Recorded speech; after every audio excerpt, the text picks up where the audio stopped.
1, 2, 3. Testing.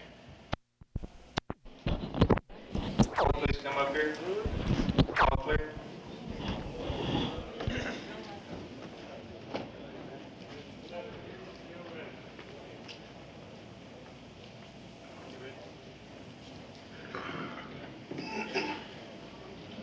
Will this ninth biennial AFL-CIO convention of the state of Mississippi please come to order? For the invocation this morning, we have Brother G.H. Gordon of the Crescent Hills Baptist Church in South Jackson. Brother Gordon.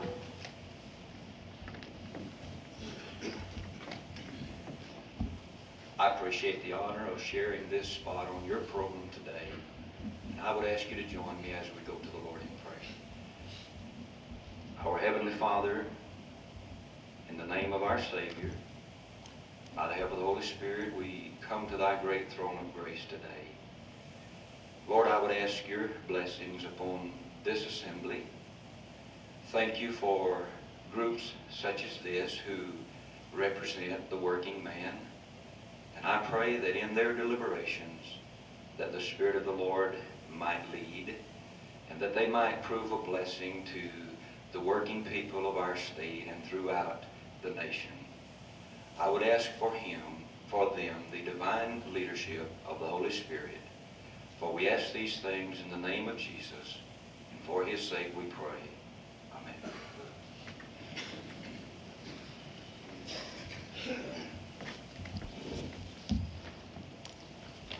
Okay, if you'll please stand, we'll have the Pledge of Allegiance.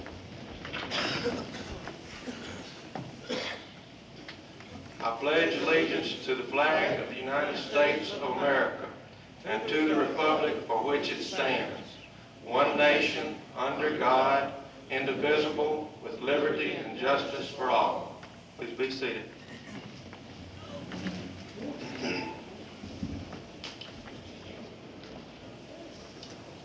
I'm B.H. McDaniel, President of the Central Mississippi Central Labor Union here in Jackson. And I'd like to welcome you to Jackson. I hope your stay here will be an enjoyable one, and if there's anything I can do to help you to make it more enjoyable, just let me know. It should be a very interesting convention. We've got a lot of political races going on. First time in many years, we've got senatorial race that's up for grabs, so to speak. It's like a football game that everybody is sent into the game, including the water boy. You know, everybody's getting into it. That's about all I'm going to say about that now. I know Claude's going to have a lot more to say as time goes on.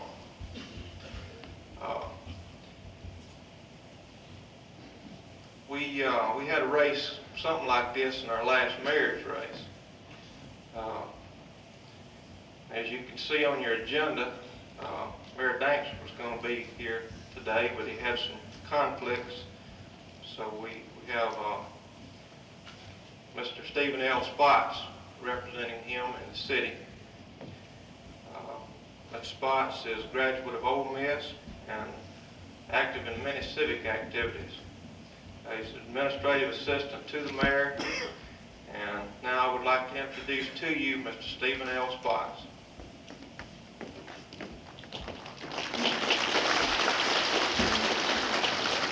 Thank you, Mr. McDaniel. Mr. Ramsey, it's nice to have you out here. It's a great pleasure for me to bring greetings to you from the new city administration of Jackson at the beginning of your convention. As many of you may know, we do have a new city administration that just came into office back in July 1st of last summer. Now, this morning when I was thinking of what I could say to you this morning, it came across my mind that the Mississippi AFL-CIO shares a lot of the same goals and a lot of the same intents as the philosophy of the new city administration in Jackson, and that is to make Jackson and Mississippi a better place in which to work and live for the average labor and everybody in the state of Mississippi. We are very proud of the work that you are doing, and I assure you that the new city administration of Jackson is doing everything they can do to make the working conditions, salary, whatever it may be, better for all Jacksonians and all Mississippians. But we're very proud of our city. In a recent study by the University of Nebraska, Jackson was rated as the 6th most desirable place to live in the whole United States, and the #1 most desirable place to live in the Sun Belt. We're very proud of this fact, and of course there were many factors that were taken into consideration in rating Jackson or giving Jackson such a high honor. We believe that the major factor for this was really the people. Jackson has good people. We believe they're hard-working people. We have a beautiful city, and we're proud for you to have your convention here. Let me, at this time, make all of the resources of the mayor's office available to you as you start your convention, and anything that we can do to make your convention successful and more enjoyable, please don't hesitate to call on us. I'd like to invite you to come by and visit us at City Hall or visit any of the other historical landmarks, sites that we have here in Jackson.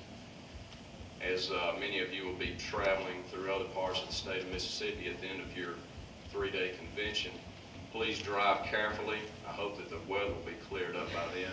But have a safe trip. Enjoy your stay while you're here in Jackson, and we thank you for coming. Thank you.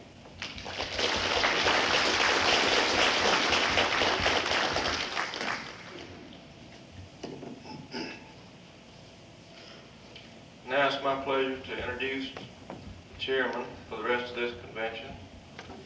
He's a man who needs little or no introduction. Most of you know what he is without me trying to tell you. He's been around for a number of years. He's been praised more and cussed more than any other person in the labor movement and the history of the state of Mississippi. And I'm not going to try to judge which one he got more of. But seriously,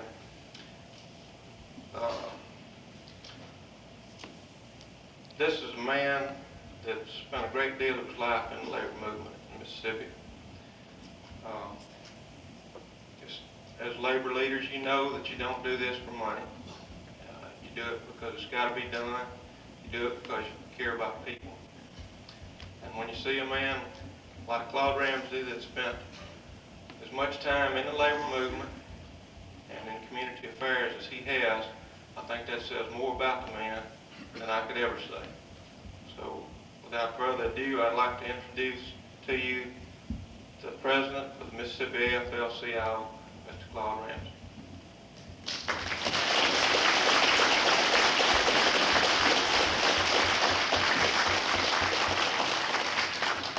Thank you very much, Mr. President. Members of the Executive Board, delegates and guests of this convention, let me say we appreciate the presence of all of you. And if I'm reading the signs correctly, this will probably be the largest convention this organization since I've been president of it. We do have some very important decisions to make today, and I will not make a lengthy talk this morning because of the importance of some of the business at hand. I would suggest that you read the officer's report that's in your kits. That report will give you some idea about some of the progress we've made in the last 2 years. We have made considerable progress. We have had a few minor setbacks, but from an overall point of view, I'm well pleased with the performance of the Mississippi labor movement. I want to express my thanks and appreciation to all of you that have played a role in that progress. Now, the item that you have on the agenda, designated convention business, reported to the Executive Board, is a very important piece of business. And that piece of business is the reason that I'm going to confine my remarks to a bare minimum here this morning. I would like to briefly tell you about the situation. Now, without a doubt, the situation we're going to be dealing with here today will be one of the most important decisions ever made by this organization. Make no mistake about it. The situation we're talking about is electing a new United States Senator. The man that presently holds the position going out of office at the end of this year, has been there for over 36 years. And the man that's elected to fill that seat might well be there for the next 30 or 35 years. That's the importance of the decision that you're going to make. Now, I have never seen so much interest in one situation, both inside and outside the labor movement, as we've had exhibited in this particular situation. Everybody has an interest in what goes on here. We have a number of people outside the labor movement who have been trying to influence the decision-making process of this organization. And I don't necessarily appreciate that. I've had calls, some of them at 2:30 in the morning, from people trying to tell me what they think this organization ought to do in this situation. And I have advised each and every one of them that we have a procedure to follow. We intend to follow that procedure. The delegates at our convention will make that decision in behalf of the labor movement of this state. Now, this whole situation came on us in a rather rapid sort of a fashion. When we started planning this convention, we had no knowledge, never dreamed that we'd be dealing with a situation of such great importance. And we made plans of this convention to deal with what I consider nuts and bolts affairs of the labor movement. That's, we were going to stress the need of organized and unorganized workers and the necessity of developing a successful political organization. We are still going to deal with those affairs. Most of the speakers that we've invited here will be stressing the importance of these things. But as a matter of necessity, once the senatorial thing opened up like it did, then we had to make some provisions, reshuffle our agenda somewhat, to deal with that important subject. Now, as soon as we found out where we were, that there would in fact be an election, I got a letter out to the local unions advising them that the decision-making process of this organization would be put in effect, that the executive committee of this organization would begin the process of interviewing candidates, and that the executive committee then would report to our full executive board, and that that board would in turn bring a recommendation to this convention. I did that because I wanted everybody to fully understand that we would deal with the subject, and that I would hope no one would make a commitment to a candidate before they arrived at this convention. And I sincerely hope that all of you here today are free to participate in this decision-making process, and once we've made that decision, we'll leave this convention united. We'll go out and do the job that we're capable of doing. It's a tough one, make no mistake about that. And it is a very important decision. As I've already said, probably be one of the most important decisions you will have had an opportunity to have participate in your lifetime. Now, I will now close my remarks by simply saying, once again, we're happy you're here. And we hope, once again, that when we leave this convention, we will be united. Thank you very much.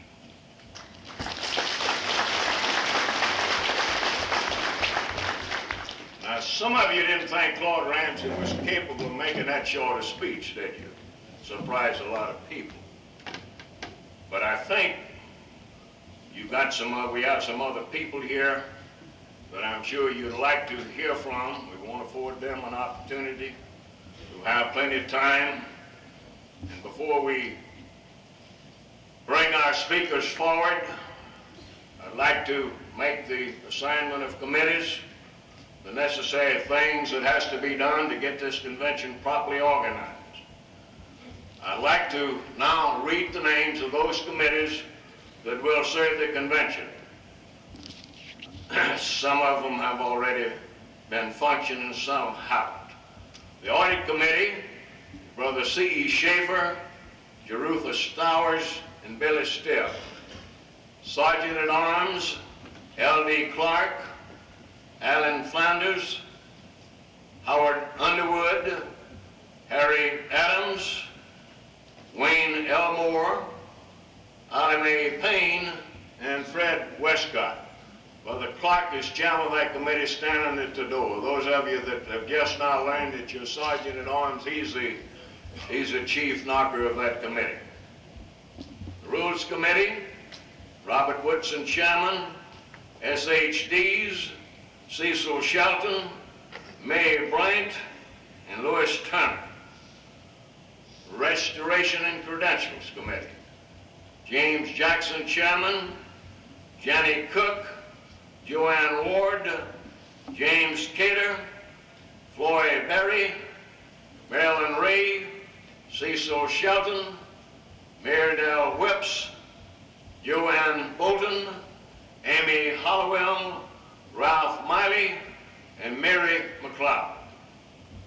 Constitution and Bylaws Committee, R.L. Tucker, chairman, E.M. Grantham, Gerald Dempsey, Louis Carter, V.H. McDaniel, Ronnie Bell, Ed Lowe, Helen McKinley, Mildred McIntyre, and Jerry Gaines. Resolutions Committee, Russell Kelly, chairman, Joe Davis, and I must say here that the second name I call will be the vice chairman. Will ask you to function in the absence of the chairman and all these committees. Joe Davis, Marvin Taylor, Elsie Triplett, Doris Middleton, Eula Burdette, Marilyn Ray, Wayne White, Lucille Hughes, Ola Mae Manning, Tom Wilson, Red Grimes, and Alan Bruton. Education, Cope, and Legislative, Curtis Ullman, chairman, Charlie Horn, Dennis Smith, Glennis Brown, Nancy Hegler, James Mundy, Norma Henry, John Kendall, Stanley Bird, Doris Miller, Morris Adams, Ray Magalinas, and Marion Shin. Now that's the committees that will serve the convention. I would now like to assign the resolutions to the appropriate committee. The Constitution and Bylaws Committee will handle resolution number 1. And you're supposed to have most of these resolutions in your kit. If you are on one of the committees now, I'd suggest that you make a note of those resolutions that will be assigned to those committees. That's resolution number 1 to the Constitution and Bylaws Committee. The Resolutions Committee will have resolutions number 6, 7, 8, 10, 12, 13, 14, 15, and 16. Education, Cope, and Legislative will have resolutions 2, 3, 4, 5, 9, and 11. Everybody got that? All right, the chairman of the respective committees will, of course, call the meeting of those committees. We have made arrangements for committee meeting places for you to meet, and I'm assuming sometime the day before we break in the afternoon that the chairman of that committee will make an announcement as to where and what time he will convene his committee.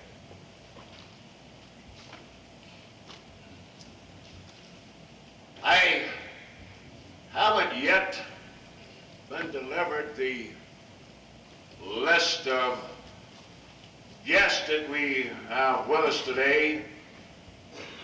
Next item on the agenda is introduction of guests. I do recognize a number of guests in the room. I would prefer to wait until I had got all of those guests here to introduce a lot of you, because if I start picking out a few now, I might miss some later on. I do want to recognize two guests here. One of them will not be able to stay with us for the full day, and I want to accord her recognition before she has to leave, and that's Mrs. Thomas Knight, the wife of our Secretary Treasurer. Ms. Knight, would you please stand? You're welcome. And seated next to her is my wife, Mrs. Ramsey. Would you please stand?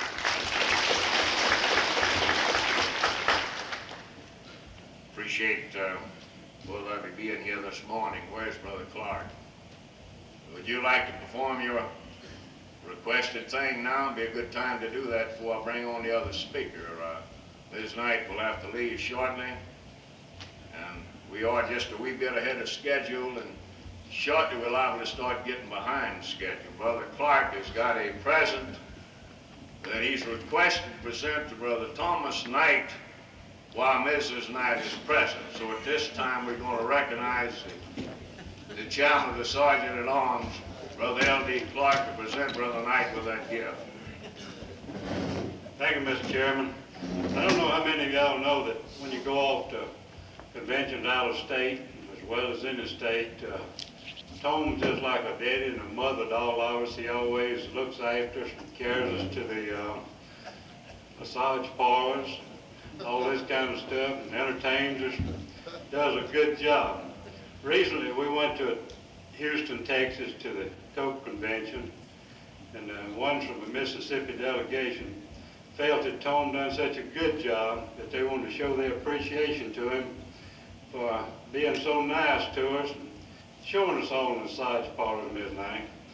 And he done an outstanding job, and we'd just like to, in token of our appreciation, we went out and picked him out a little old present, and we thought maybe it would be proper if we give it to him at the convention, so everybody could really, share with us. And good job that Tom does looking out after us when he goes off with us like this. Tom, if you'd come up here, we'd like to give you a little present. We insist that you open it, look at it. This has got to be something. Am I supposed to open this? That's right. Oh, boy. Got to have a hide like an elephant to do this. Oh, excuse me, I gotta get to the door so I can go. Yeah, you better.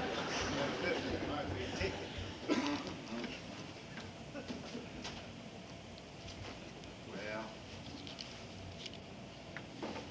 tell you, I don't think this amounts to anything too much.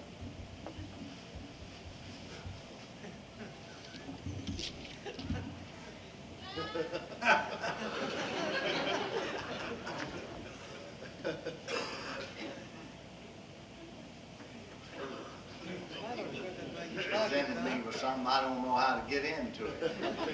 I don't know what I'm supposed to do to this.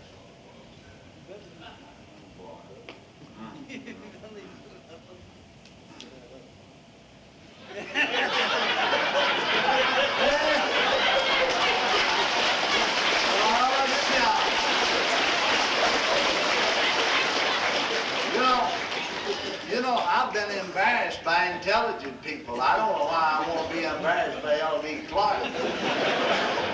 If anybody's got a gun that they'll loan me, I'd love to borrow it. And you know what I'll do with it.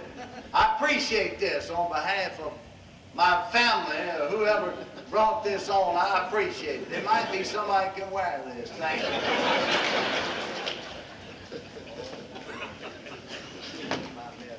This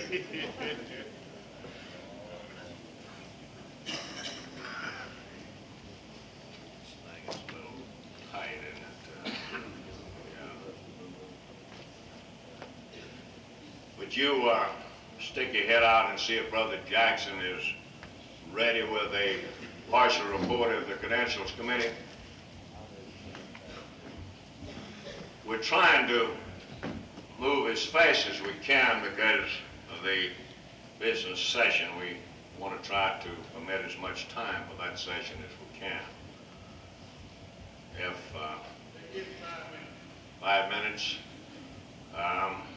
Tell you what, let's go ahead. Tell him that we're going to go ahead with our speakers, Brother Clark. Tell Brother Jackson that we will proceed with the introduction of our speakers. We'll bring Brother Clayman on, Bart Murray, and after Bart gets through at that point, we'll be ready for his Credentials Committee report. We are very fortunate at this convention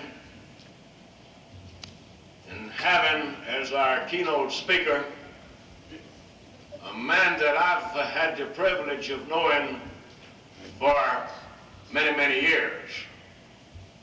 I met Jake Clayman back in the early 60s, shortly after I was elected president of this organization the first time.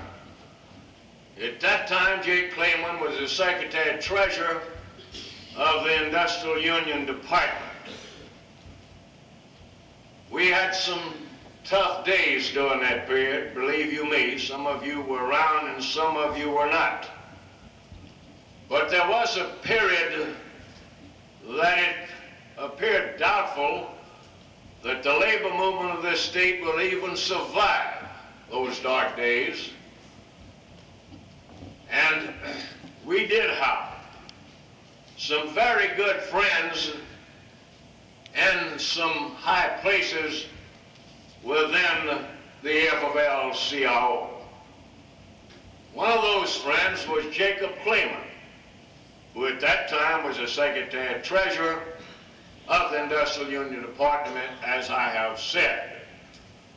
Now, as a result of our acquaintance with Brother Clayman, I can tell you that Jake Clayman always put his money where his mouth was.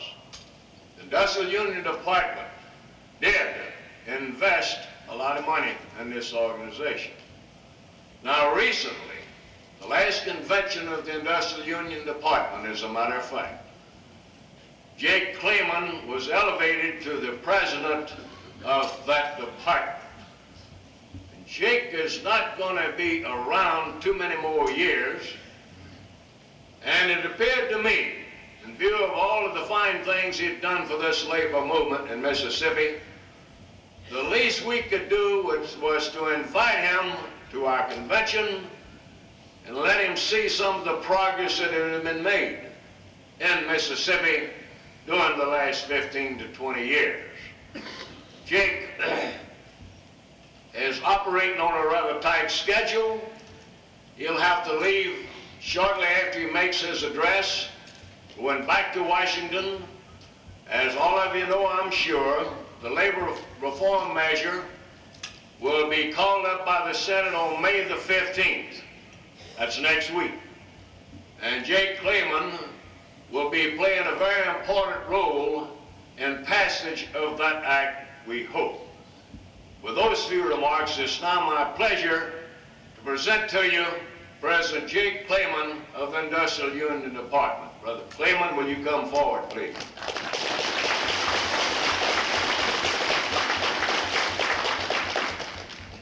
Let me say that we've had a little discussion, and he has learned how to eat grits a little bit and speak with a southern accent. Welcome to Mississippi, Jake.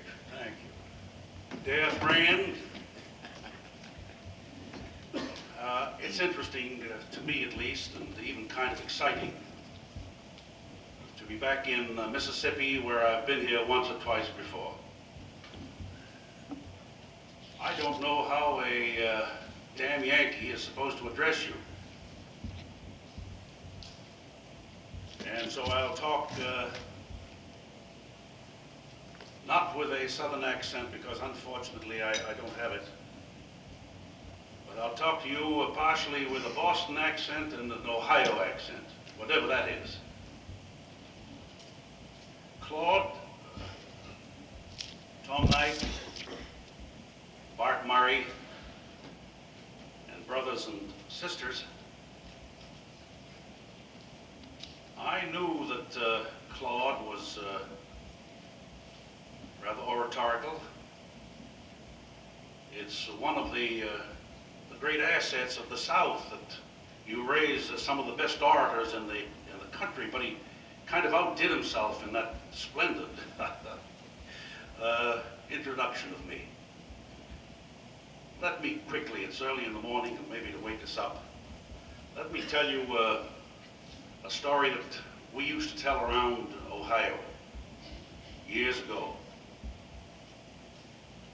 Two farmers came to listen to some speakers at a farmers' conference in Ohio.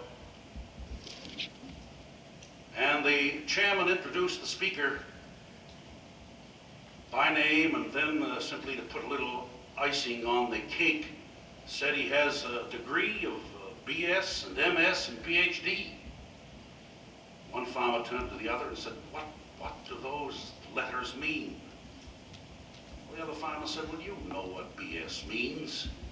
Yeah. Well, MS means more of the same. And PhD means piling it higher and deeper. Now that may be a more appropriate introduction to me, Claude, than that magnificent, gracious one that you gave me. But now let me return your plaudits in kind, except that I'm going to be more factual than you. I want to congratulate, as a damn Yankee up north, I want to congratulate you, Claude, and your sidekick, Tom, and all of you in this room for the kind of steadfast courage and perseverance that you have displayed after decades of oppression of one form or another, bitter hatred, animosity from those who ran the institutions of the South in the past. And if I were writing a book about courage, I would write it about people like you who have stood up to the affronts of the ruling groups in your society. And it may very well be that we are in and on the edge of being reborn economic trade unionists. I was an executive, as you've been told, in Ohio, of the old Ohio CIO many years ago. Ohio was a conservative state, but I tell you, friends, it was nothing like you've had here.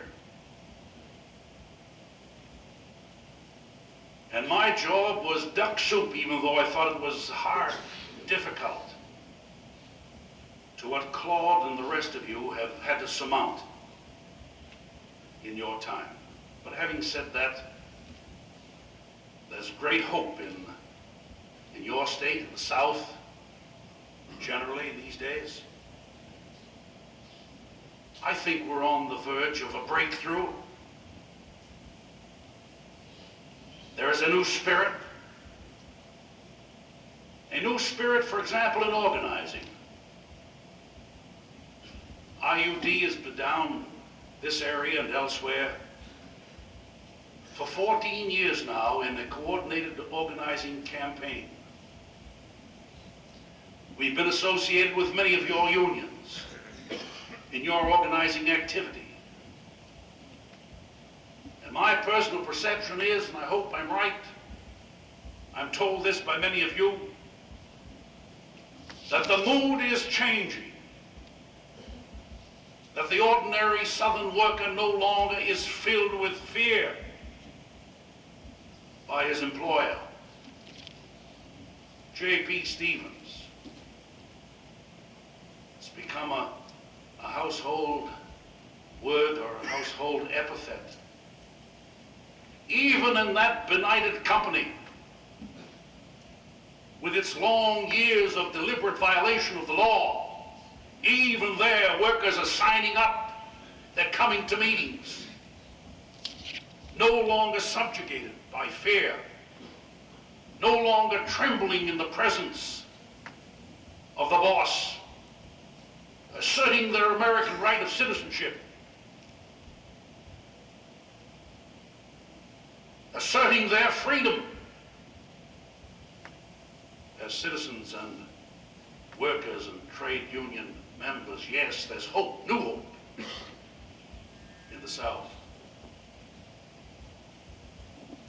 My friend and associate Bart Murray keeps me pretty well informed about what's happening in terms of organization. And so I know that in this area, Mississippi and several other states under his jurisdiction, I know that last year there were 19 organizing victories. And even more important, in view of the past, labor management relationships in the South, most of them have already signed contracts with our unions. That's something new, something strange. Indeed, something beautiful. And we look forward to more victories. I told you about J.P. Stevens. It's looking much better. In the not too distant future, all of us look forward to that day when that company will come ultimately to its senses and will sign in contract with the union involved. And the interesting thing is that they will discover ultimately when that day comes that they can get along with unions. And unions will help their business and not hurt their business. And they will realize that unions are part of the climate, the atmosphere, the institutions of our American democratic society. And the furniture workers are on the move. There's a great furniture industry in the South, mostly unorganized, strongly desirous of repelling trade unionism and union organization, but they too will come to recognize the virtues of trade unionism. Back in my home state of Ohio, a farm leader who was friendly to the trade union movement years ago loved to come to our conventions, the CIO conventions in those days, and tell us interesting stories of the farm. And one of his favorite stories, and I repeat it now, and maybe you've heard it before because organizers have been using it quite consistently,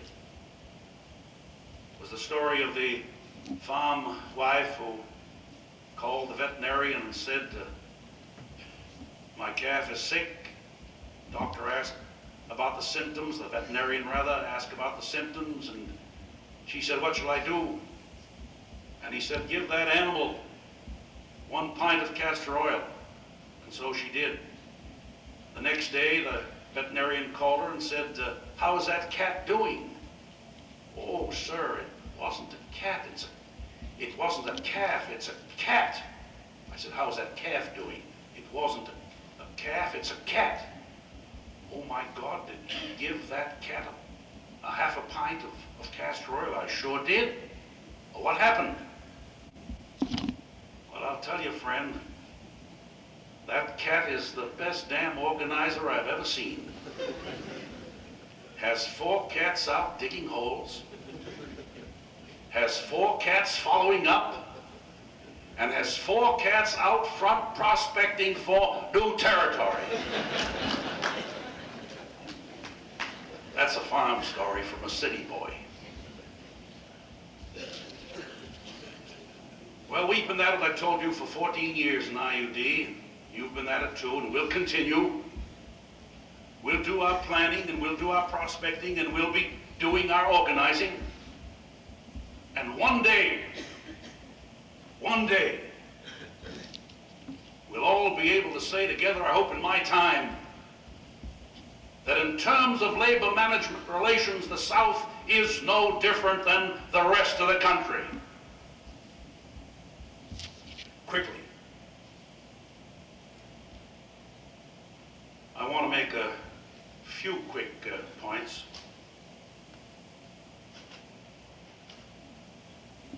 One thing is perfectly clear, that it's going to be extraordinarily difficult to organize politically unless we organize economically, here and elsewhere. Unless we can get the members, the workers of your society, of Mississippi and elsewhere,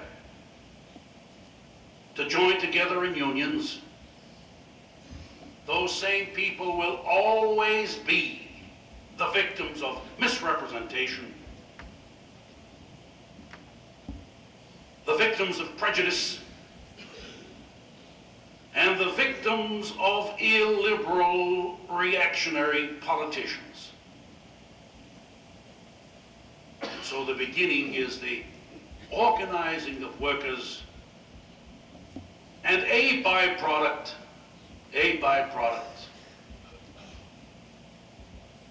is the democratization. You see, even we Northerners stumble over words. You Southerners never do.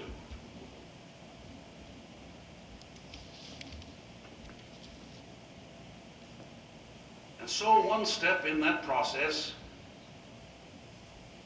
is the reform of the labor laws of America,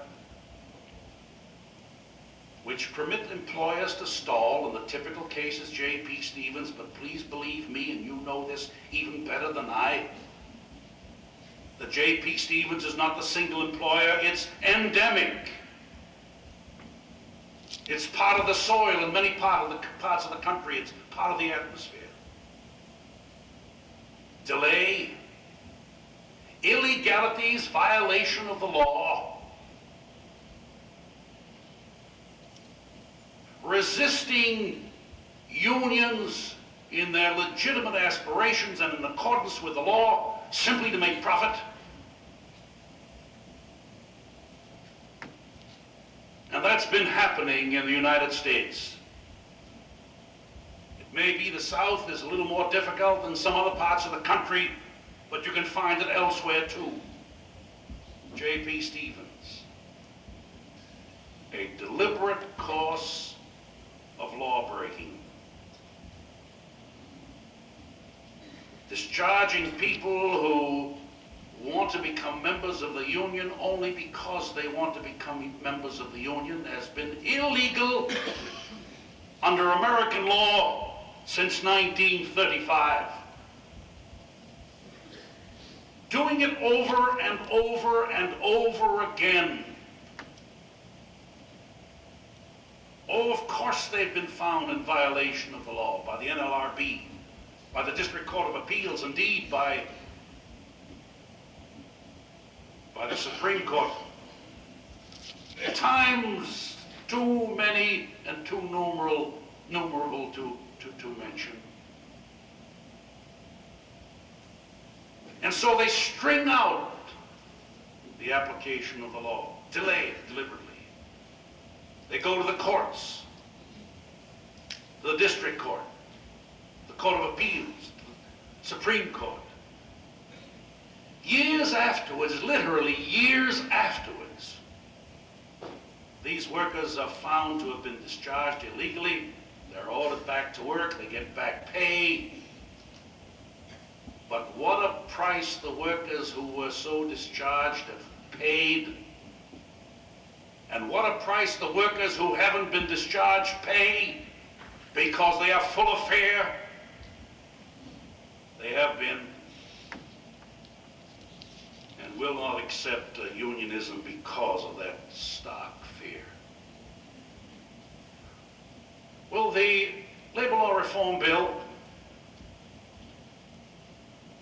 would change this.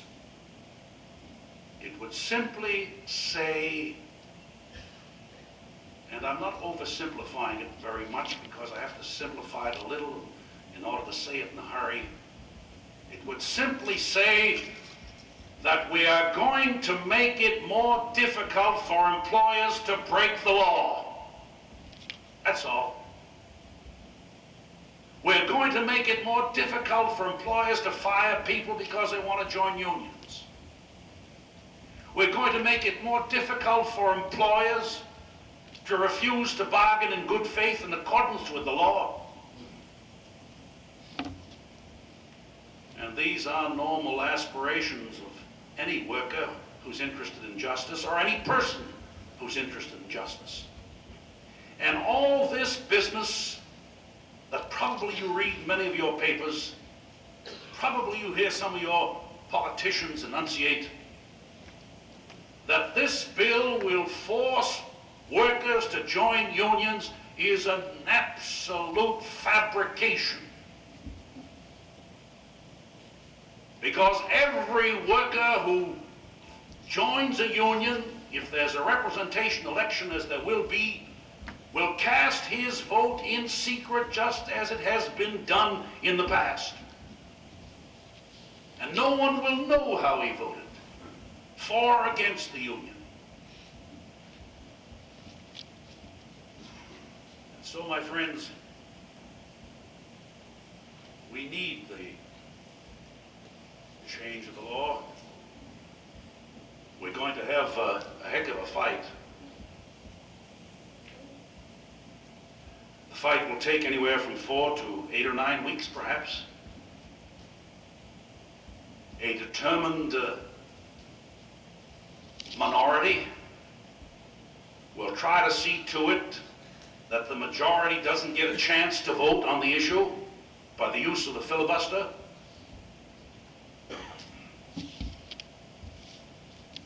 And some of our southern senators will engage in that filibuster to see to it that the majority will never get a chance to vote on the issue.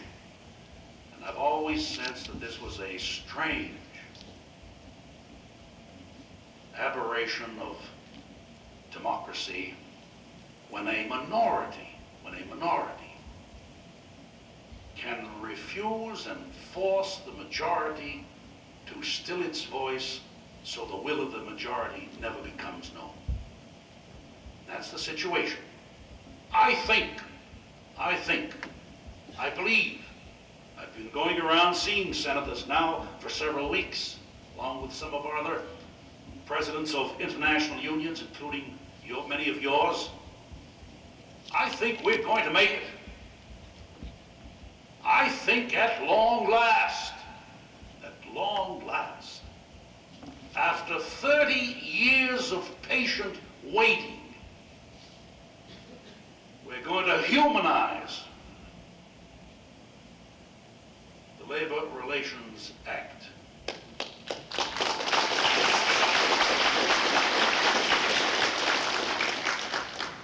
I'm going to suggest to you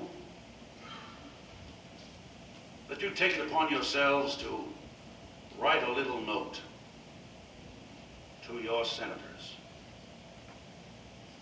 Tell them how you feel. Nothing is useless. I see a head wagging like that. Nothing is useless, friend. Let them know how you feel. I don't know whether you can change minds, but they should know that the majority is not with them. The the majority of the people, or certainly that the workers are not with them, the trade unionists are not with them. And so send your little reminder so at least they are made aware how you feel. Well, there are other issues. You've saved a lot of time, and I must not unsave it for you, and I'll do this quickly, perhaps too quickly. Unemployment, still a big issue in America. I think I might make a case that it is probably the largest issue in America. We have 6.6% unemployment now. We pound our chests with righteousness, self-righteousness. Look what we're doing. It has gone down some.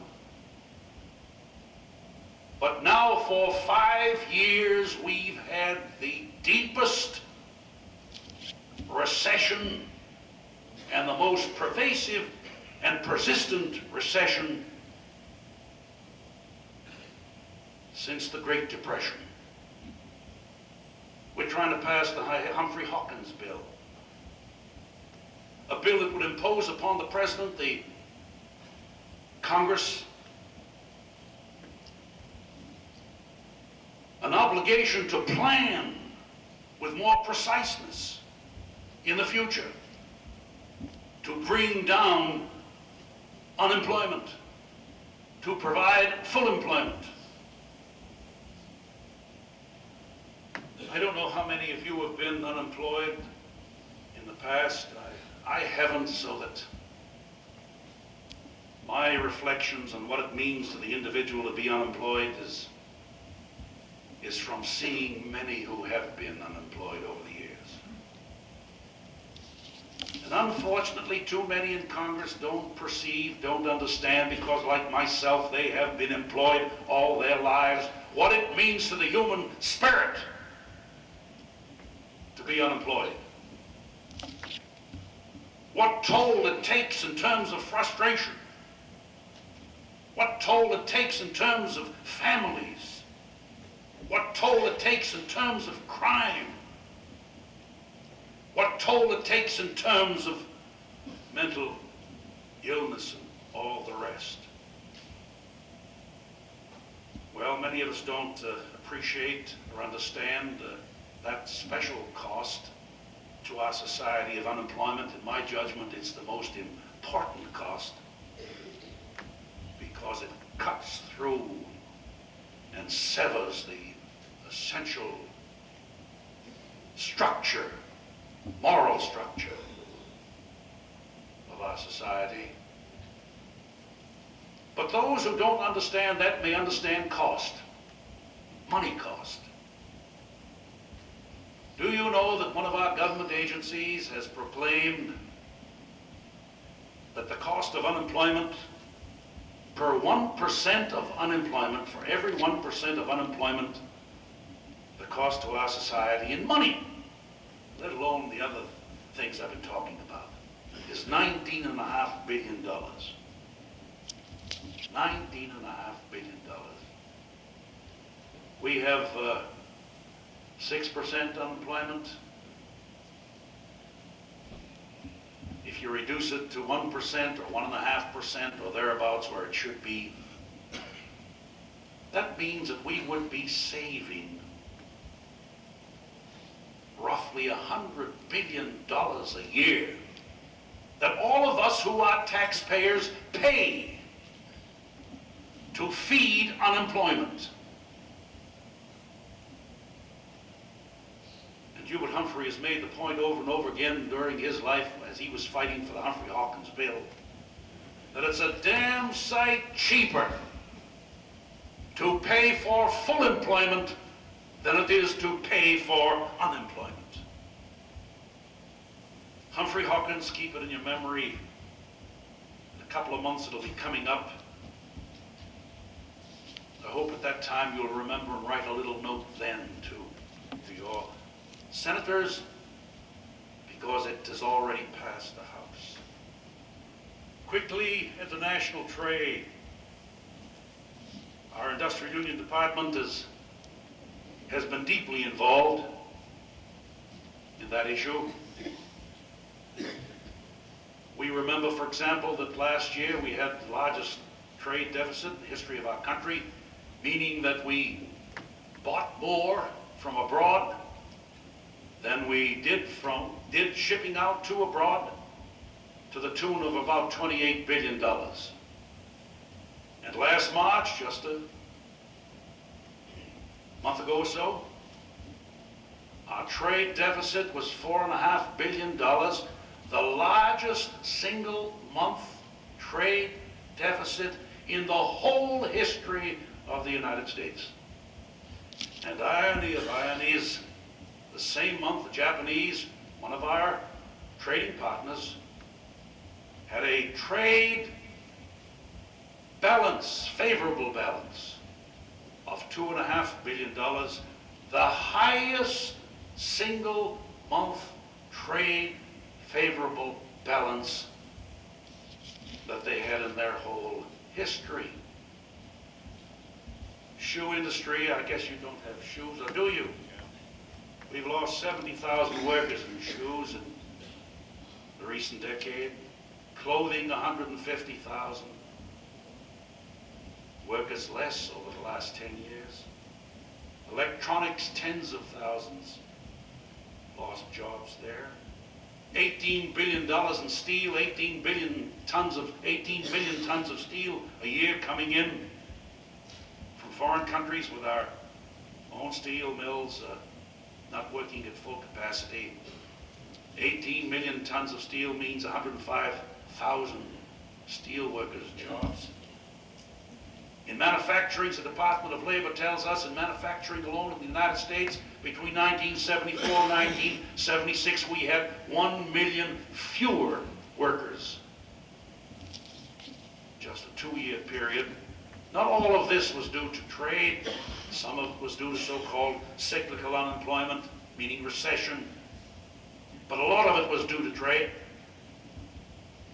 And we've got to rationalize that. Now, please keep in mind that when I talk this fashion, I'm not suggesting a fortress America. I'm not suggesting to close the doors, build a wall around our country. We can't do that anymore. There's got to be trade, rational trade between countries, give and take. But there must not be such a trade imbalance that our industry and our jobs are gravely threatened. Because if we don't maintain a viable economic institution in the United States, we obviously can't be helpful to ourselves, nor can we be helpful to the rest of the world as we would like to be. Well, my friend Claude, I was going to talk about multinational corporations, but I know what your problems are this morning, and I respect those problems. And furthermore, I respect you and love you, so that I'm going to quit very quickly now. We have many difficulties to surmount. I've named some of them. Keep in mind that even though I may sound glum and grim as I recite these problems, that they are all surmountable. We can overcome them all. And the very first task ahead of us is to make our unions strong, to keep them strong, to keep them progressive, to keep them clean, to organize in our midst more members, to protect them. And if we do this, at least this is the beginning of our march to overcome. Because with a weak labor movement, no society can long remain democratic. Because we are the needle in the backside of our government, and our economy and our society. And if that needle evaporates, if that needle becomes less sharp, then our whole society will become dominated exclusively by those who are likely to forget the people. And if ever we forget the people, if ever we forget our past, we shall perish. I don't know if I spoke in the proper Southern dialect, but I'll tell you, you're an attentive audience. Maybe it's your plain long suffering, and maybe that's the real reason. But I'm pleased to believe that, number one, you're courteous, and number two, we understand each other.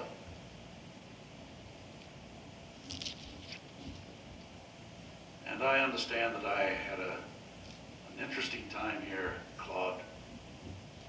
And may your deliberations here be as fruitful as I believe they will be. And ultimately, we shall prevail.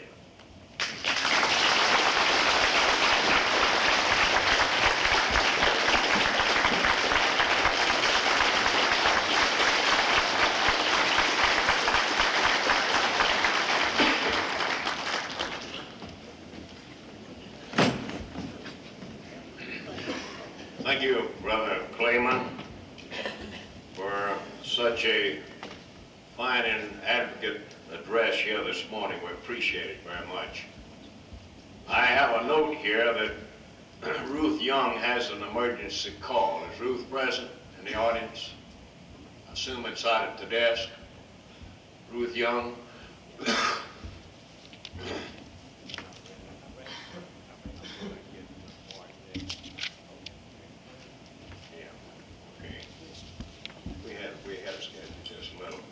We have another distinguished, wanted to say Yankee, but I guess it wouldn't be appropriate to call him that.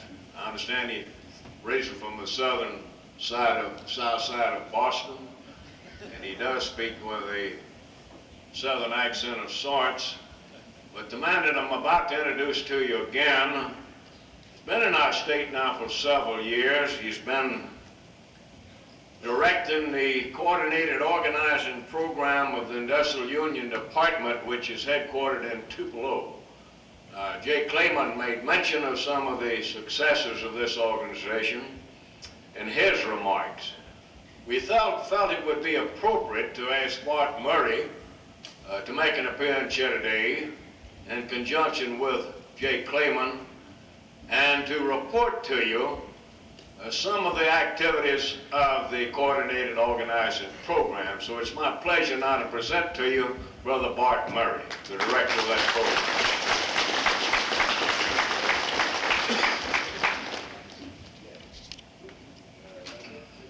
Thank you, Claude.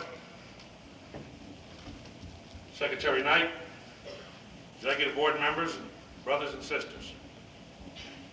I'm glad to be back with you here. I haven't had the opportunity for several years to join with you at your convention. And I do want to give you a brief rundown of our activities during the past several years.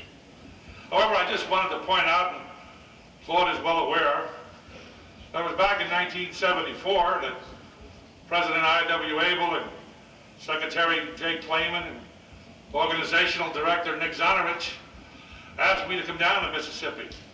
And I resisted on several occasions to come down. And then Nick pointed out to me that he had talked to President Abel and said if I would agree to come down for 6 months that I could go back up. Well, I'm here to tell you that this is 1978. I'm still here and I'm still proud to be here, Claude. Good. It wasn't too many years ago that when you were assigned to Mississippi and you were from a northern state, you were doing penance if you came down to Mississippi. Well, I want you to know that I don't consider I'm doing penance. I consider it a privilege to be here. I'm getting a good education. Claude and Tom told me that, Bart, you may have been around in your 20-some-odd years of organizing, but I think you'll learn a few things down here in Mississippi, and Lord, they were right, because I sure have. I want to commend Claude Ramsey and Tom Knight for having the foresight to request that the organizational program of IUD be opened in the Mississippi area.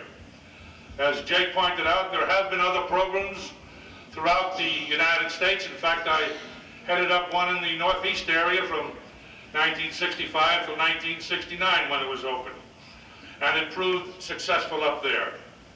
Brother Clayman touched briefly on our activities of last year and indicated that there has been some progress, some interest is picking up throughout the mid-southern states to organize into our respective unions. And he's right. So let me just run down with you, if I may, what's happened in the Mississippi office since we opened it. Now, back in '74, we were only open for 6 months. We had one election and we lost the election. In '75, we had 8 elections. We won 2 and we lost 6. And in '76, we had 15 elections, and we won 8 and lost 7. And in '77, we had 25 elections, and we won 19 and we lost 6. And to date this year, we've had 7 elections and we've won 4 and lost 3. But even more, I think, significant than that is what's happened to several or a good number of the elections that we won. Very often we've won in the past and it's been practically impossible to be able to get a contract. So I'm going to run down some of them with you. Now, most of these plants are not represented here today because, for instance, in Rockwell and Tupelo, they're just going through the election, nomination, election of officers, and several of the other plants are likewise. But up in Verona, Mississippi, at the Elger plant, division of Wallace Murray, the glass and ceramic workers won that. There were 150 people involved, and we got a contract. In Rockwell International in Tupelo, there was some 650 workers, and the steel workers won that, and they just ratified their contract last week. And another very significant and important win was the 1,000-man furniture plant in Memphis, Tennessee. Memphis Furniture was won by the furniture workers, and they just recently negotiated a contract and incorporated an additional 1,000 workers in Arkansas and Oklahoma under the master agreement. In Fulton, Mississippi, the Dura container plant was organized by the upholsterers union with some 200 people, and they have a contract. And again in Tupelo, the Mid-South Packers, some 370 people in the meat cutters union, and they have a contract. And up in Camden, Tennessee, United Foundries, with 190 people with the aluminum workers, and they have a contract. And in Memphis, National Manufacturing for IUE, with some 50 people, and they have a contract. And then Triangle Distributors in Tupelo with some 40 people, and they have a contract. We also won a large plant in conjunction with the Machinists Union in Greenville, U.S. Gypsum, 440 people, but that's in litigation. Anyone who knows gypsum knows it will probably be in litigation quite a while too. And we're also in litigation for 310 people at the Purnell Pride plant in Tupelo, where the company is refusing to bargain, and we're going to have to go to court. But in the real significance of the elections last year is that we won the elections. There was 4,200 people in the elections we won, and 661 in the ones we lost. Lord, I also want to report to you and to the delegation here today that we recently, in fact, it's the week before last, had a meeting, an IUD area committee meeting for the mid-southern states in Texas. And I got commitments at that meeting from the 4 more men for the Mississippi program. 2 from the machinists, 1 from the rubber workers, and 1 from the woodworkers. And we're real pleased about it. You know, one of the things that is really good during the course of an organizing campaign is the help that we receive from various local unions. Of course, a lot of my time is in the Tupelo area, and a lot of our campaigns last year were in the Tupelo area. We picked Tupelo, as you know, because we figured it was going to be a difficult area, and it has been and continues to be. But some of the fellows up there, like Ron Bell from the rubber workers, Jim Edwards from the steel workers, Joe Davis from the IBEW, are some of the local union leaders that have really been a big help to us in the organizational campaigns as we moved ahead up there. Yet we've only really scratched the organizational surface of what can and has to be done. Now what's brought about the change? Often that question comes up, it's asked of me by my leaders, by Jake and by the organizing directors of some of the unions. One of the important things is we have a good staff. The staff, I could use 2, 3, 4 times as many men. But on the average, I fluctuate between 9 and 12 men with some 8 unions, 9 unions participating. Sometimes the smaller unions have to pull back their men to negotiate contracts, and that happens. But by and large, I have a good staff and they work hard. But also I think that Mississippi workers, Southern workers in general, are quickly coming to the realization that they should be paid for what they do, not where they do it. That's one of the philosophies that I try to put across and all the organizers put across. You know, the stockholders get the same, no matter where they live in the country. The company gets the same, no matter where the product is made. And I don't see a damn reason in the world why they shouldn't be paying the same if you're doing the same type of job.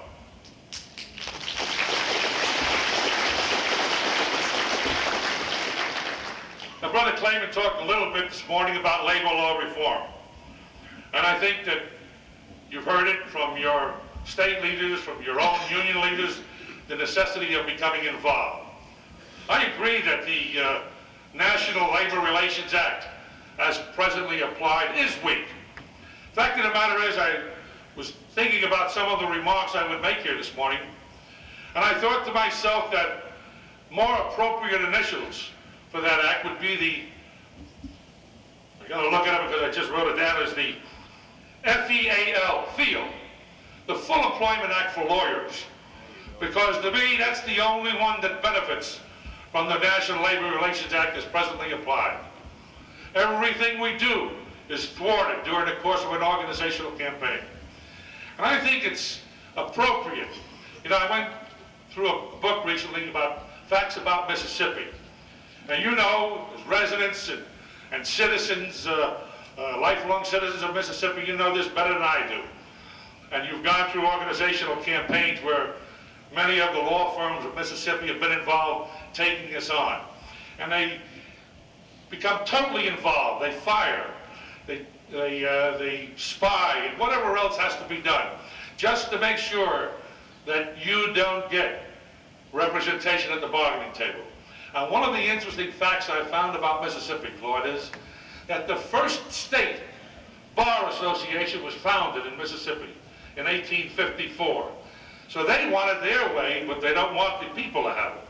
And I thought that, to me, was rather significant, because I run up against, as you do, I'm sure, against the devil's every day of the week.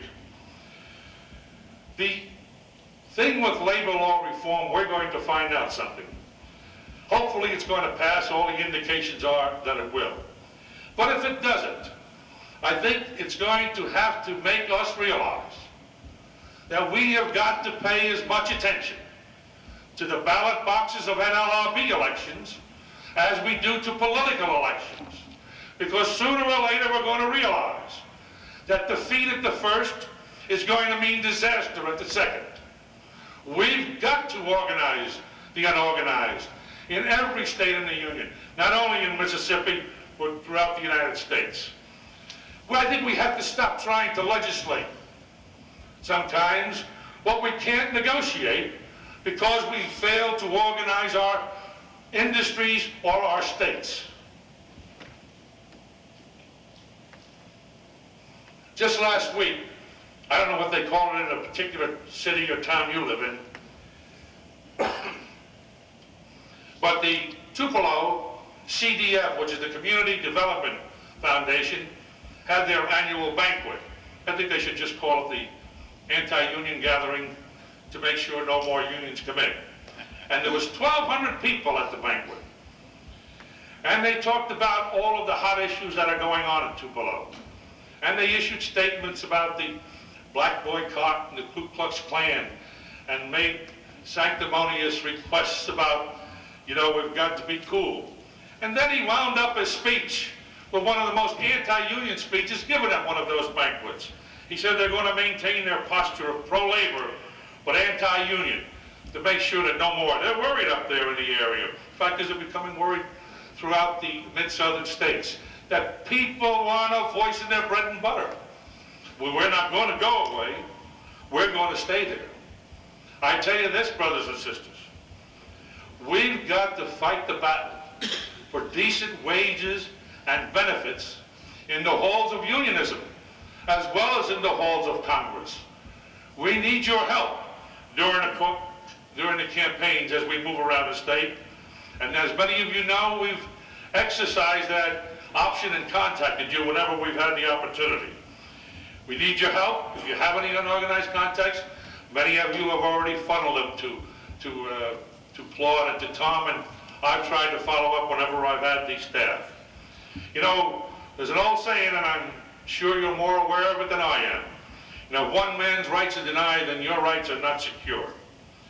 The real key to continued success at the bargaining table, and you meet it every day of the week when you sit down and negotiate, you hear about the plant down the street, or you hear about area rates or area benefits. The real key to continued success at the bargaining table is organizational growth. That's what the companies will understand. I think we have to continue to pursue it. You know, I've been an organizer for 23 years. I'm proud to be an organizer in the labor movement. It gives me a feeling that's good when I know that I'm helping put some more bread and butter on the table when I work with the people during the course of an organizing campaign. I do truly, Claude and Tom and executive board members and you, brothers and sisters, continue to consider it a privilege to be assigned to the mid-southern states area. With your help, I hope to be able to continue to do some organizational work throughout these states. And I'll tell you this, together, we can get a piece of the pie with regards to getting our fair share at the bargaining table. I want to thank you, Claude, for inviting me. I appreciate it very much. Thank you all.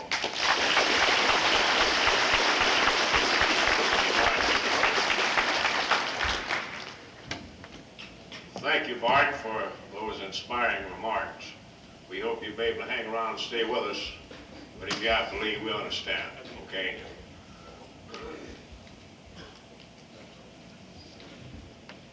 This time we're going to recognize the chairman of the Credentials Committee, Brother James Jackson, for a partial report. Brother Jackson. Thank you, Claude. So far, we've registered 41 guests, 265 delegates, representing 19 affiliated bodies and 93 local unions in Mississippi. We have examined the credentials of these delegates, and as chairman of the committee, I move that they be seated so that convention action can be taken. You've heard the committee's report that those delegates that have been certified and issued badges be properly seated. All in favor of that motion signify by saying aye. Aye. Opposed? Motion carried and so ordered. Thank you, Brother Jackson, for a good job well done in a hurry. Okay. All right, good, good. Now we're going to recognize the chairman of the Rules Committee, Brother Robert Woodson, for that report. Brother Woodson. Thank you, President Ramsey. The rules, a copy of the rules, you will find in your kit. I don't know if it, whether or not you've already found them or not, but they are in there. A copy of the rules is in your convention packets.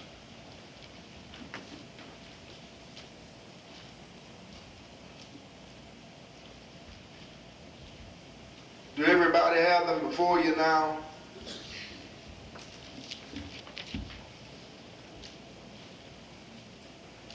I will make a report in behalf of the Rules Committee.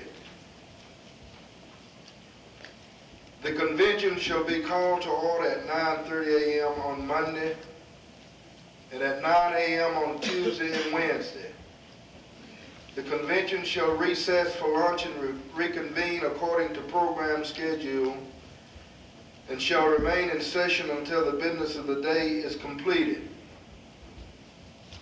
Delegates desiring to address the convention on any question shall announce their name, the organization which they represent, and the number of their local union. If a delegate while speaking be called to order, he shall, at the request of the chair, take his seat until the question of order is decided. Rule 4. Should two or more delegates arise to speak at the same time, the chair shall decide who is entitled to the floor. Rule 5. No delegate shall interrupt another in his remarks except to raise a point of order. Rule 6. A delegate should not speak more than once on the same subject until all who wish to speak have had an opportunity to do so, nor more than twice, nor longer than 5 minutes at a time without the unanimous consent of the convention. Rule 7, at the request of 10 delegates, the move of a motion shall submit it in writing. Rule 8, a motion shall not be open for discussion until it has been seconded and stated from the chair. Rule 9, a motion to lay on the table shall not be debatable except as limited by Robert's Rules of Order. Rule number 10, all resolutions shall bear the signature of the introducer and title of the organization he represents, and shall be submitted in triplicate form, except those submitted to the Secretary-Treasurer 30 days before the convention in accordance with Article 4, Section 6 of the Mississippi AFL-CIO Constitution. Rule number 11, no motion or resolution shall be voted upon until the mover or the introducer has a chance to speak on it, if he or she so desires. Rule number 12, the reports of committees shall be subject to amendment and substitutes from the floor of the convention, the same as other motions and resolutions. Rule number 13, when a question is pending before the convention, no motion shall be in order except to recess the convention, to refer for the previous question, to table indefinitely, to table for a specific time, or to divide or amend, which motion shall have precedent in the order named. Rule 14, issues may be decided in any parliamentary manner, but a call of the roll is in order when supported by 30% of the delegates present at the time of demand. Rule number 15. When a roll call has been taken and all delegates present have had an opportunity to record their votes, the ballot should be declared closed. Rule 16, when a roll call ballot has been ordered, no adjournment should take place until the results have been announced. Rule 17, it will require 2/3 of the seated delegates to hold a night session. If a night session is held, the assembly hall should be cleared of all delegates by 11 p.m. Rule number 18, international representatives shall have the privilege of the floor on any matter of business governed by the same rules as all other delegates. And 19, Robert Rules of Order shall govern all matters not herein provided. These rules are respectively submitted by the Rules Committee, Robert Woodson, Chairman, Mary Bryant, Cecil Shelton, Lewis Turner, and SHD's members. Mr. Chairman, I move for the adoption of this report.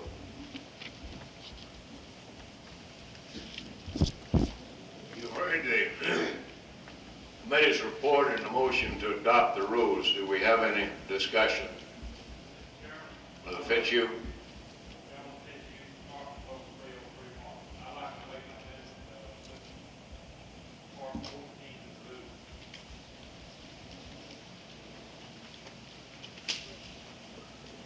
You want to submit an amendment to 14 of the report? Okay. You stated?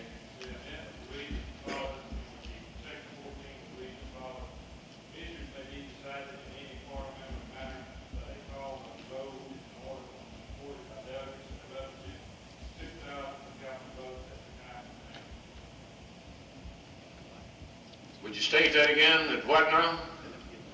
Get to the mic where we can hear you.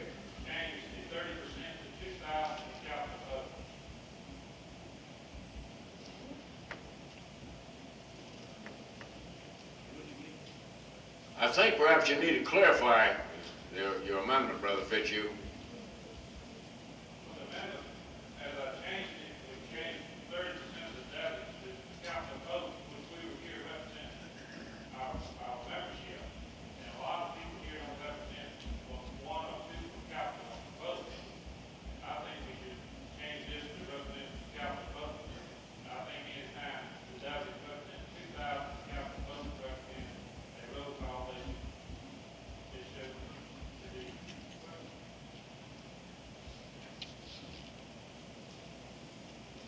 Okay, you've heard the proposed amendment to amend item 14 of the rules to change the 30% of the delegates present. We're talking now about calling the percent of the delegates necessary for a roll call vote. Make sure everybody understands what we're talking about. What Brother Fitzhugh is proposing to do, instead of 30% of the delegates present making that decision, he feels that only those delegates that represent at least 2,000 members would be able to call for a roll call vote. Am I correct on that, Brother Fitzhugh? All right, do we have any discussion on the amendment?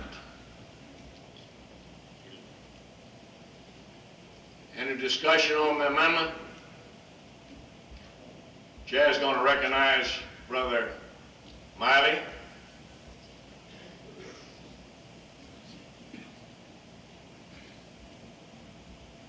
Brother Chairman, first I have a question.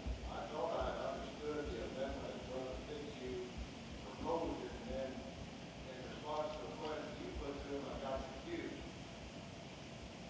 Is he proposing that on a show or request of delegates representing a total of 2,000 members, we go through a roll call, or is he proposing that delegates from local unions that represent at least 2,000 would be the only ones that would be entitled to call for roll call? Well, I'm assuming that if you adopt his amendment, that the delegates represent 2,000 members, and you can only, one delegate only vote up to 300. So we're talking about a total of about less than 10 delegates being able to call for a roll call if they represent that many per capita paying members. That's what he's talking about. Okay, in other words, the situation would be that about 10 or 12 delegates could conceivably put this entire convention through a 2 or 3 hour roll call vote. Thank you. I'm opposed. That's about what it adds up to, yeah.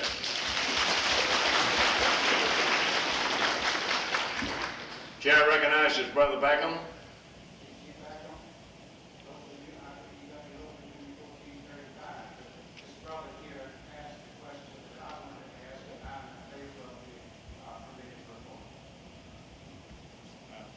Any further discussion on the amendment offered by Brother Fitzhugh?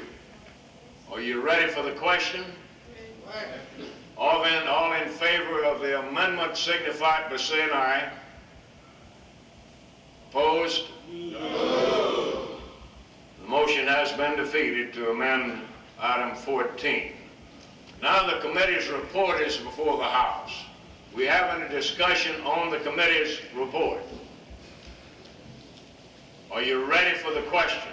The motion to adopt the rules. All in favor of that motion signify it by saying aye. Aye. All opposed? Motion carried and so ordered. Now let me make an announcement for the benefit of the press primarily. We're about to go into an executive session, and I'd like to request the members of the press, those people who are not certified delegates or certified guests, at this point, would you please leave the convention hall? Rams, when can we come back? What'd you say? When can we come back? What's that? I think perhaps the best thing to do is check with me during the lunch hour. Probably, if we're still, no way of telling. But if you call me sometime, 12:30, 1 o'clock, maybe I can let you know something, okay? Yeah.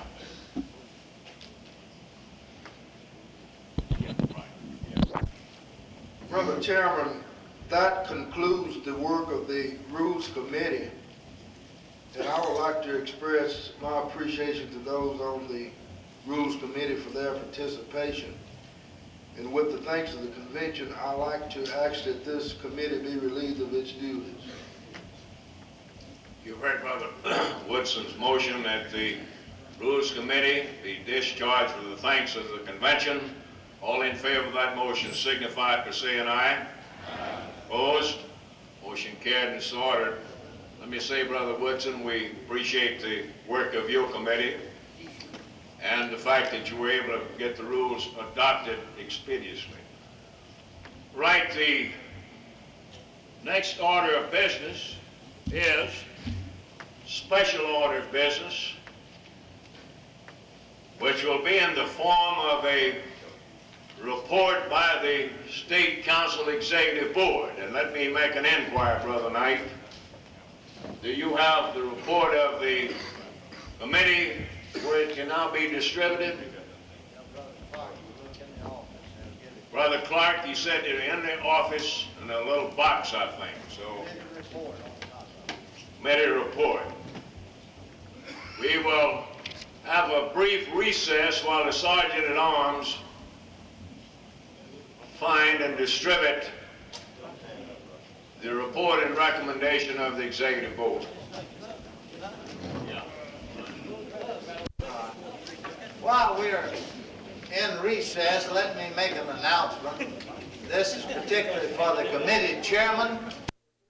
The American Red Cross, the director of the Central Chapter, Mr. Kenneth Woods, is he in the building? Is he here? There he is, right there.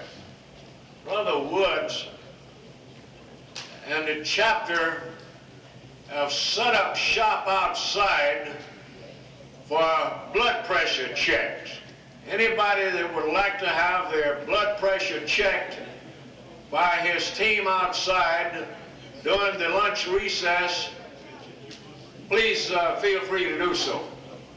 He'll be here for the next couple of days, primarily during the lunch period hour.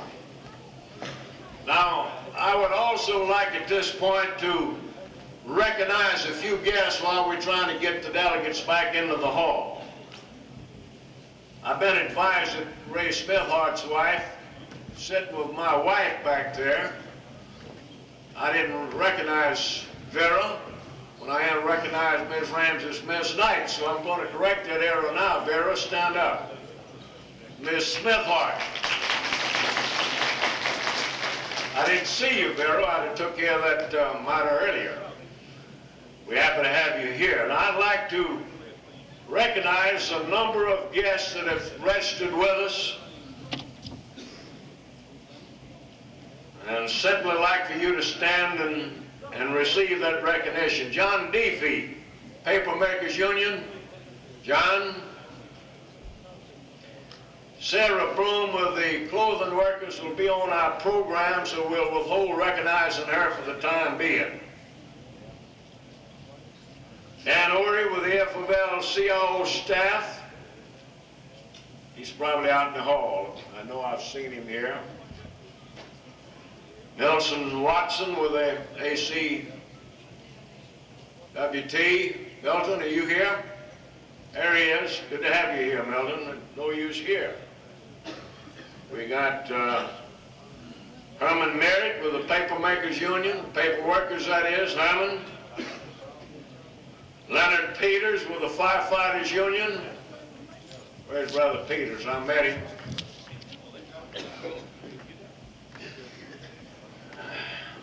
George Werner, CWA representative. Where's George? He was here.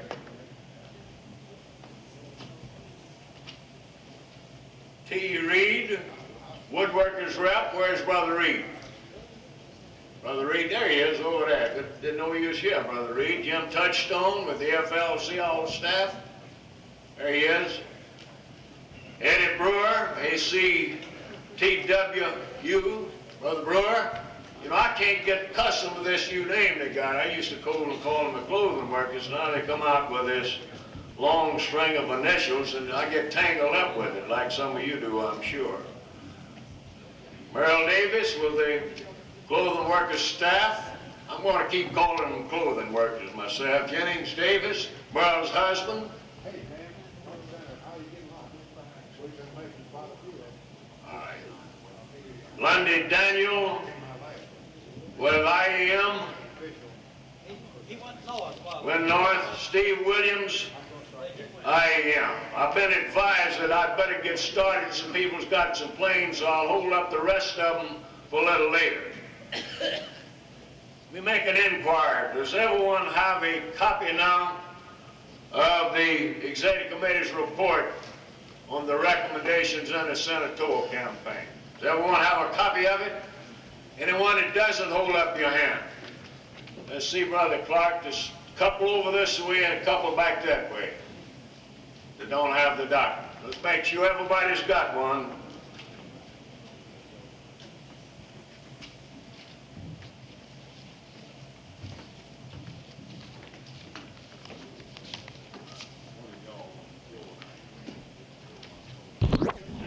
I know we got a problem now.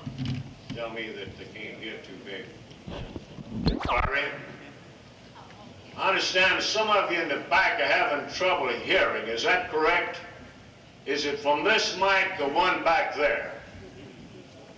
Is it from the front mic? Are you having trouble hearing me? But some of the other speakers you're having trouble hearing. Okay, we'll ask the speakers from this mic to get a little closer to the mic as we go along. Now, does everybody have a copy of the report? Okay, the chair now is going to recognize Brother Thomas Knight to read that report. Brother Knight.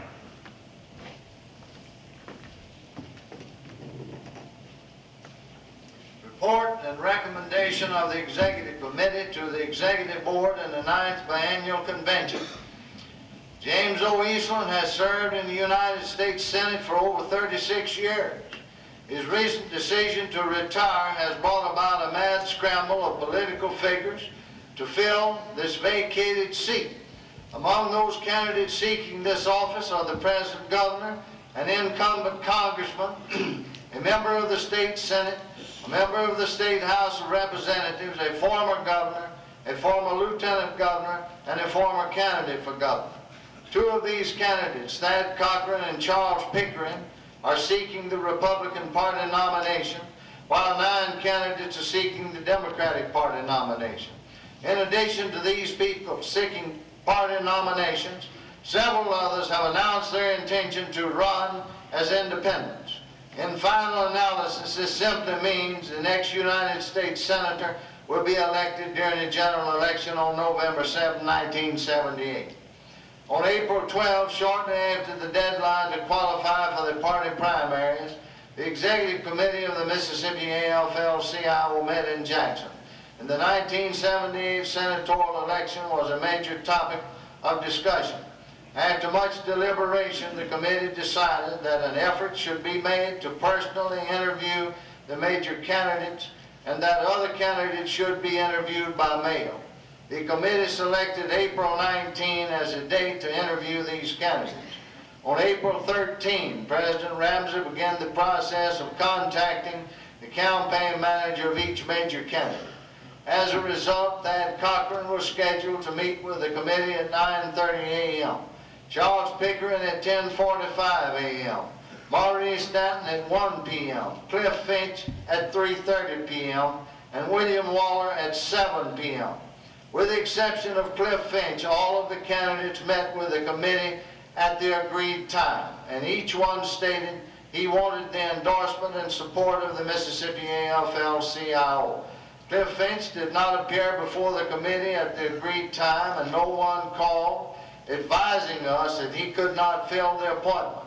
Considering the fact that organized labor was instrumental in his election to the governor's office in 1975, the committee was mystified, to say the least. His failure to meet with the committee or to call and seek another date led the committee to conclude that he did not want the support of organized labor in his bid for the United States Senate. His failure to appear also prompted the committee not to give him serious consideration, even though he is a major contender for that office. In keeping with past practices, 4 principal areas were considered in evaluating the candidates for the Senate. They were past record in public office, answers to interview questions, individuals or groups supporting the candidate, and chances of winning the election. Even though Cliff Finch did not meet with the committee nor seek our support, we did spend considerable time in evaluating his administration as governor. The Mississippi AFL-CIO was a decisive force in his election, or so we believe.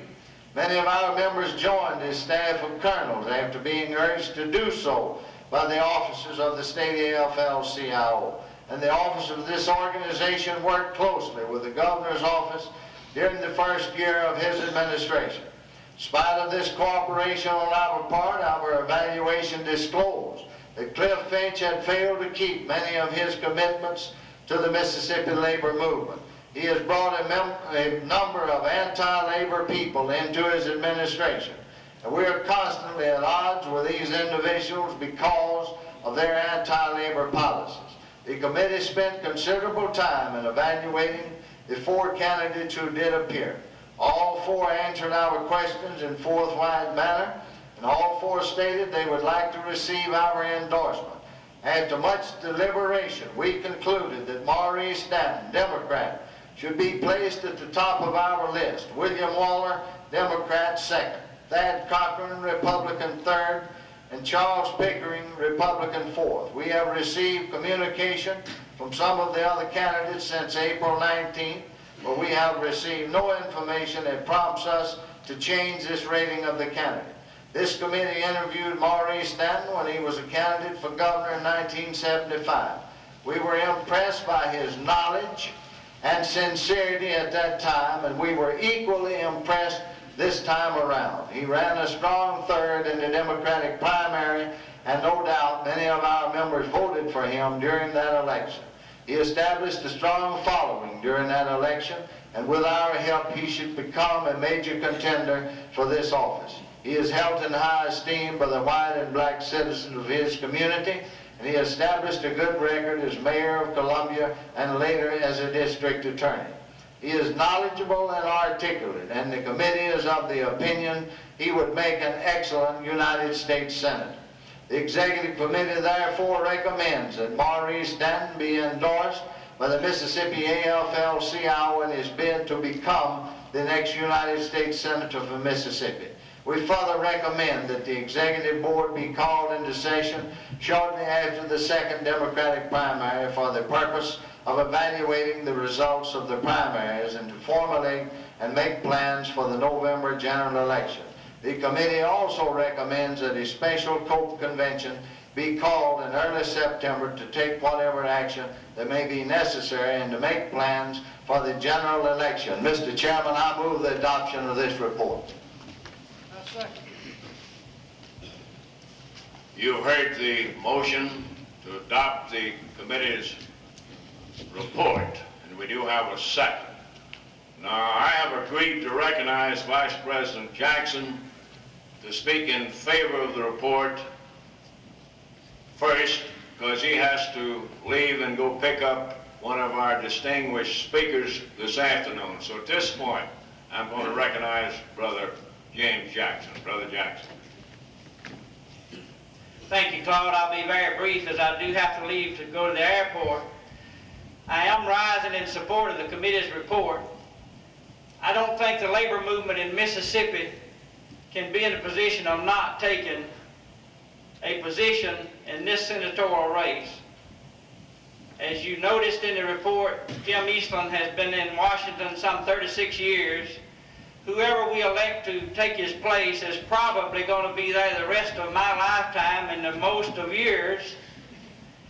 And any time labor does not take a position, then all we do is cancel each other out. Then if one local goes for one candidate and a different local goes for another candidate, we cancel our votes out and have no effect whatsoever on the political outcome of the race. We have another problem. Some people feel we should not take a position in the first primary.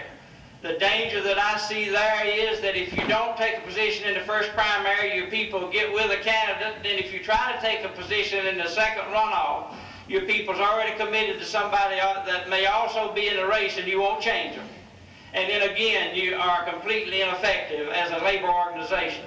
I've had the pleasure of being in this labor movement in Mississippi well over 30 years. And I'm speaking from some mistakes we've made in the past. I would like not to repeat those mistakes. I'm in favor of the committee's report. I was a part of this interview as I have been for many years, and I recommend to all the delegates seated in this convention that you vote the approval of this report. I thank you, Mr. President.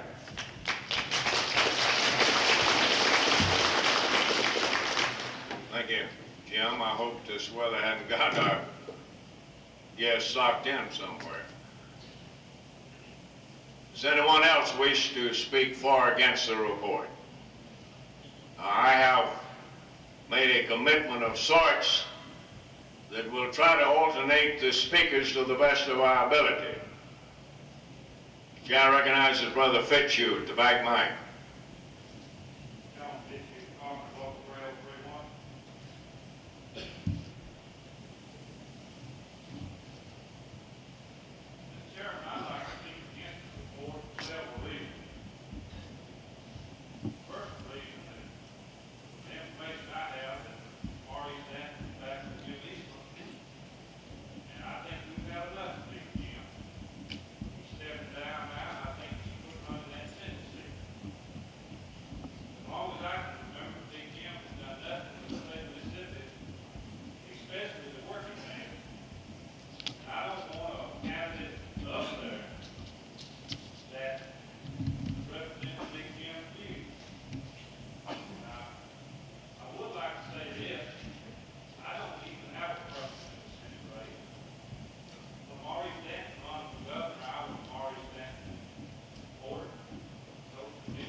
time.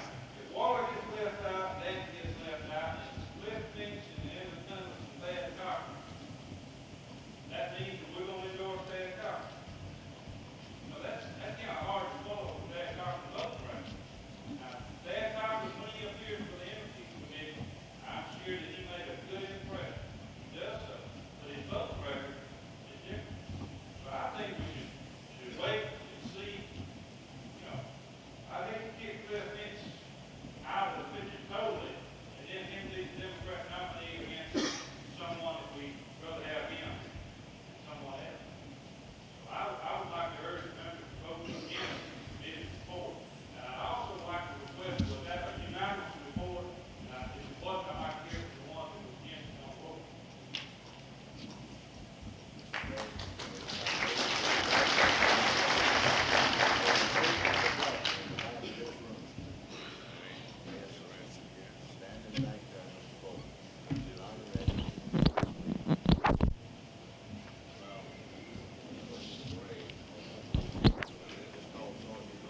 My attention's been called to the fact that we have some people in the hall. This is an executive session that are not supposed to be here. Brother Bowman, I guess, is one of those individuals. Anyone else not duly registered delegate or guest? All right, we're gonna recognize Vice President Tucker at this point, and we'll get you next, Brother Kendall. Brother Tucker, I think, wants to respond to some of the questions raised by Brother Fitzhugh. Brother Tucker.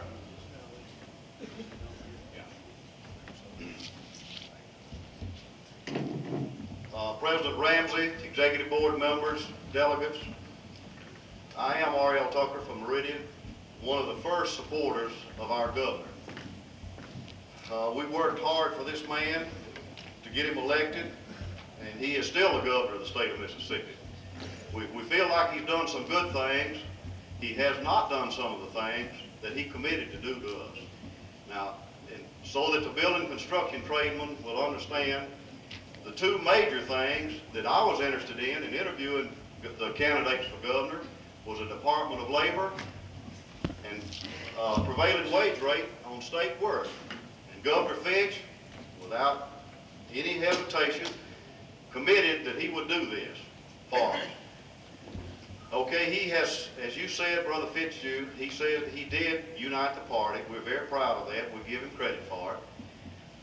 He did not come through with the Department of Labor. He tried to explain that to us yesterday. We spent 6.5 hours in executive session deliberating this report. What has happened between Labor and the governor's office is a fact that is in this report. He has brought in a bunch of anti-union people to represent him, and we cannot talk to him. We've had appointments to go to the Capitol and sit down and talk to him about our problems. We have not had an opportunity to see him. We would see some of his aides. Now, he answered me again last night, yesterday afternoon or whatever, about a commitment that would not be so obnoxious in the eyes of the public about prevailing wages on state work. Now, if any of you don't understand what I'm talking about, the state of Alabama's got this. It's an executive decree by the governor, which simply means that every contractor is obligated to pay the same wages to the craftsman on the job. They can't say it's pro-union. It would just be an equalization. And his answer to me last night was that he had forgotten this. And this was one of the main things. In fact, there was several issues, but this was one of the main issues. Now, we put a lot of time in this. I know it's a lot of pros and cons, but I'm speaking for the committee's report since I am a part of it. And Brother Fitzhugh, I hope that I answered some of your questions. He has forgotten his commitments to us. Thank you, Mr. Chairman.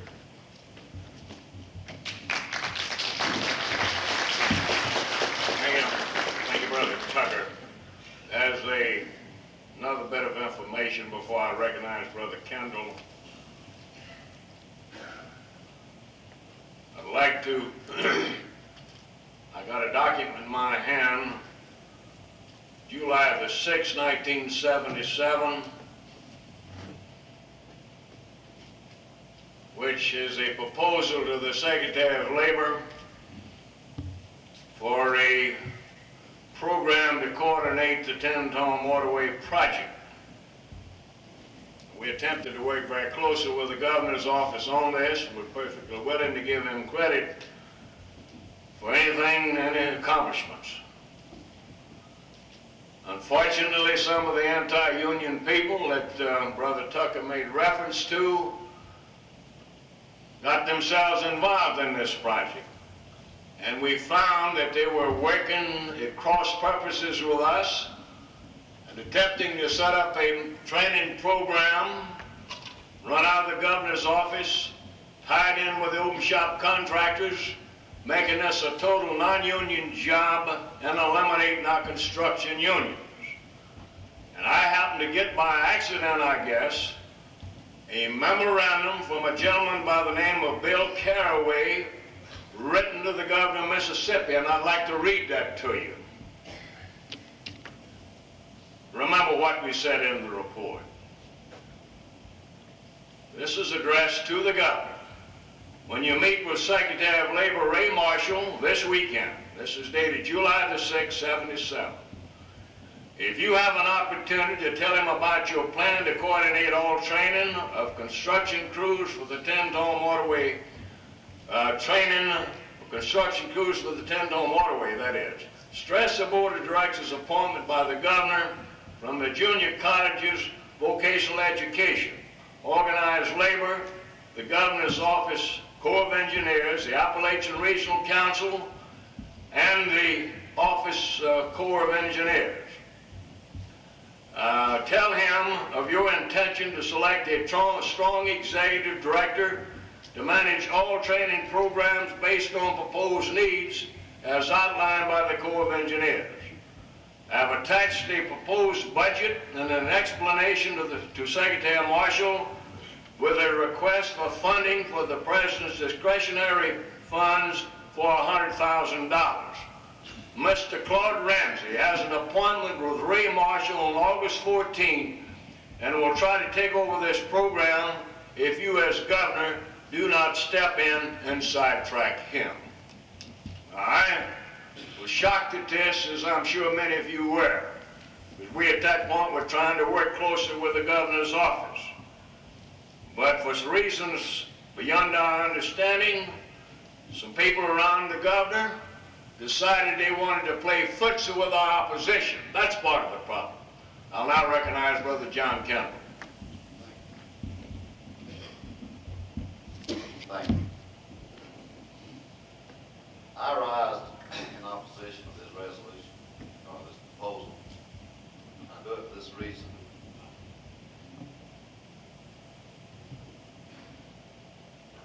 Turn up loud.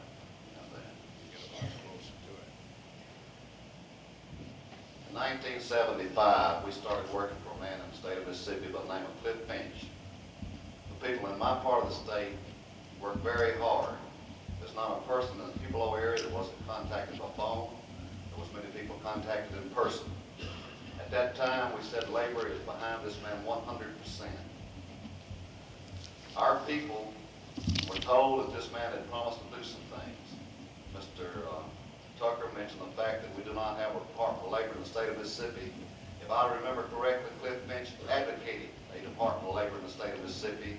The House of Representatives, which we claim the majority are our friends, that have not felt free to pass bills such as that for people labor. Some other things that bothers me is the same thing that Mr. Fitzhugh mentioned. How are we today supposed to go back and tell our rank and file members that this man is no good no more? He does no good for the state of Mississippi. He'll do us no good if he goes to Washington. Well, I'll tell you that there's some things that we have been talking about at our union halls, and that is the fact that the man did propose the Department of Labor, although we haven't got one. The man did propose an increase in working compensation benefits, which we did get. The man did propose an increase in the unemployment benefits, which we did receive. The man worked us out of one of the worst situations the state has probably witnessed in a long time, with the savings and loan situation that we're all familiar with. Many of our members had money tied up in it. So now today we got to go back and say, well, these things are pretty good, but there's some district attorney down in South Mississippi that sounds good when he's interviewed, so therefore we can't back this man. I'm saying right now that we oppose this man, and we oppose this proposal that's up here today. Let's vote this thing down. Let's get out and work with the candidate of our choice and get the thing together in November and get a man up there to be a friend of the Lakers. Thank you.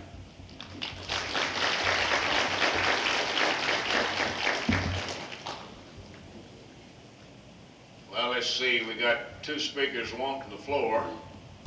Ed, are you for or against the proposition? I've promised to try to alternate. Mr. Chairman, Eddie McMahon, Glass Bottle Blower, Local 230. I rise in support of the recommendation from the executive board. I know, Mr. Ramsey, that you've worked mighty close with Mr. Fink since he's been in there. If I remember correctly, at our last special convention, he had an invitation to come and address our convention. He didn't even extend us a courtesy as labor to come down and meet with us, even though we had the legislators and senators and the lieutenant governor at our meeting. Mr. Finch wasn't around. And I don't know too much about Mr. Dan, but from talking with you and from the interview that the board has met with Mr. Danton, I think they have brought up some serious questions, and I recommend that we go along with the recommendation of the board. Thank you, Ed. Let me, before I recognize Brother Woodson, let me put something in its proper perspective, or at least try to. In the report, we mentioned the fact that Finch did not meet with us, and I think that you are entitled to know a few things that's transpired. I was appalled, as I'm sure many of you are, at the fact that after we had worked out the time with his campaign managers, Bob Perry and Mike Amos, primarily Bob Perry, agreed on the time that the governor did not show. We couldn't understand it. We sat there and waited for 3 hours. We felt something had to be wrong. But the fact is, several days passed before anybody ever bothered to call and let us know what the problem was. Now, as the fact that the governor did not meet with us simply meant that we could not give any proper consideration to his candidacy. We have a standing rule in this organization not to consider candidates that will not sit down and talk to us. We mention this in the report. Now, Bob Perry called on Tom and myself last Thursday and advised us that there'd been a mix-up somewhere, that the governor hadn't got the message he was supposed to meet with us. Wanted to know if there's any way of making amends for the snafu. I told Bob that we didn't have time to get into this interview business again. Well, he said, what about him coming before your board? I said, I will present this matter to our board meeting Sunday, and if the executive board wants to afford the governor an opportunity to appear, then certainly, we'll invite him. So the board yesterday did agree to allow the governor to meet with us. And as Brother Tucker said, we stayed in session for some 6 hours. And part of that time centered around the fact that we were waiting for Governor Finch to come in. Now, he came in and talked. He answered a few questions, but we did not go into the interview process with him as we did the other candidates. Now, I agree, and we say in the report, we commend the governor for many of the good things that he's done. We worked very closely with him for the first year. And you'll find in the officer's report mention of some of the good things that he's done, But at the same time, remember, he didn't meet with us. We were not able to pose our questions to him as we did the other candidates. Okay, the chair is now going to recognize Brother Woodson. Now, you next. Brother Chairman, Robert Woodson, Vice President of the Mississippi FLCIO. I rise to speak in opposition of the committee's recommendation. I guess by now you recognize that maybe if there was any mention of there being some votes on the committee or someone in the committee against the recommendation, that I happen to be one of thing for any candidate. I'm up here to say that I think labor in this instance is making a mistake to take a position in this primary election. Now let's face reality. I've been moving now for about 20 years. I've served on the executive board and the board member of vice president since 1966. Now, I've been involved in a lot of political activity with labor. I've been involved in a lot of political activity with the community. Now, labor on many occasions has said that had not it been for us, so-and-so wouldn't have been elected to office. Now, this may be true in some instances, but let's really think about what we're saying. Labor alone cannot elect anybody. Now, we have to coalesce our politics with other groups in the community. Now, as I said in the board meeting yesterday, I saw fragmentation not only in the labor movement, but I saw fragmentation in the community that we've been coalescing with over the past year. I saw rank and file union leaders coming to the Cliff Finch rally in masses in support of his candidate. I saw people that we've worked with over the years in trying to elect candidates that labor has endorsed coming to the meeting in masses. I'm saying that because of the fragmentation within the labor movement, because of the fragmentation in the community that we have worked with, that we have depended on over the years to work with us and having to elect candidates that we thought was going to be friendly to our cause, that we should not make a recommendation, that we should not make an endorsement in this primary. Now, sure, the governor hasn't done everything that we hope he would done. No politician has done everything that we hope he would do. The President of the United States, I've just discussed it with him as I can be. Yet I worked for him like hell last year whenever he ran for President of the United States. And I think we're too quick to think that everything that we want done ought to be done. I haven't done everything that my people wanted me to do in my local union. I get cursed every day because I didn't get this accomplished in contract negotiations. Nobody do everything that we think they ought to do. Even we ourselves don't do everything that we ought to do. Mr. Chairman, I say to this group here today, don't make a mistake of further alienating yourself from the person who might be elected. Now, Cliff Finch is elected, if Maurice Dent is elected, if Bill Wall is elected, if Charlie Sullivan is elected, if Thad Cochran is elected, regardless of whether we like it or not, he's going to be our state senator. And we ought to be able to go up there and sit down and talk to him, at least if he don't do nothing. Now, we talk about what we've done in the past in politics in the State House of Representatives, in the State Senate.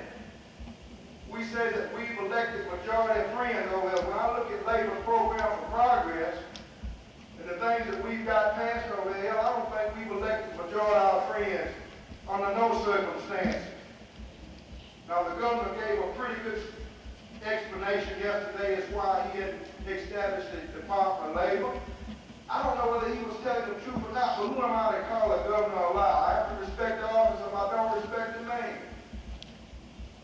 He said that he did back off because every executive order that he had issued was threatened to be nullified if he carried out that Department of Labor executive order. Now, I think if that's so, that was justifiable reason to back off. If the legislative body of this state, who we say majority of our friends, threatened to nullify every executive order that he has issued if he carried out the Department of Labor order that he issued. I'm not going to take any more time, but I think we ought to be realistic in our thinking. I think we ought to recognize that in order to continue working with the people that we coalesce with in the community in the past, not only on a local level, but on a national level. You see, we're in the midst of a litigation on a reapportionment situation right here in the state. And before long, this state is going to be chopped up into legislative districts where all of us are going to be involved in electing new House members. And we can't do it alone. We're going to have to expect those people we've been working with in the past to help us to do it. Now, why should we, alienate ourselves from them in this instance? And I'm not saying there are not some people that maybe even think like we think. But let's analyze it and say, from what we've seen and what we've experienced, and all of us are pretty smart in politics, whether there are enough who think like we think to carry out this endorsement. Mr. Chairman, thank you.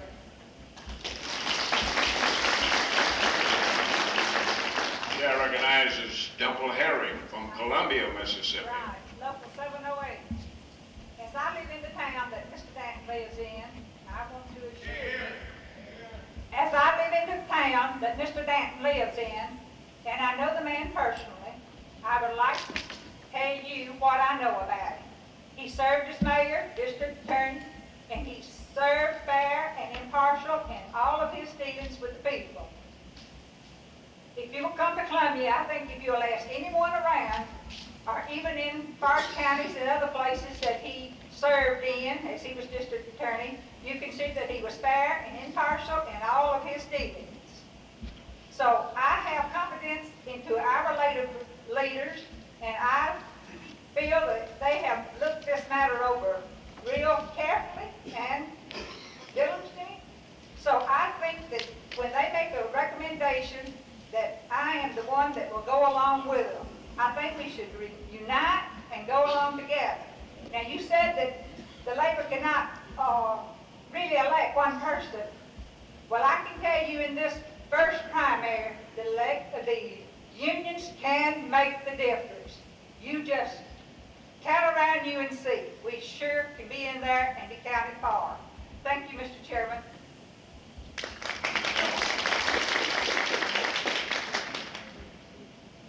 Miley. Thank you, Brother Chairman. I'm Ralph Miley with the Laborers, Local 145 here in Jackson.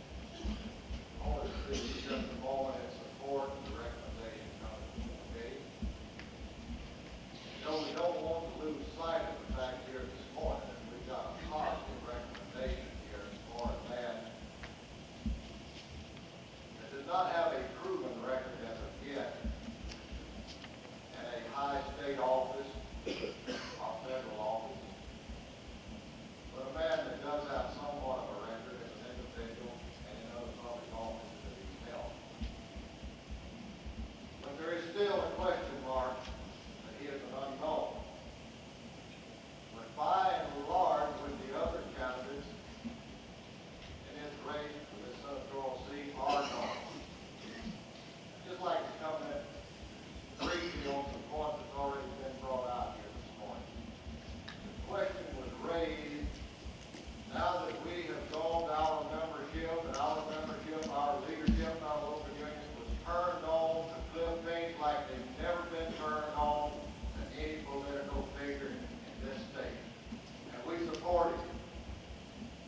I would submit to you here this morning that this labor movement is not the one that broke the faith. The question's raised, well, what can we go back to the membership with to tell them why we all of it? Well, number one, the question is not whether we're all of it as governor or not. He's still the governor. I think we should allow him to continue to be governor and serve his full term and then retire from politics in the state of Mississippi. I'm not a man that has hard feelings toward anyone. I think every man should be entitled to the right to earn a living, and that's why I'm glad to know that Mr. Spinks has got all kinds of capabilities. Running bulldozers, pumping gas. Let's put him out there and let him see what it is to earn a living doing that. But Cliff Spinks, during the time that he has been in office as governor, has committed what is the unpardonable sin if you stop to think about it for any political figure. He has completely insulated himself from and cut off himself from all communication with a group that turns out some kind of support in this state for him. You've heard the explanations given here.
digest it, but he won't get the hell out of the way and let the cow have it.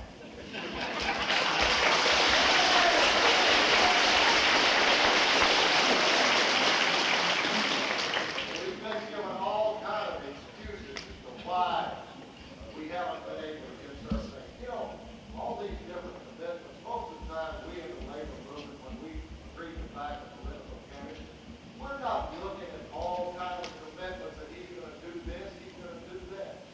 We're looking for someone that has the courage and who will evaluate the issues. And what's right and fair for us, we expect it. That's all. I say to you, a man in public office that commits himself, cuts himself off from all communication with you and refuses to recognize your elected leadership, there is no way that he can evaluate the issue. I also submit to you that you'll never have a man in Congress, the Senate seat, or anywhere else of courage if we do not have the courage to take a position when we have clear-cut issues. It's been talked about here this morning that we don't want to alienate ourselves with anyone. Well, we can't support all of them people up there. We know what we're going to get when we're fragmented and none of them hold us anything. The senator, Cliff Pink, is the one that broke the thing. Many of you sitting right here in this hall have attempted to reach the governor on items of this part. We know he can't talk to every rank and file member. A local labor leader that represents 1,000, 2,000 members demands a certain amount of respect. These people have not been able to get through it. Letters have gone unanswered. I myself had occasion to write to the governor several months back after he was successful in bringing a job force center to the state of Mississippi, completely ignored the labor movement. The center was set up completely non-union. They're there today training young people to go out and compete non-union with us for jobs. When they had the dedication ceremony there, Secretary of the United States Department of Labor came to the state to speak at that. In any state where we've got a man that's supposed to be a friend in the governor's office, and the secretary of the federal agency that is set up to see after our needs is coming into the state, the people in the labor movement in that state would expect and would have that the president or secretary treasurer of their state organization would be invited to be a part of the governor's welcoming committee. We did not receive that. Claude Ramsey and Tom Knight found out about that dedication ceremony just like anybody else. They read it in the press release. I wrote the governor a letter before all this thing come up and suggested here, well, we just need to catch his coattail and judge his attention. I tried to catch his coattail months before this Senate thing come up. I wrote him a letter trying to make him see where he was slighting our elected leadership, slighting any of you as individuals by surrounding himself with a bunch of idiots that would not get the word to him what our problems were, and in fact we want to talk to him about, or else he chose to go. Took that man 1 month to answer that letter, and it was a brush off, I think.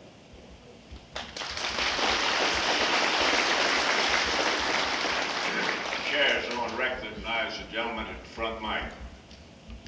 I am Dwayne Copeland, Local 733, IBEW. As a member of the COPE Committee, I believe it was my duty to contact some of the delegates and talk to them personally. I'm not one to take other people's word for things. So I contacted Mr. Waller and Mr. Finch. Mr. Waller makes no qualms about the fact that he is for the right to work law. Mr. Finch hedges when I ask him what he's going to do for labor. He said, I'll work, and I quote, I will work for all the people of Mississippi. Well, I don't care for a person that won't commit himself knowing that I'm labor. I worked for Mr. Finch and worked hard on the coast to elect him to the governor's seat. But since then, I must ask why Mr. Finch will not commit himself or assure labor in this election. Has he stopped carrying his lunch pail? Brothers and sisters, it is time for us to commit ourselves. Let us get our feet wet. Even a turtle doesn't get ahead until he first sticks out his neck.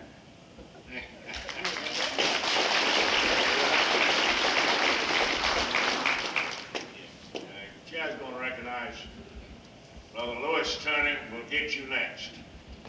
Back to me. Mr. President, delegates and guests, I rise in support of the Executive Board recommendation. First, I would like to correct the brother that said that Mr. Finch did push for a U.S. Mississippi Department of Labor. He did not.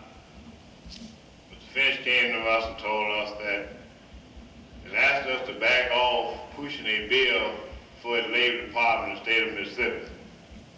That he would, by executive order, to create an industrial department of labor relation.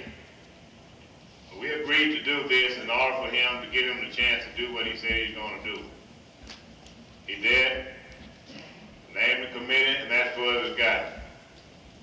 He didn't go no way to push himself in the way of support of his executive order that he created. After going to the trouble to put a lot of people to work to name people for this position. He didn't support a bill to help finance. There's no way it was going to get off the floor. So Mr. Finch, as far as I'm concerned, has never done what he told organized labor he was going to do. We'll try to meet with him. But one time, 3 or 4 of us, Brother Tucker and several of us got a chance to meet Mr. Finch in his office. When we met with him, he came in there, and we were sitting there about 3 minutes. His reception came in and said, Governor, you got another appointment. Not only is she going to come in there one time, she came in there a dozen times. We were sitting there in about 10 minutes. And we didn't get anything done. And speaking for the building trade, before Mr. Finch became governor of Mississippi, our union contracts were getting better than 85% of the state work. Today, we're getting 0. You put a man over the building commission who has no ties with organized labor. In fact, he hated them. He said he was going to put a labor man on the building commission. He did not do that. So I speak for the Executive Board recommendation, Mr. Chairman. Thank you. Thank you, Lois. Chair recognizes the gentleman at the back mic. Henry Oliver, ILA 1303, Gulfport, Mississippi. Last bill, I'm not a speaker like some of this gentleman on.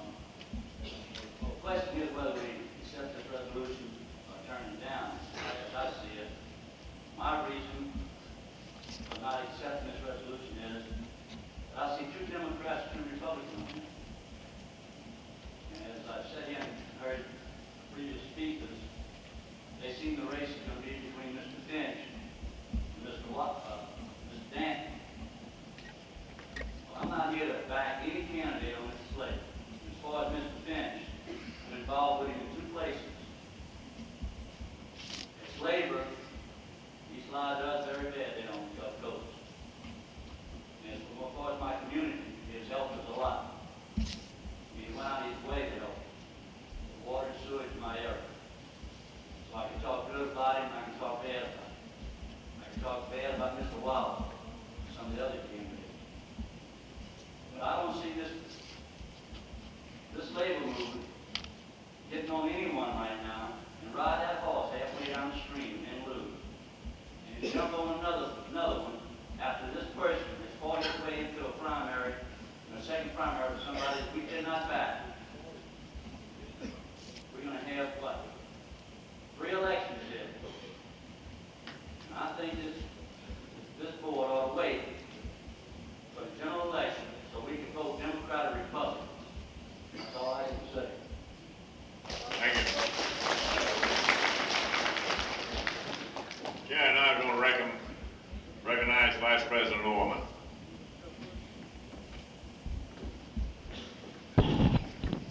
I'm Curtis Orman, International Representative of the Boilermakers. I am a delegate, I'm a Vice President of the AFL-CIO, and I am a delegate from my local 903 in West Point, Mississippi. I happen to serve on the interviewing committee. I was on the interviewing committee when we interviewed Governor Finch, and one of the things that he did promise us, as has been stated here before, is that he would, by executive order, form industrial relations that would take the place of a Department of Labor. We went along because we have nothing now. And just to set the record straight, this thing is the only thing I can call it, that he came up with, that he was going to appoint a committee, and started his committee to go on it. It was 6, I believe. They gave us a copy of it, and it was 6 for every 2 of labor, there was 6 from management. What kind of deal would that be if we'd have got it? Now he says, and just to clear the record, he says that somebody stated that the House would not go along with him, or the House would not pass a bill. He didn't promise us that he was going to get a bill through the House. He promised us he was going to do it by executive order.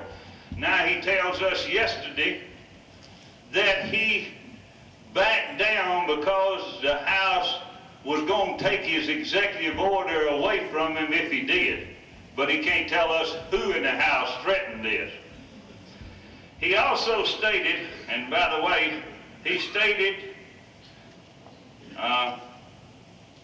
that no highway patrolman had ever intervened in a strike in the state of Mississippi since he had been governor. Now here is the problem. Some of the other speakers have done a better job than I have of speaking on it, but the main trouble with Cliff Finch is he has got where we cannot get to him. Nobody can get to him. And I want to just tell you this story because I know it. I was involved in it. I was involved in a strike at Starkville, Mississippi, an unfair labor strike, I might say, where the company had violated the National Labor Relations Act, and one of the highway patrolmen did come through our picket line and his car did sit inside this plant for over 2 to 3 hours. I had the number of the car at the time and still do somewhere.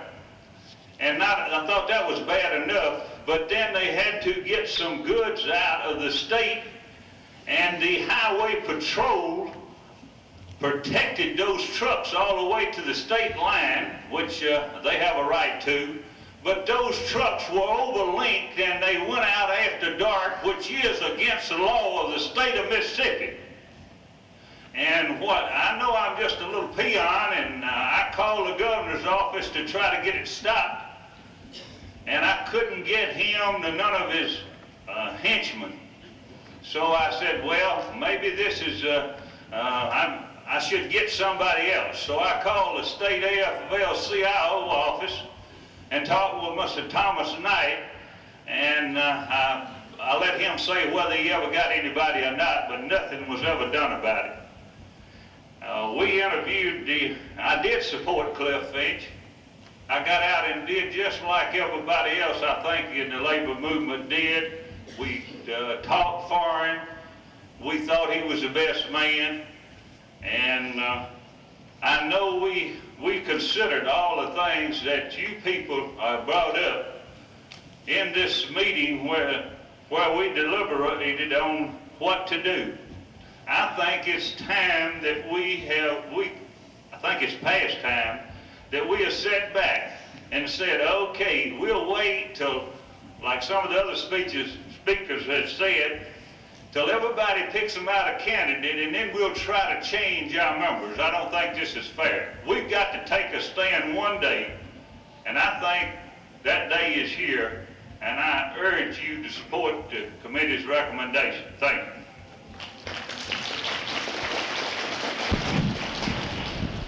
Chair is now going to recognize Brother Marvin Taylor from Columbus. I am Marvin Taylor.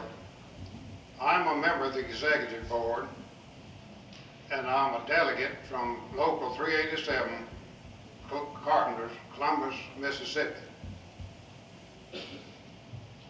I want to direct your attention for just a minute or two on what the question before us is about. It's the recommendation of the interviewing committee to endorse Maurice Danton in the first primary. Most of the speeches, several of the speeches, has been on Cliff Finch. That's not what we're talking about. We're not trying to determine whether Cliff Finch is a good governor, a bad governor, indifferent, or whatever, or whether he make a good senator or won't make a good senator. What we are to decide is whether or not we're going to support the recommendation of the interviewing committee, which was not unanimous. Now, we have done things like this before, in which we have waited because there's a lot of people out there, due to the rush of the situation, due to the shortness of the time, and not being fully instructed or communicated with through the AFL-CIO office to refrain from making commitments. A lot of people had made commitments, and substantially so. So I think we would be in a position of possibly, at this point, to alienate a lot of our people that go to make up this trade union movement. And I want everybody to understand that what I'm saying is what I believe to be in the interest of the total labor movement in the state of Mississippi and Mississippi AFL-CIO. I don't want you to think in terms, okay, you're breaking rank. Well, if I don't consider it that. I consider that I'm saying what I'm saying, taking the position I do with a good motive for the best interest of holding the people together, black and white, principally. Now, I think it's an undisputed fact that the two leading candidates, Finch, Waller, in my part of the country, and that's, I think there's some regional situations that come into this picture, maybe north of Highway 80 as well as south of Highway 80. I'd say up in our part of the country, Columbus, Tupelo, Corinth, up in that part of the country, you're going to have a little bit of rough time in selling this thing. I don't think that you're going to be able to get people to go along. I think if you play it quietly and easy and let these people go ahead and, just like we've done several times before, vote like they feel like they want to, committed already in the first primary, and then see who's in the second and take a second view. We have done that more than one time in the past, and I think successfully so. So that's all I'm asking at this point. Not whether Cliff Finch is good or bad, whether he'll be good or bad, but whether or not it's in the good judgment of this organization to make this commitment and this endorsement of Maurice Danton, which at this point I believe is a race between him and Sullivan for third place. Now, where does that leave us if he should be left out, if he should be third place? Where do we go from there? There has been no contingency until this morning. It didn't come out in the meeting yesterday, I don't believe, as to what we'd fall back on in case that should happen. But I believe it's brought out here that we might take a second look and reconvene and talk about if that happened, that he was left out. Now, Also, it's told all around my part of the country that the Eastland big mules with the big money is supporting Maurice Denton. I don't know whether you can prove that thing or whether you can't prove it. That's being narrated around. I'm saying this, that there seems to be a very strong commitment to Governor Finch among my black friends. It's almost a religion. It's almost a cult. Now, we have worked long and hard, and nobody harder and longer, and with Claude Ramsey and Marvin Taylor and people that has come down through the Ross Barnett, and Paul Johnson and John Bell Williams era on some of these questions we're talking about. We could be very well in position of blowing it plumb out of the water as far as I'm concerned. We could wind up with Charles Ellis being the spoiler, taking away people. Suppose you get Maurice Danton in there. How many of the people are going to go to Charles Ellis?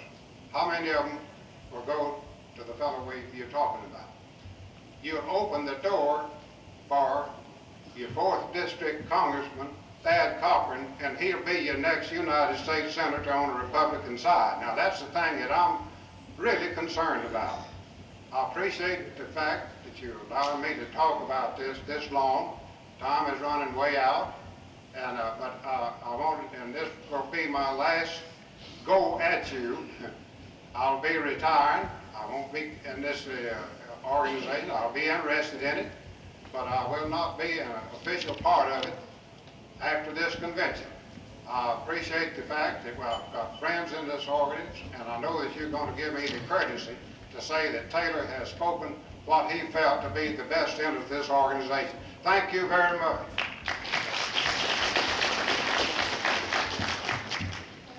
Gentlemen, Mike, Brother Beckham, they'll get you, Ronnie, next. Biennial Whips is wanted at the door. Biennial Whips. Mr. Chairman and delegates, I think that we looked at the wrong horse. We've been talking about Finch and the resolutions about something else. We ought to be talking to the legislature, people that won't let Finch do anything. I'm not for either one of the candidates, and I move for the previous question, Mr. Chairman.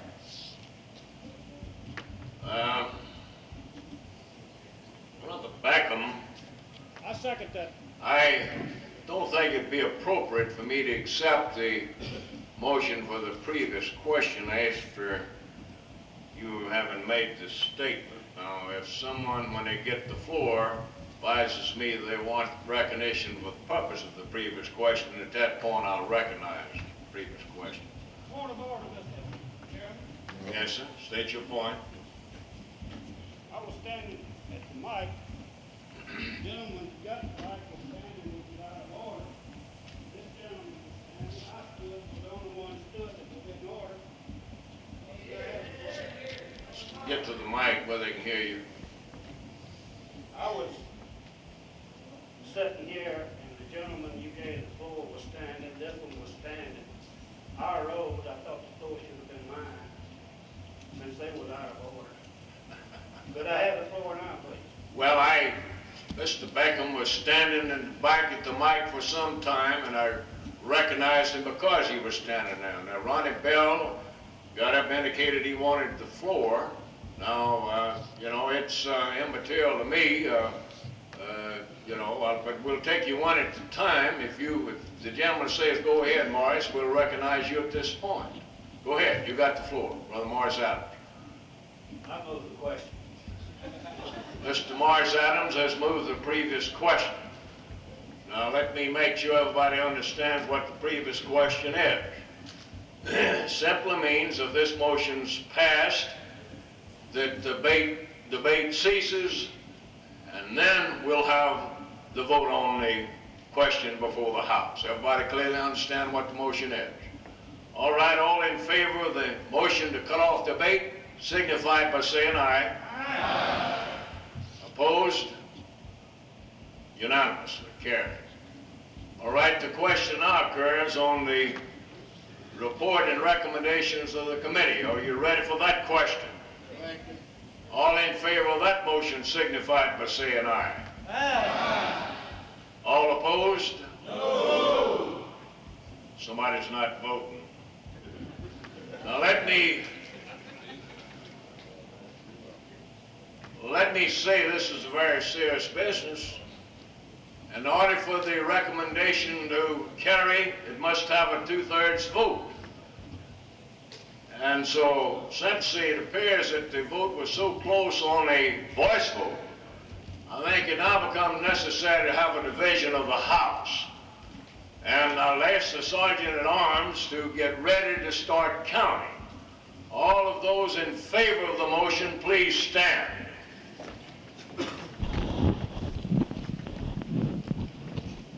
Now, we'd like to ask the Sergeant at Arms to count the votes. You got several up front. Need a clarification on what this vote is all on. On the committee's report. Adoption of the committee's recommendation. You get these up? We're going to take another vote on those.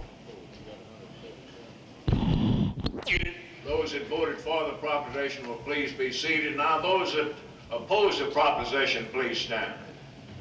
It's going to take me a little while to compute the vote on this proposition. We've got, Mr. Chairman? yes. Point of order. Yes, sir.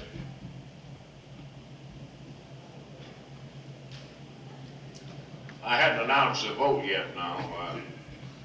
I should do that, I think. Let me announce the vote and explain the problem to you. The vote that's been handed me was 147 for the proposition, 83 against. Now, this matter has to carry by a 2/3 vote. Mr. Chairman, point of Yes, order. yes. The 2/3 vote that had to be carried was the cutting off debate. The vote that we're on now requires only a majority. No, you got it in reverse, Morris. Yeah, you got it in reverse. Yeah, for an endorsement under the Constitution, we'll have to have a 2/3 vote. It's going to be very close, but I'll have to have a little time to figure it. Brother Kelly?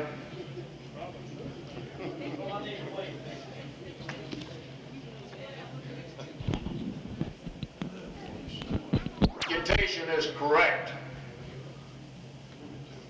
The motion failed to receive the necessary 2/3 vote. Mr. Chairman, Russell Kelly, delegate of the International Association of Machinists and Aerospace Workers, District Line 73. I request a roll call for capital vote on this issue.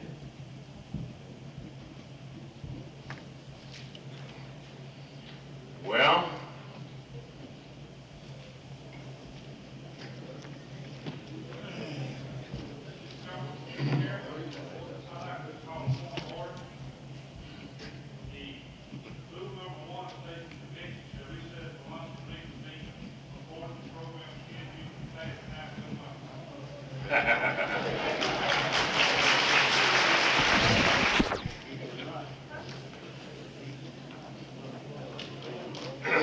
don't think we should recess quite this quick because of the importance of the situation at hand. Now, obviously, it's a very close vote.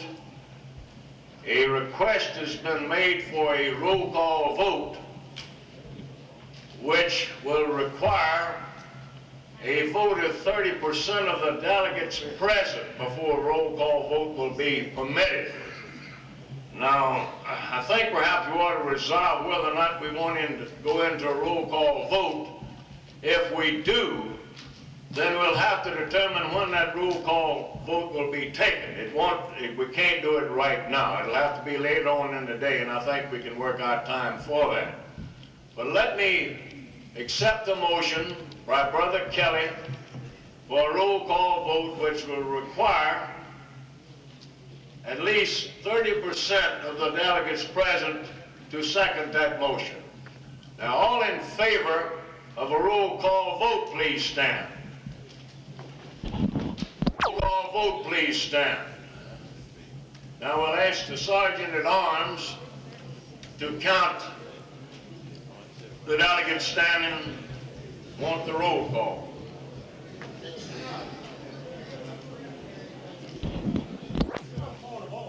Yes, sir. We have a parliamentarian. Do we need one? State. Meeting, anything other than Robert's rules will govern. Yes. I believe that under Robert's rules, to cut off debate requires two-thirds vote, but for this particular vote, we require only a majority. I'd like to have a parliamentarian check for that, please. The Constitution of the Mississippi AFL-CIO itself requires a two-thirds vote on a political endorsement. That's the authority for the political endorsement. Now, It should have been in the rules here, rather than to say. Well, the rules that control or govern the convention that you have before you do not deal with the subject at hand, and that's a political endorsement. I have a point of order, Mr. Chairman. Okay, state your name. J.P. Bowman, Local 303 from Natchez. Yes. After an issue such as this has been voted down Yes. by the delegates here, they have lost now. How can we come back with a roll call vote on the same issue? The delegate, any delegate has a right to request a roll call vote. Item 14, and we had a discussion on this, states issues may be decided in any parliamentary manner, but a call of the roll is in order when supported by 30% of the delegates present at the time of demand. Now, Mr. Kelly requested the roll call vote, and we're in the process now of determining whether or not 30% of the delegates go along with him on that roll call. We haven't made the announcement yet of the results of the first vote. Let me see what we got. The question that I raised, though, should not this request been brought before the vote was taken? In other words, if this request, a roll call vote, would have been requested prior to the delegates voting, then I think this would have been in order. But I'm of the opinion that we are out of order now to take another vote. Well, it is a rather touchy kind of a situation to deal with, I'll grant you that, but we're going to try to be as democratic here as we can. If a majority, you know, if 30% of the delegates here indicate they want a roll call vote, then I think perhaps we ought to agree to that roll call. Now, we have 265 delegates, according to the committee's report, Credentials Committee, we had 265 registered delegates. The vote by the division of the House was 147 to 83. Obviously, some people registered did not vote. You see, obviously some people are not voting in the convention, and they have a right not to vote if they so desire. But I think at the same time, if a delegate requests a roll call vote according to the rules, then it must be permitted if 30% of the delegates present and voting agree. And I'm going to rule in that fashion. Now, what is the result here, Brother Clark? United Arms advises me that the necessary 30% did vote for a roll call vote, which means that we now will have to decide when to take that roll call vote.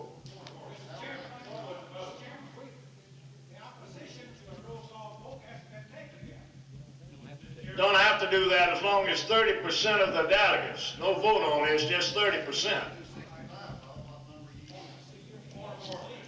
But let's just take one at a time, Brother Fitzhugh. You said that you was going to use the number of voting, which is 230 people.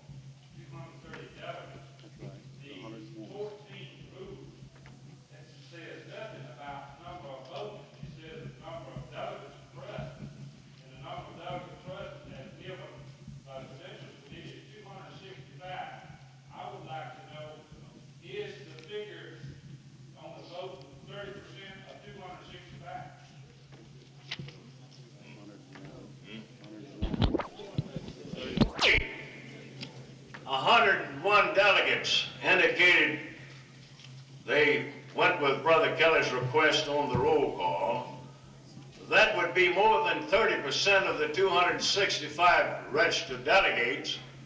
Therefore, a roll call would be in order. That would have to be my ruling now. Now, the question now is when to take the roll call, and considering the fact that we are into the lunch hour, I'm going to make a couple of suggestions. One of our speakers has canceled out, will not be able to be with us this afternoon. That's Brother James Parker, where he's scheduled on the agenda to address the convention at 3 o'clock this afternoon. And if it's all right with the convention, I'm going to recommend that the roll call vote occur at that time. And perhaps the people at the desk out here will have everything in order. I'm not too sure they're ready yet with the necessary information for a roll call vote. Is there any objections to following this procedure? Take the roll call vote around 3 this afternoon before we recess for the day. Does that meet the approval of everybody? All right, we're going to have some announcements to make. Don't run off. We got some announcements to make. Brother Beckham? Oh, by all means, I thought everybody understood that. A roll call vote now. Let's make sure everybody understands what you're about to do. All right, a roll call vote in this situation will simply mean that the delegates will be casting their per capita vote on the number of union members they represent here today. No delegate will be allowed to cast over 300 votes. This way, you know, it's a delegated assembly. You send here representing members. You have so many votes to cast. So in that particular situation, the roll call will be called. Each delegate will come forward and cast his vote for or against a proposition according to the number of members he or she represents. Everybody understand that? Now let's get some announcements out of the way before we break for lunch. Chair recognizes Brother Knight.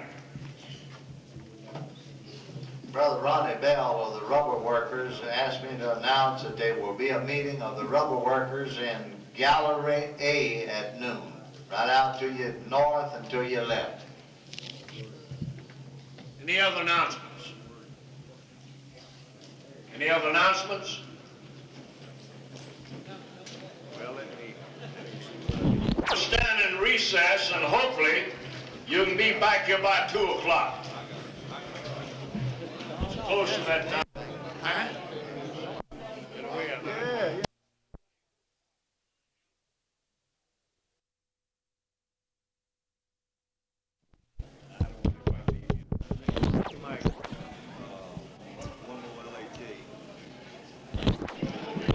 Yeah. I like those business agents involved in the 10-ton waterway up here on this podium, as well as the recruitment and training people.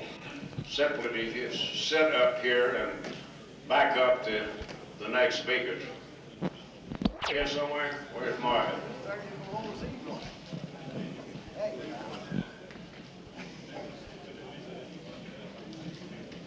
Where's the rest of them?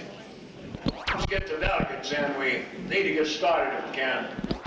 We are just a little bit behind schedule, and we do have a problem to deal with later on, so we're going to try to go ahead and get started.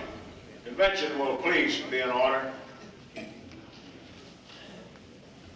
We have with us here this afternoon on our program a couple of gentlemen that I've had the privilege of working with over a number of years.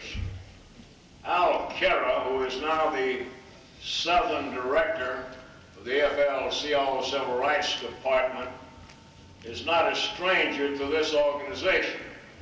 Some of you that might have been around for a number of years might remember that at one time he was the regional director for the International Lady Garment Workers Union.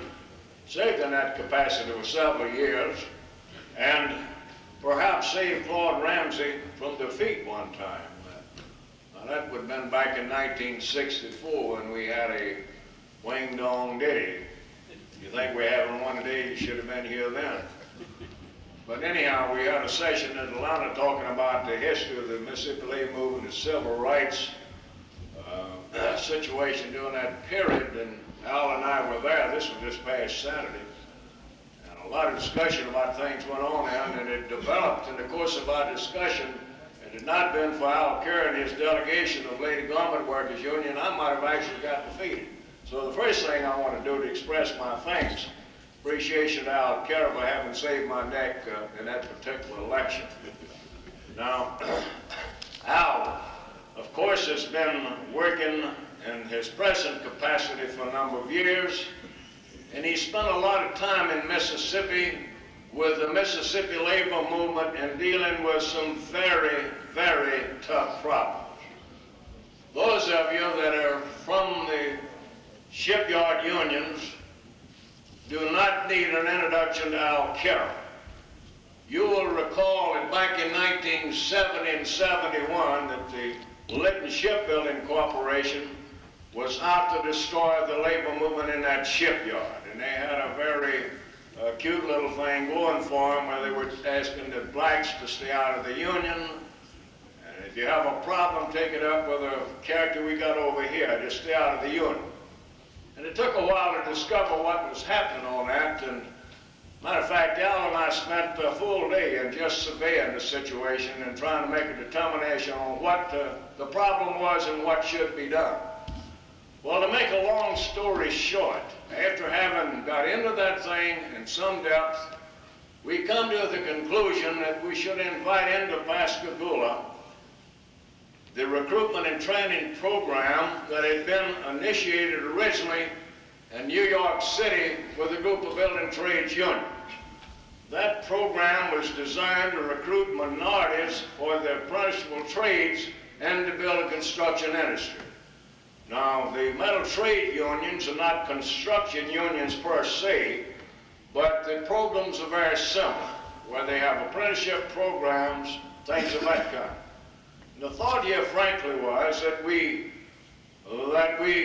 develop our own program to recruit minorities and put them into the trades. And while we were doing that, is to invent them they ought to join and participate in the unions. Come on up, man.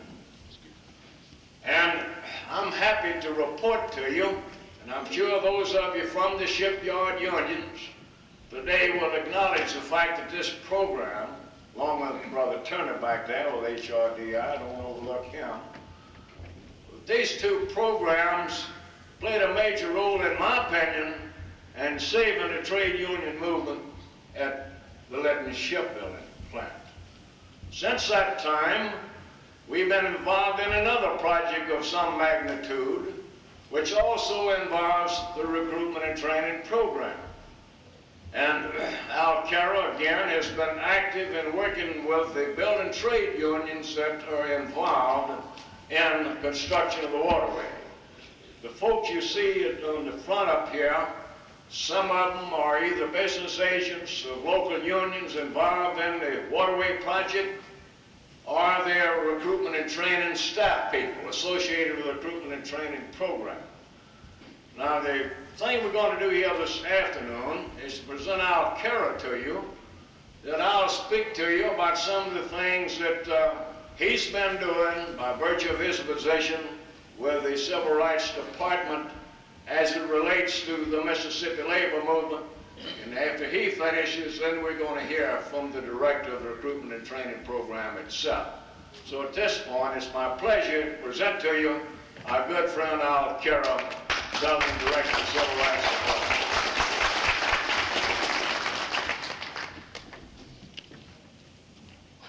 Thank you, Claude.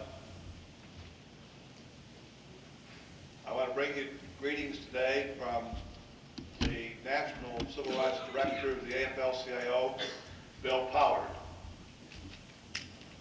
I could spend the rest of the afternoon reminiscing about those days in the early 60s when things were, to say the least, very hot in the labor movement here in Mississippi. It was the days when many of us had to plead with Claude Ramsey, do not drive back and forth after dark from Moss Point to Jackson. And we encouraged him to carry that shotgun on the front seat of his car.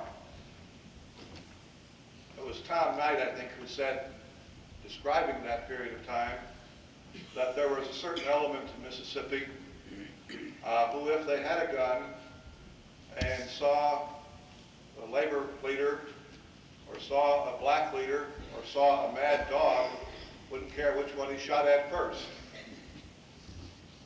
As many of you remember, those were days of great excitement, great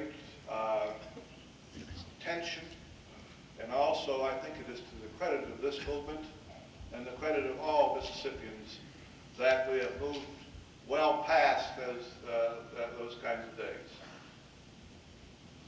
Claude has described to you some of our work that we did in Pascagoula, in which we effectively defeated the efforts of Roy Ash's ship company to drive a wedge between the black community and labor in that shipyard, using the new black workers in an effort to destroy our unions.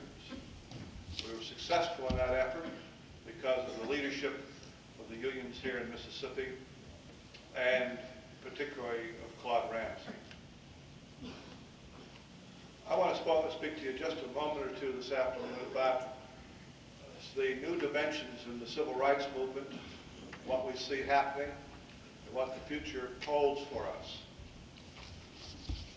Many of you may know the story of the Tennessee Tom Bigby, but let me just briefly review it with you to show you what I think is going to be the major thrust of the civil rights movement and the labor movement in the years ahead. We have moved from the streets, from protest, to politics, and to coalitions in politics, to more effectively represent our members. We are now moving together in a systematic, self-conscious way to do something about jobs for all of our people. And that's what the story of 10 Time boils down to, it seems to me. When we started working on that project, which you know is a long series of locks and dams, which will ultimately connect the Tennessee River to the Tom Bigby River down through to the Gulf at Mobile. When that job was first started, both the agency of the government, which was building it, was responsible for the construction, and the political forces in Mississippi and Alabama were convinced that that job would be built RAT, non-union, and it would also be built for cheapest wages possible. And in keeping with the tradition of the past in these projects, there would be very little, if any, impact on the local communities. Most of these projects in the past of similar size were built and the workers moved on to other sites, leaving the community through which they passed as poor, as downtrodden as they were before the project came. The unions involved accepted the challenge of this situation, starting first in Alabama, Gainesville and Allenville, Alabama, where the first two locks and dams were being built, accepted that challenge, decided that the only viable lever that we had to turn these jobs into union jobs were to make a coalition with the black community in those counties and to systematically exert political pressure to see if we couldn't get this situation turned around. The first efforts that were made had to do with setting up a training program in Epps, Alabama, for the purpose of training black workers to go to work on non-union jobs. This was an organizational tactic which had substantial success, even though the first contractor a contractor out of Oklahoma did not, in fact, sign a contract. The second thing that was done was to encourage union contractors to bid on this work. I must say at substantially lower rates than are customary for this kind of work, with the understanding that once having gotten a contract, there would then be renegotiation at some point of the wages and other conditions. This is the second thing that happened. But in this early period, it was significant, it seems to me, that we, the leadership of the black community in those counties, rose up and said, we want jobs, and we want jobs at decent rates of pay, and if it takes training programs to accomplish this, we want those too. That had a great deal of bearing on what flowed later on. Now, brought into the picture at that time was RTP, from whom you will hear a little bit later on, who do the recruiting for these positions in these training programs and for the jobs that become available. Once having gotten a union contractor to bid, we then had to put it all together. We established what was called the coordinating committee, of which I've been privileged to serve for the last 2 years. What we do is to get together with all the parties of interest, the Corps, the contractors, the memberships, representatives of the black community, Aaron Henry, the Minority People's Council, the trades, the waterway project itself, get together periodically to assess the needs for training, assess the job demand down the road, and try to put together a package program for that project. Now, one of the things that's happened as a result of that is that the job is virtually now 100% union. The crafts are fulfilling their obligation to train minority and women workers, and we have completely turned the situation around.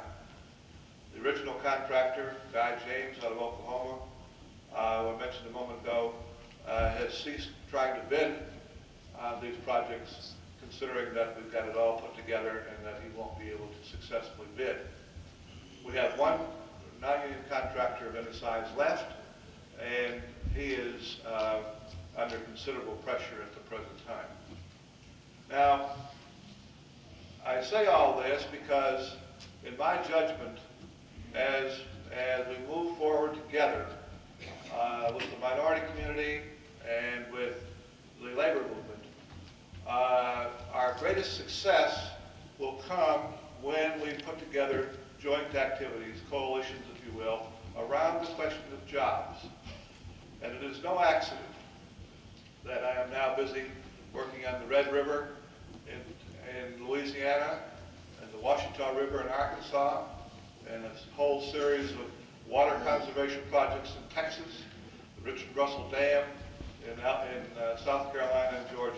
It is no accident because we've discovered that we have hit upon the technique, the tactics, which are most effective.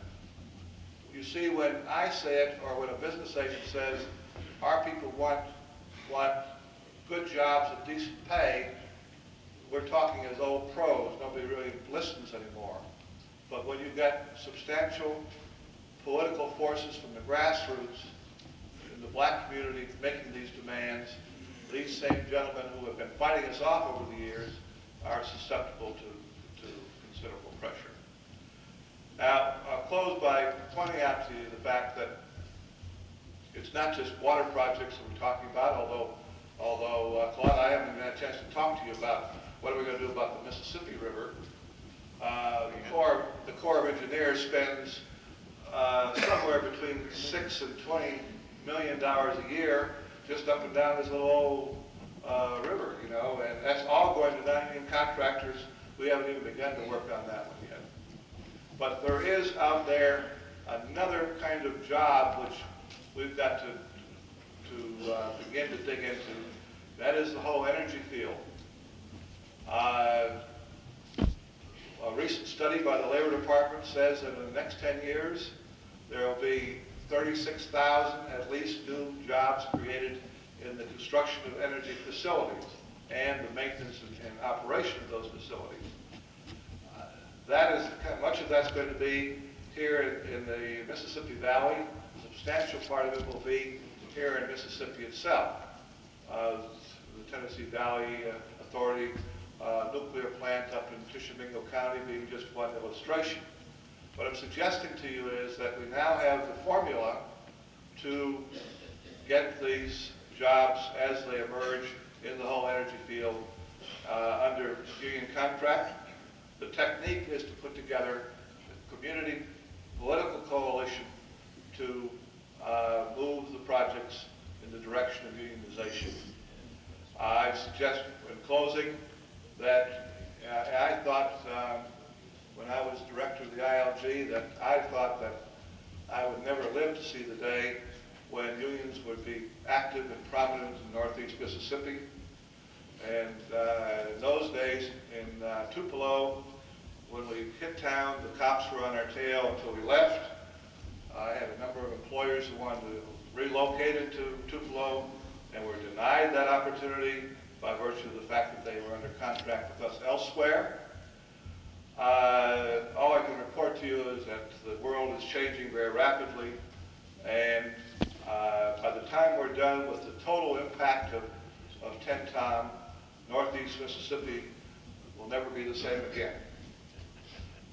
And I predict that it will be a substantially, heavily organized part of Mississippi as our work goes forward. Claude, it's been a real pleasure to be back with old friends. There's so many people here who I've known over the years and worked with. It's a real pleasure. Thank you for inviting me.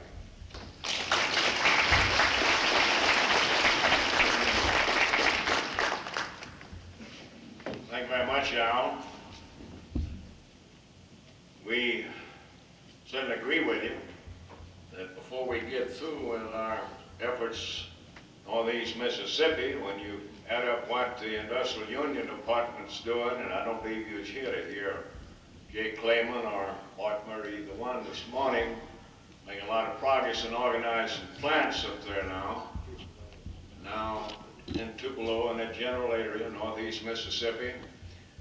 Now, with the progress we're making on the Tenn-Tom waterway, plus the big projects coming up, and some of the same unions will be involved in the construction of the nuclear power plant that are involved in the construction of the waterway, but there will be some additional unions there that are not involved in the waterway, and it's going to require a large workforce to put that project together, which is going to mean job opportunities for a number of people in the pipe fitting trade, for instance, electricians, carpenters, and what have you, normal trades in the construction industry.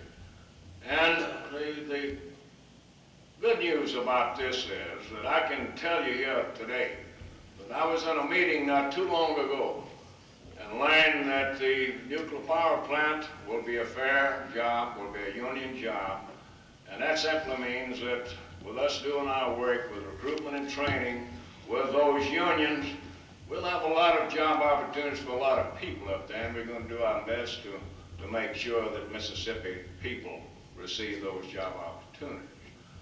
It does look like, Al, that just within the very near future, Northeast Mississippi will be a stronghold for organized labor, and I'm sure that some of those folks from the Rubber Workers Union, the Daybreak Group, IBEW, and CWA, some of those unions that have been fighting that situation up there all these years will welcome change in that climate. Believe you me, I sympathize with them as you do. Right now, we have with us today a young man that I met during the crisis at the shipyard. And Bill, I haven't forgotten yet about the first meeting that you attended of the group. You know, I was in and out of Pascagoula every week. I don't know for how many weeks. It just seems that, you know, it was one of those situations that required my constant attention. I made up my mind that there wasn't gonna have a non-union shipyard in Pascagoula. As a matter of fact, I told a representative of one of the federal agencies there in a hearing in the courthouse one day that I thought it was about time for me to call Margaret Chase Smith. Now, some of you might recall Miss Smith. She was a United States Senator from the state of Maine. And they said, man, don't do that. I said, well, I'm honest about this, and I think everybody here has to understand this, that we are not about to allow a non-union shipbuilding outfit to exist in the city of Pascagoula. And before we see that situation develop, we're going to send all them ships to the state of Maine. Well, I don't know whether that threat had anything to do with it or not, but it seemed to have settled things down a little bit. The thing I wanted to tell you about Bill Ross, we were having all of these meetings. We were meeting of all places in a Chamber of Commerce building, and we got into a situation that called for a vote, and we didn't have a roll call, just a show of hands. Bill Ross had just got there, got off on an airplane, and come into the room, and he didn't know what the issue was, but I tell you what he did.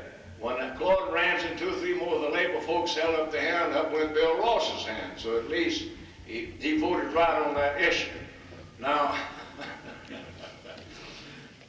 we appreciated that, Bill. But Bill is not a stranger to many of you, especially those of you from the shipyard. Bill is a native Alabamian, just next door over here. He speaks with a southern accent. I've been kidding some of the other speakers about their accent. But Bill has moved up now to the director position of RTP. When I first met him, he was the assistant director, deputy director, deputy director of RTP. The former director, the man that he replaced, Ernie Green, is now an assistant to the Secretary of Labor. Ernie Green moved into that position. Bill Ross was elevated to the director of recruitment and training program, and he's agreed to come down and talk to this convention, and it is my pleasure to present him to you at this time. Bill Ross.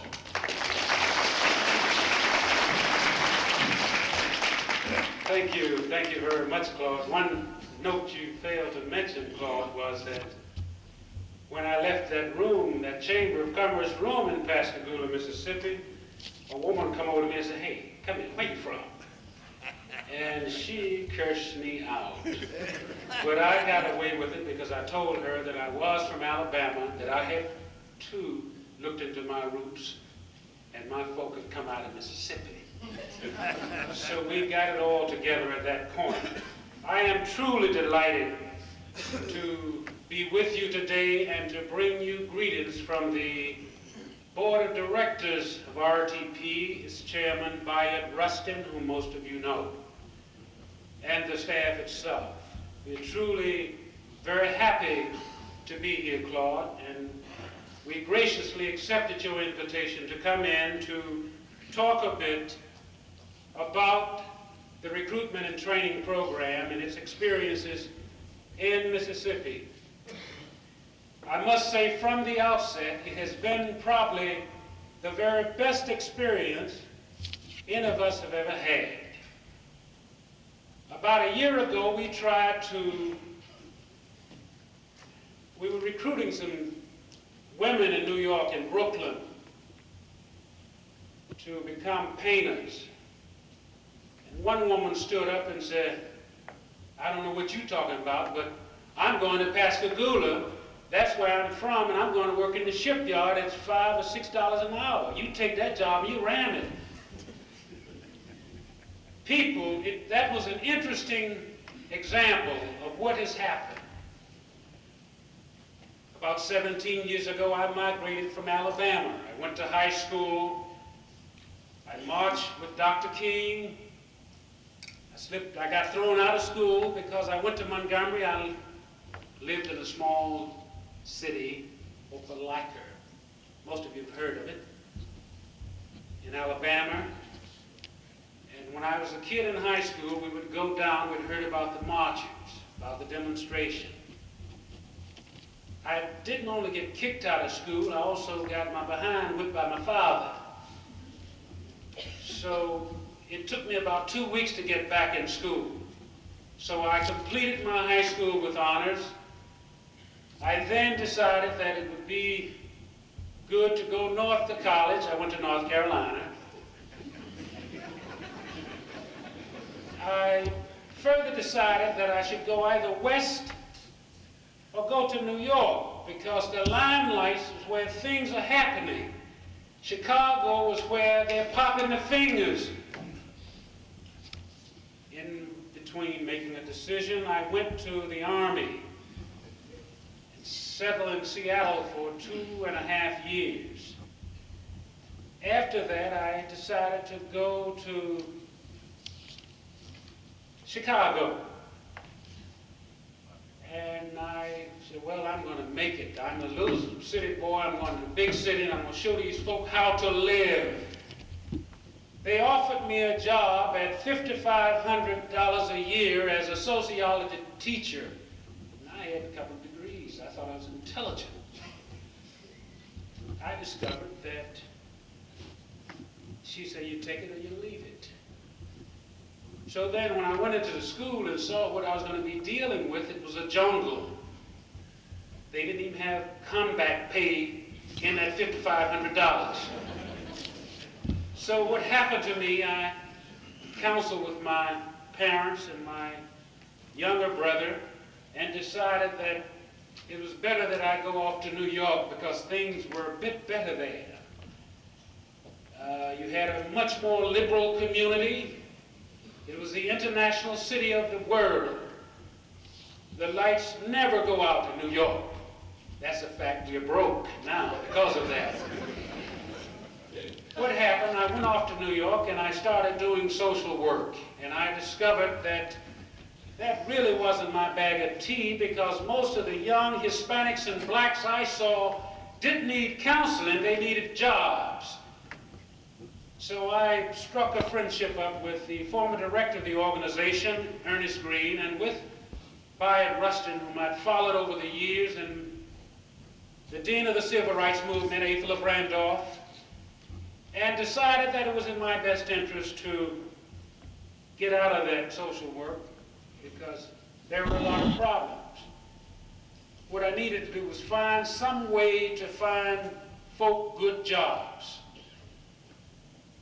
That's what I've been doing ever since. I started working with Ernest Green.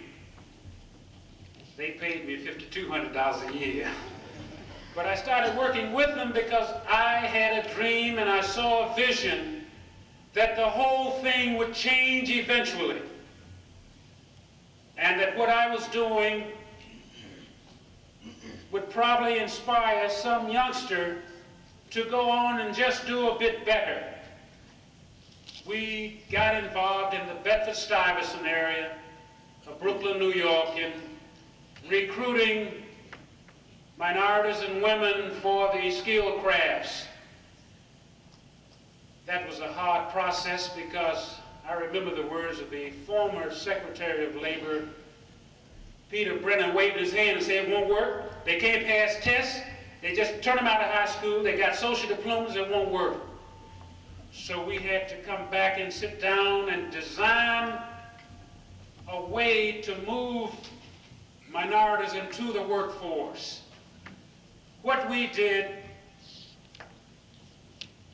we decided that we needed to groom the young brothers and sisters. There were very few sisters who were coming during that time. But the young brothers who were interested in getting into a trade. So we started working with them. We discovered that we worked a little bit, sent them to be tested. They weren't passing the examinations. New York is famous for its schools, but it's a mess when it comes to academic achievement in minority communities. A lot of folk don't say that.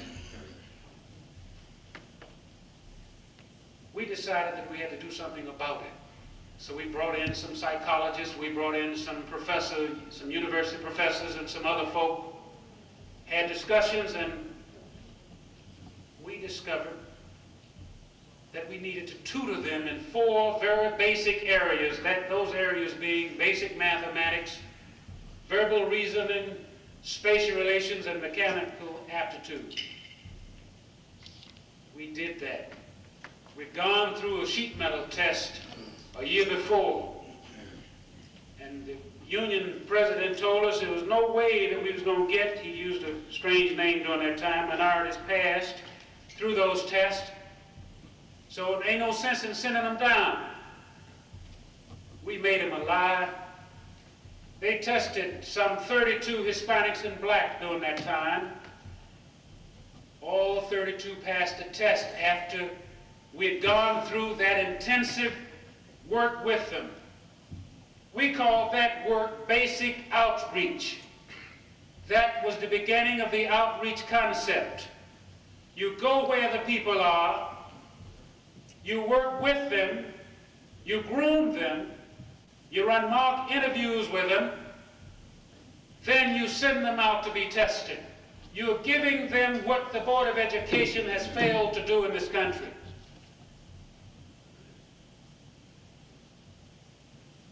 The union took us to court. Years later, well, we won the case. They accused us of cheating, so they decided to hire a university to give the next test. And we beat them again, and we beat them again, so they said, well, we're going to go to Jersey, across the water, to a psychological testing unit. And that's what they did, and we still beat the union at that time this game. So they had begun to accept, so okay, they're not going to stay on the job. So we had to work with them in terms of getting some of them up in the morning. They had transportation problems. There were other kinds of little problems. They had no lunch. If they had lunch, they ate lunch and they wanted to sleep, and they would usually sleep past lunch hour, and the foreman is running around looking for them. We remedied all of those problems, and we were able to start, as a result of that, the outreach movement. We took that basic concept and called it outreach, went into those targeted areas where those targeted groups were located, and we were able to get meaningful employment for minorities, women, and the disadvantaged.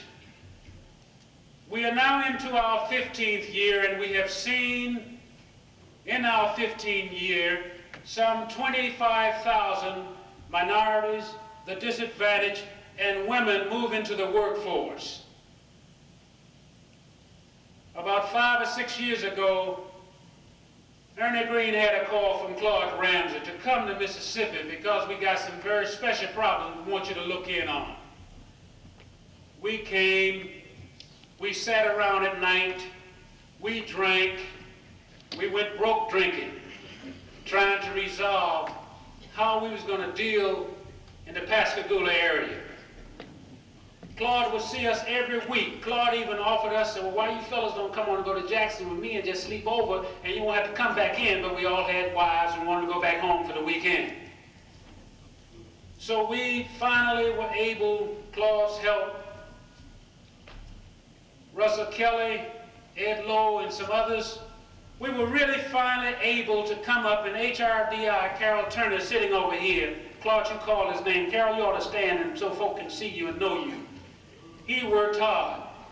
I almost hired him, but somebody offered him $2 more and took him. We were able to come up, after dealing with the community, the Roy Ash and their crowd, the unions, Claude was able to put together a full package. And I would like for all of you to know here today that it's the best package in this country. We now see in that shipyard some 30% women working in serious jobs. As a result of the kind of thing that Claude Ramsey, Claude, I must say, it's a real tribute to you. You've worked hard and long. We plan to run you for president in 4 years of this country. After that experience, they had to reach out. Alabama started sending folks over to Mississippi to go to work in the shipyard. We had to put a quota on them because these jobs were for the Mississippians. Then the Tennessee Tom Bigby project came about. Al Cara called Ernie and Bide, because Claude had spoken to him, that in a neck of the woods that they were about to do something in Alabama and Mississippi, something that we ought to take a look at. We came down, we met with the 5-pack, Bennett Splain and some others, Reese Hammond. We were able to, again, work with Claude, even on the Alabama side. And we were able to put together a very serious program to recruit the disadvantaged, to recruit the women, and to recruit minorities through the Delta for skilled jobs. We have seen quite a number of people move into the workforce as a result of that. Now we've got the TVA in the northeast Mississippi area. We've got the divide cut area. We've got a lot of jobs. You see a lot of migration. All of us left the South because we were looking for good jobs. Now we're returning because they're here. The high unemployment in the Northeast is really unreal. It's really sad. It's really pathetic. In Mississippi, you can't find enough folk to go to work. It's a tribute to the leadership that you have. We're delighted to be a part of that leadership. And I'd like at this time to introduce some of my colleagues who have worked in the state of Mississippi to see to it that all folk in Mississippi have a better chance at jobs. They've worked hard at it. I run around the country making speeches. They work hard at it all the time. I'd like to start over here from Pascagoula, Mississippi, by way of Alabama. Bobby Cowles. Most of you have met and know him. He's a machinist as well. One of the guys who are bigger than I am and run faster than I do, and I don't think I'd fight him. I'd have to get me a gun and shoot him. Tom Epps is out of Columbus, Mississippi, and he runs up down through Tupelo. The oldest man on the staff, because we don't discriminate against old folks. He comes out of Nashville, Tennessee, but spends a great deal of his time here. As a matter of fact, he's been so good in Mississippi until the Labor Department has now tapped him as their specialist in rural affairs, Ben Keeling. He's the regional supervisor. One of my staff out of New York, who has not been this far south in his life, thought that Brooklyn was the capital of the world. Richard Eden. I want you to stand so they can see you. He now discovered something else. This is an interesting story. This young man migrated from the Bronx, New York, back to Mississippi because he wanted to be near home. He's working in the Tupelo office, Carrie Temple. This man tells me he's 71 years old. Sometimes he thinks he's getting old, but these young folk keep him out there and keep him going, so he's going to keep going all the time. Mr. Harris, won't you stand so they can see you from Columbus, Mississippi? These are the folk who have seriously been working with us at trying to bring in more minorities and women into the workforce. We shall continue to do whatever we can in the state of Mississippi to help our friends, the unions, to help our friends organize as much as we possibly can. Claude, I'm most appreciative for the opportunity to speak to you today. Thank you.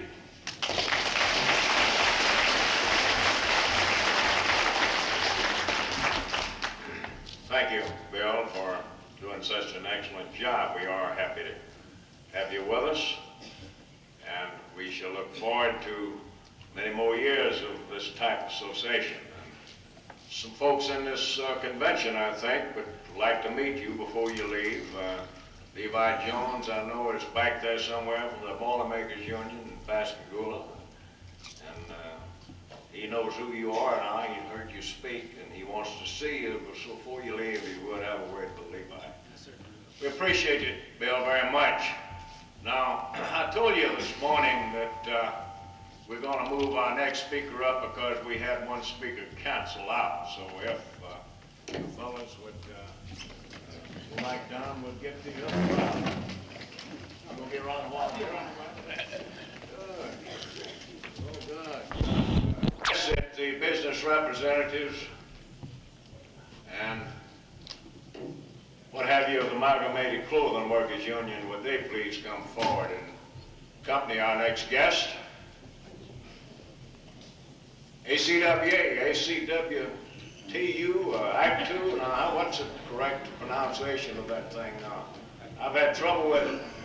I want the staff people for the Amalgamated Clothing Workers Union on the podium. Don't everybody jump up at once now. That includes Tom Knight. He's headed towards the wrong door.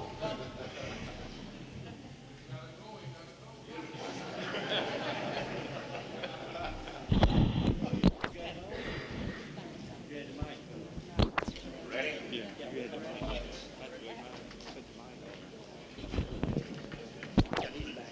Come on up front, Mel. Where is it? All the rag workers up front.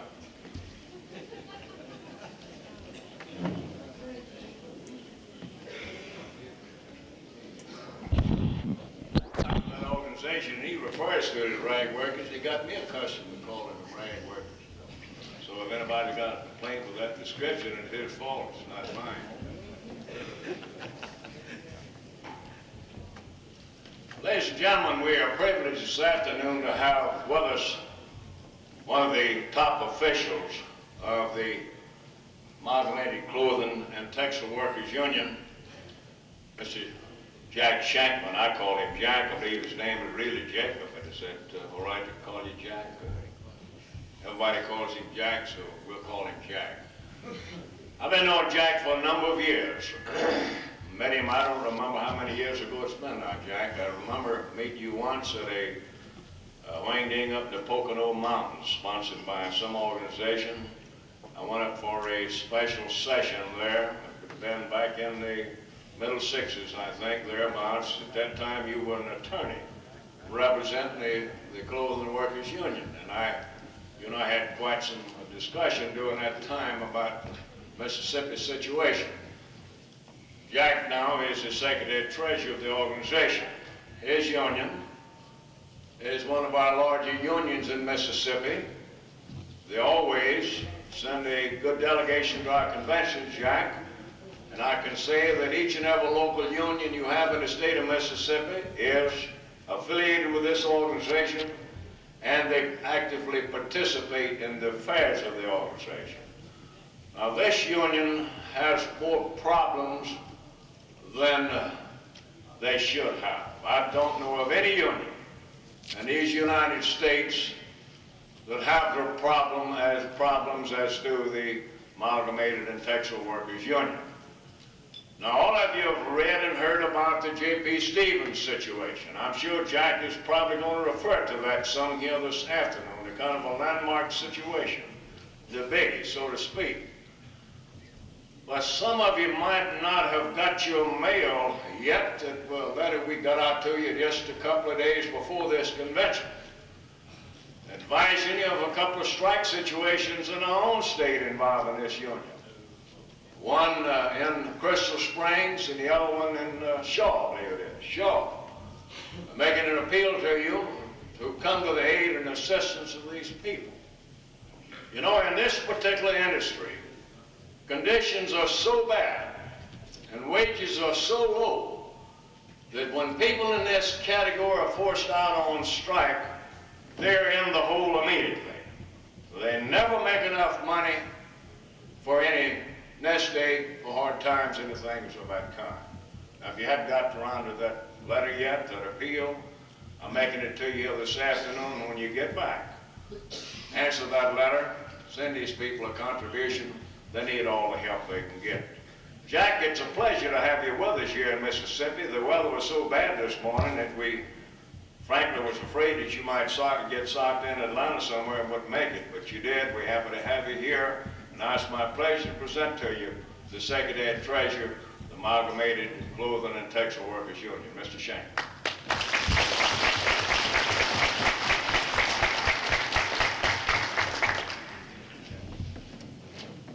I'm pleased to be here in Mississippi. It's been about 12 years since I've been here before.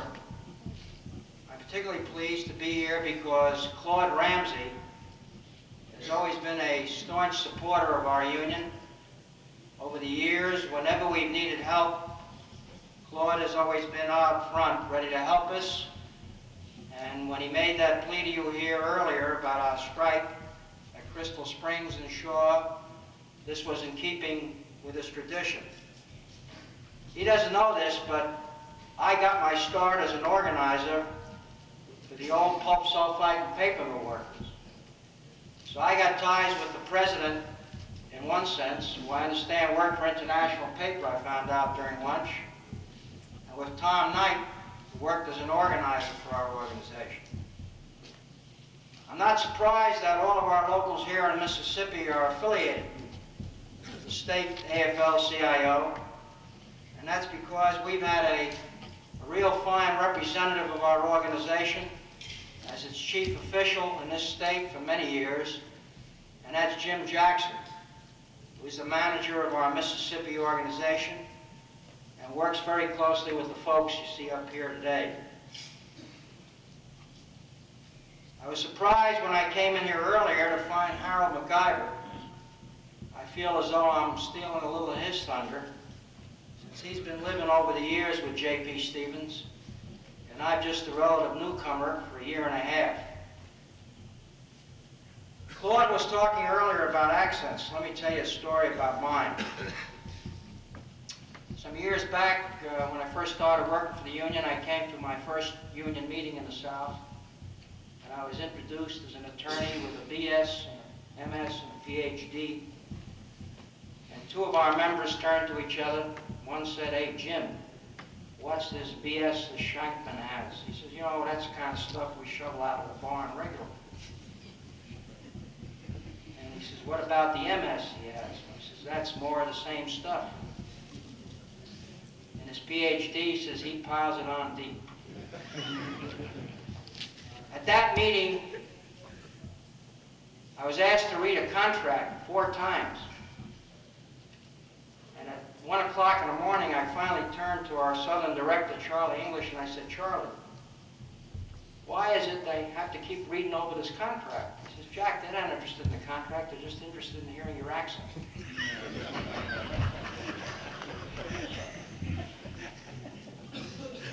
Well, my accent has changed a little over the years, some 25 years, since I've been with my union. And I guess it's because I do spend a lot of time, and I'm pleased that Al Carroll is here and Bill Ross, because some of the things I'm going to be touching on relates to the kind of problems they've been talking about. As you know, my union is deeply committed to organization work in the South. If you don't know, I suggest you ask somebody at J.P. Stevens. At Stevens, plant foremen are known as overseers, and workers are known as hands. That word should be familiar to you folks here in Mississippi. It's been taken over from the old plantations, where the work was done by slaves. Stevens is a billion-dollar multinational corporation. It has 44,000 employees and 85 plants, most of them in the South, none here in the state of Mississippi. And it operates those plants with a plantation mentality. Last week's Wall Street Journal had a very interesting headline. The 3-martini lunch is outclassed by far by the $6,000 dinner. That $6,000 dinner was not for 1,000 people, 500 people, 100 people. representatives of Sperry Rand Corporation, and it had that corporation has as one of its directors a fellow by the name of James D. Finley, chairman of the board of the J.P. Stevens Company.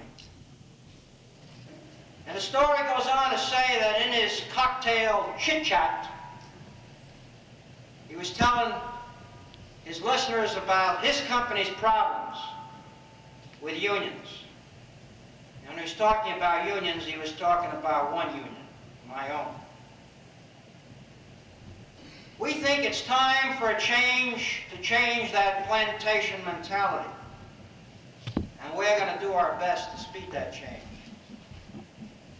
And we believe it's about time to take the J.P. Stevens Company and a good many other Southern corporations and bring them out of the 19th century. Not only in terms of labor relations, but in terms of community responsibility. We don't have any gimmicks for organizing down here. There are no gimmicks, as far as I know. But I'll tell you what we do have, and that's a determination to extend the benefits of union membership to millions of Southern workers who are now unorganized. What we do have, and I gather you've heard it this morning, and you heard it from Al Carrer this afternoon, a growing realization among Southern workers that only through unions can they gain a decent standard of living for themselves and their families. And I say to you, we're going to help them gain that standard. Corporations like the J.P. Stevens Company, operating with their plantation mentality, think they can crush the efforts of workers to organize. But I'll tell you, brothers and sisters, they're mistaken. I'm reminded some years ago what a leader of the coal miners said in Harlan County when the miners were trying to organize and had been defeated. And he said, the coal operators think they got a union crushed. But just like putting out a fire, you can go out and stamp on it. It leaves a few sparks. And here comes the wind, and it's going to spread again. That wind is now blowing in the south. I don't have to tell you folks here that while you have magnolia blossoms still blooming, this is no longer the country of magnolia blossoms and plantations. I just heard your president report about the change in the industrialization in this state. And Al Carrer tell you about what's going to happen in northern Mississippi. Well, it's not only happening in Mississippi, but it's happening in the Carolinas, in Georgia, and in Alabama and in Tennessee. More jobs mean more opportunities for workers. And that means even competing for available workers. And that means an easing of the fear that many workers have, that if they lose their jobs, they and their families are going to starve. That fear which once imprisoned them is now vanishing. And the plantation mentality which relied on that fear has become vulnerable. For years we've been arguing there's a conspiracy in the South to keep out high-wage industries. We've been like a voice in a wilderness.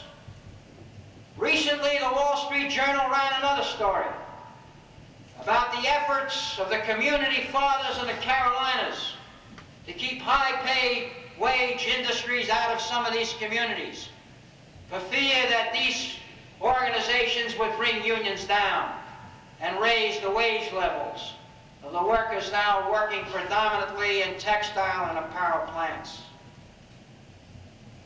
And that's why the fear which once permeated the minds of many Southern workers, many of you sitting here in this hall, is now changing. And that's why the winds of unionism are now rising. And that's why Stevens and other Southern corporations have become so frantic in their efforts to beat us. What we're now talking about is an extension of industrial democracy in the South. We believe that working men and women cannot be free if they only have the right to vote, if they don't have the right to exercise their rights as free citizens in the plants that they work. They cannot be free when each morning they've got to check their rights as free American citizens, their dignity, and their self-respect at the plant gates, and when they have no voice in their own conditions of employment. This is not only my perception and my belief as a trade unionist. It is now widely being shared by more and more people in the South, by religious and civic groups. And the civil rights struggles of the 60s reawakened the basic sense of morality that was always a part of the Southern tradition. And we're not going to allow that moral sense to go back to sleep. I say that the best possible means of improving the lot of black workers and white is a combination of two factors. One, the ballot box, and the union card. I understand that this afternoon you're going to be making a very important decision. Whether you back a particular candidate for the office of senator from this state or no candidate. Well, I'm not a Mississippian. I don't have any Southern roots directly, except for my wife's family. But the fact that the senator of this state, Mr. Eastland, decided not to run for office was because of two factors. One, the ballot box, and by that I mean the fact that more black voters are voting today than when he first came into office in the 1940s. And two, that the strength of unions in this state are beginning to grow.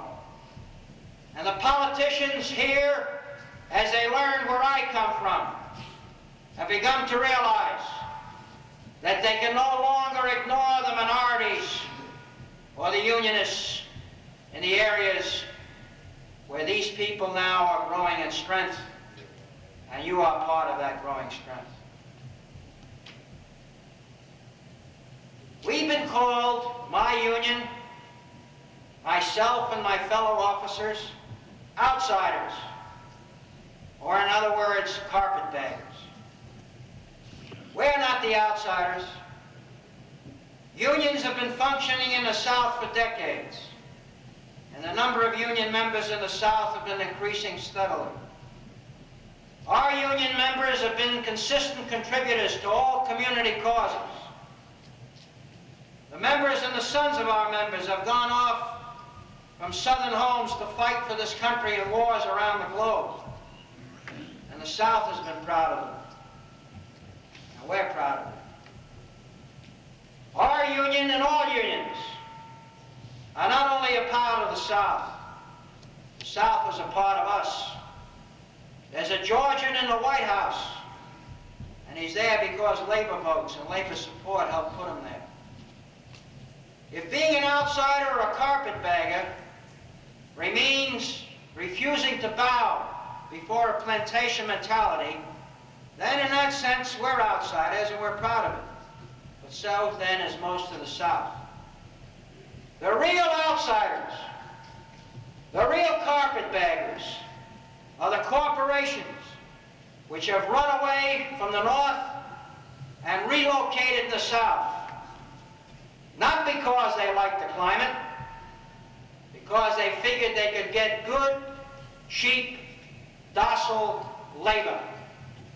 And I give you J.P. Stevens as the prime example. J.P. Stevens started more than 100 years ago in the North. With the exception of one or two plants, of its 85 plants, there's not a single former J.P. Stevens mill or operation left in New England. And what they left behind were broken communities, lost hopes, and yes, lost dreams. They're now a power primarily in the Carolinas. It has been said that Stevens owns North and South Carolina, along with the rest of the textile industry. Let's look at the consequences of owning those two states. I always believed that the lowest wages in the South were paid in the states of Mississippi and Alabama. Well, brothers and sisters, you don't have that distinction. Because the states with the lowest wages and the highest infant mortality rates are two states, North Carolina and South Carolina. North Carolina has the distinction of being the lowest in terms of wages. South Carolina the lowest in terms of infant mortality. The second lowest in terms of wages is South Carolina, and the second highest in infant mortality is the state of North Carolina. If this is a distinction to be proud of as American citizens, then I say there's something fundamentally wrong. We have worked hard in the South to enable Southern workers to escape from being hands and gain the dignity and self-respect that is their right as American citizens. And we've made progress, a good deal of progress. But there's a lot more that has to be made. Next Monday, May 15th, the most crucial fight that this labor movement has been engaged in since the enactment of the National Labor Relations Act in 1937 will take place in the United States Senate. Every corporation and all the business groups of this country have pulled out every last darn stop to defeat labor law reform. The Congress has never been inundated with letters from so many businessmen or so many visits by so many people from the business community. And what are they really fighting against? Representation elections under the law, which now can be delayed almost indefinitely by unscrupulous employers, except when it comes to decertifying a union. We have had 15 cases in the Court of Appeals, 4 in the United States Supreme Court,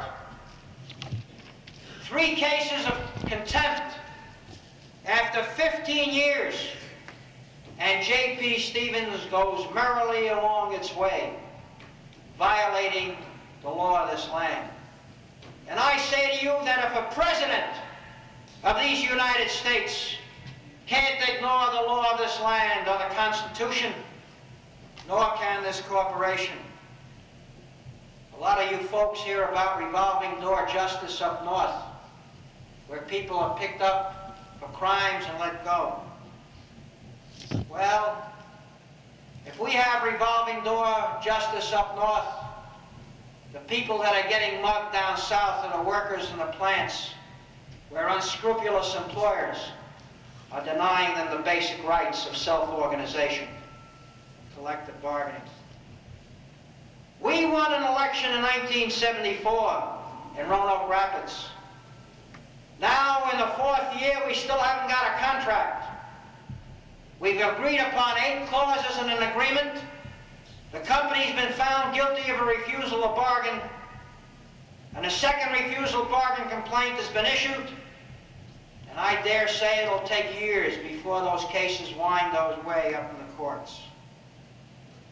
And I say to you, if we are seeking to get rules that provide for justice and fair play, is this the kind of response we deserve in trying to get labor law reform? We're not asking anybody to do our organizing for us. We think that's our job and the job of workers. And workers need to achieve those rights. We expect to do our own organizing job. But what we do want is equity and fairness. Equity and fairness that is now denied millions of Americans. Human rights is what this country is all about. Human rights abroad should get us upset, the lack of it. In totalitarian countries of the right or the left, be it Russia or Chile. Human rights at home is important, putting blacks and minorities to work. But having those human rights without jobs and an economy that can provide it is another frustration and makes a cruel farce of what our country stands for. But the right of workers to organize throughout the world is important, but it is much a human right, fundamental to every American, which is now denied millions of Americans. It is my firm belief that the labor movement, supported by the rising forces of social and economic justice in the South, will fulfill that one single mission. The mission of ending poverty wages and the destructive effect that they have on Southern workers and Southern communities. That's a human rights issue. Brown lung, widely prevalent in the plants of J.P. Stevens and other textile corporations. That's a human rights issue. And we don't believe in the rhetoric of human rights alone. We're going to help translate that talk into reality. And to anyone who's doubting us, all we say is, watch and see. Thank you very much.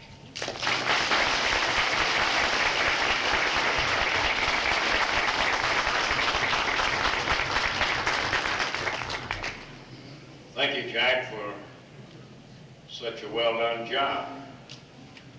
I must say that you spoke to the question at hand and told us like it really is. We, of course, share many of your beliefs, and we hope here in Mississippi that we are successful in passage of labor law reform and simply put some teeth back into the law where working people have some protection where the law will actually mean something. You know, that's what we're really talking about.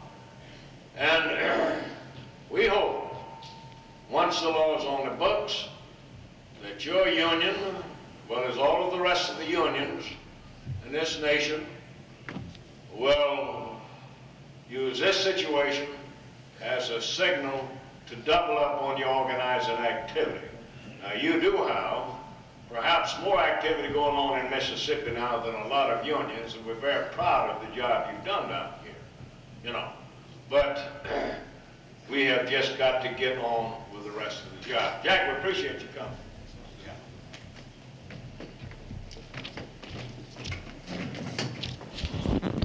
Hey, Harold, we got a 4th District caucus. Yeah. Much you please be in order. Yes, sir. Yes. Mr. Chairman, Eddie McMahon, Glass Bottle Blower, Local 230.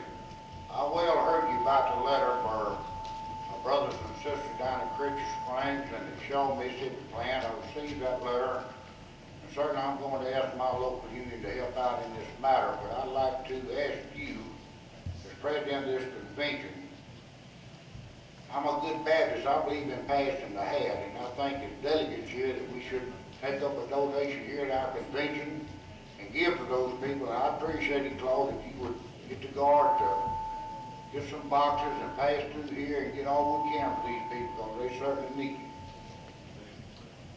We anybody got some syrup buckets? Huh? I think it's a good suggestion, Eddie.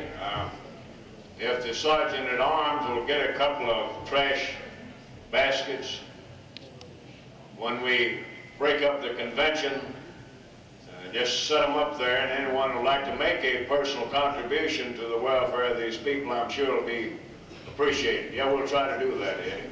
Appreciate that. Now, we have with us a gentleman that's not scheduled on the program.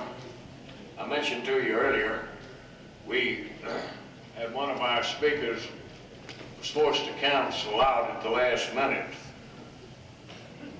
And we do have a little time here. The gentleman that I'm about to introduce to you is now the organizing director of the Industrial Union Department. Many of you that were in attendance at our convention 2 years ago might recall that Nick Zundrick was on our program. Nick at that time was in that position. He has since retired, and Hal McIver, who I'm about to introduce to you, replaced Nick as director of the organizing program for the Industrial Union Department, which includes Mississippi.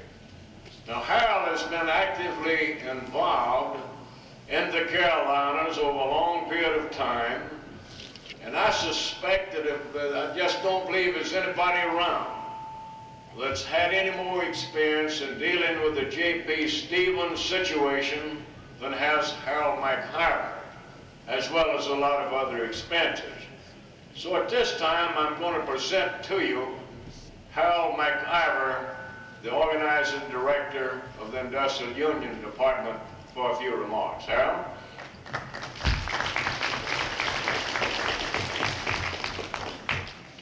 Thank you, President Ramsey, Secretary Shankman, Director Sala, delegates, and friends.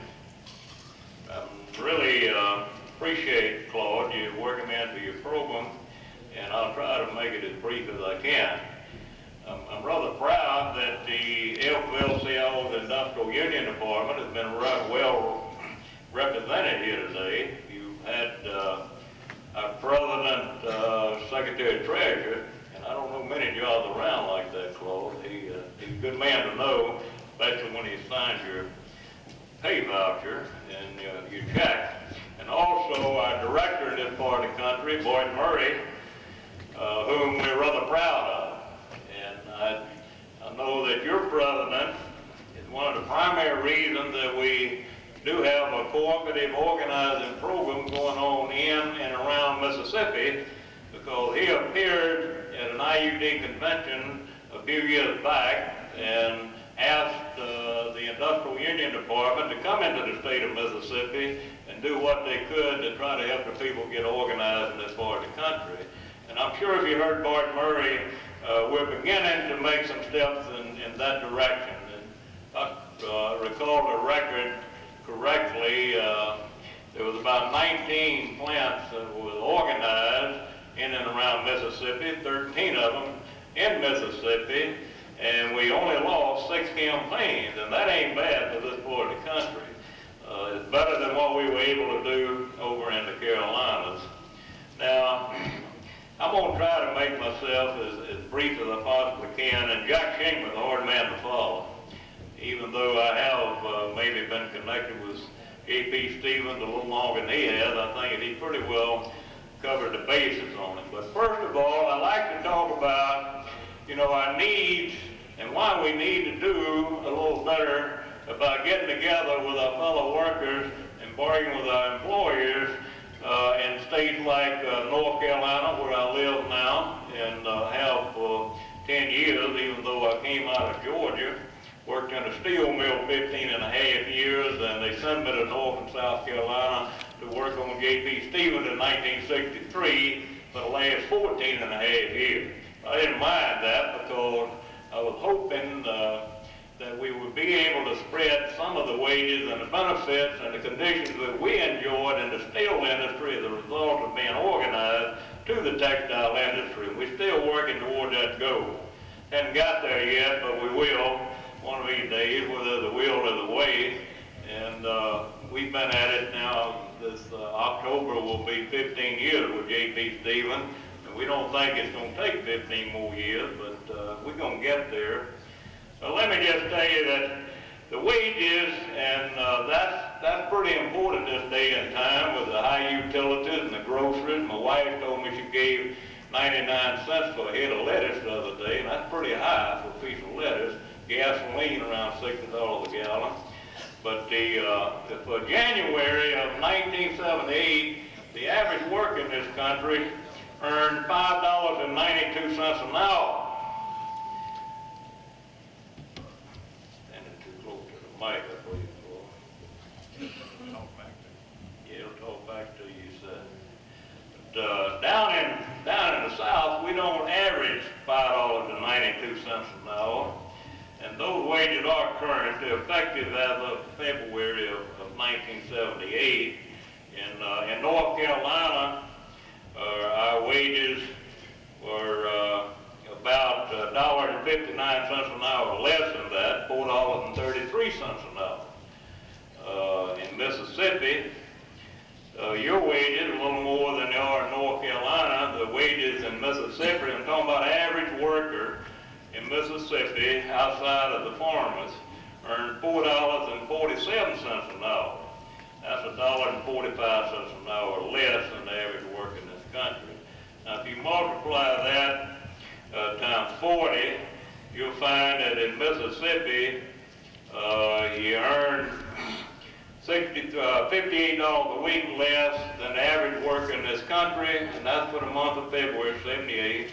In North Carolina, the average worker earns $63.60 an hour less.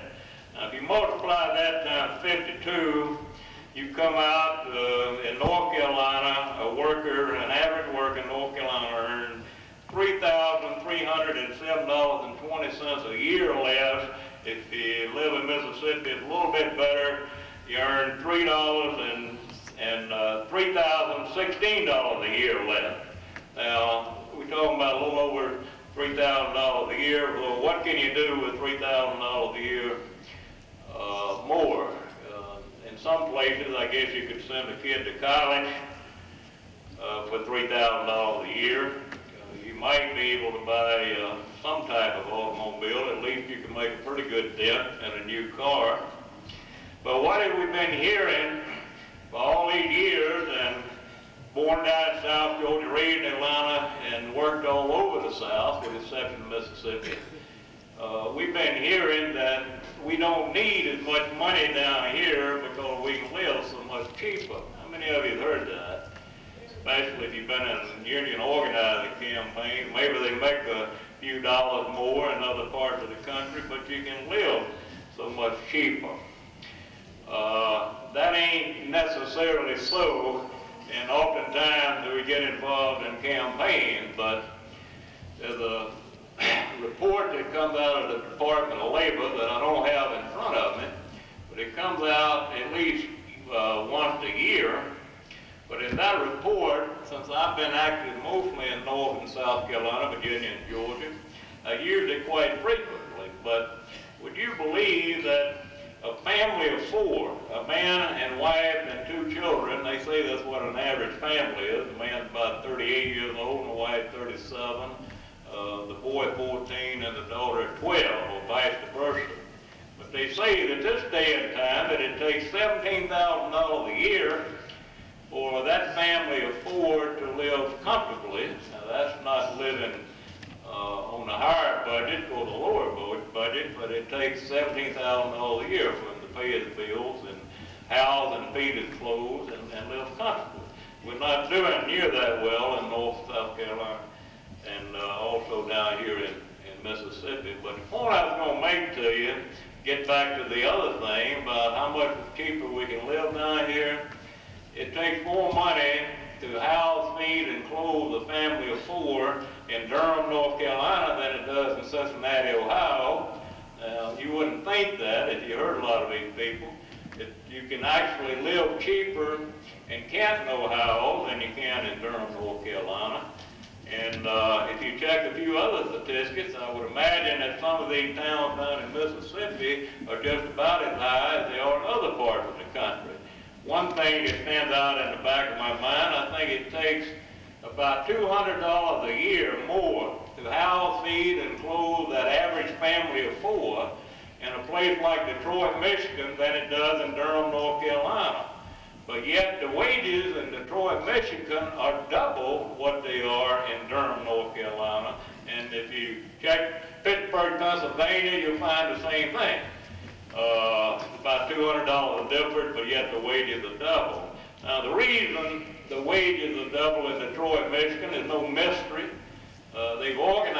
Detroit through the automobile industry, and they've organized in Pittsburgh through the steel industry.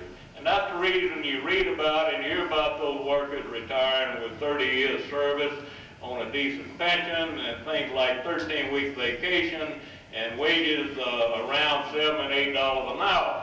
And that's the reason J.P. Stevens don't want no union, you know. If you go back to the early 30s, and I'm not going to be as broad as to say that the wages in the textile industry were on a par with those in the steel industry and the automobile industry, because I'd be stretching a little bit, but there wasn't all that much difference, nothing compared to what they are today. Claude, let me cut it a little short, because I'm liable to get wound up here. I got a habit of doing that, and I understand you got some important business to attend to. Let me just say, I think it's high time that we do what we can down here to show people in other parts of the country that we're just as good as they are. And we're tired of them coming down here for cheap labor. And if you want to, if you analyze it, you'll find out that's the reason they come in here. I remember, Claude, when we first set this program up in the state of Mississippi, Steve Williams wrote the State Chamber of Commerce or somebody, or had somebody to write him, telling them that he represented some employer and they wanted to come to Mississippi and build a plant. And he asked them what they had to offer. And I remember him outlining very well to this third party, but Steve Williams managed to get a hold of it. They had a big, nice booklet explaining all the reasons that companies ought to come to Mississippi. But the main reason was the low wages and the poor benefits that the workers have in Mississippi, and the lack of unions. They even spelled that out. Well, I think we are wising up more and more in the South, and we're going to show some of these people up in New York and other parts of the country. No reflection, Jack. There's a lot of good people in New York, but there's a lot of other people in New York, like J.P. Stevens, that come down here to exploit the worker. And we're going to get together and we're going to do something about it. Let me say just a little bit about labor law reform. To me, it's an embarrassment to have to depend on the senators in other parts of the country to vote for a piece of legislation that's fair and proper.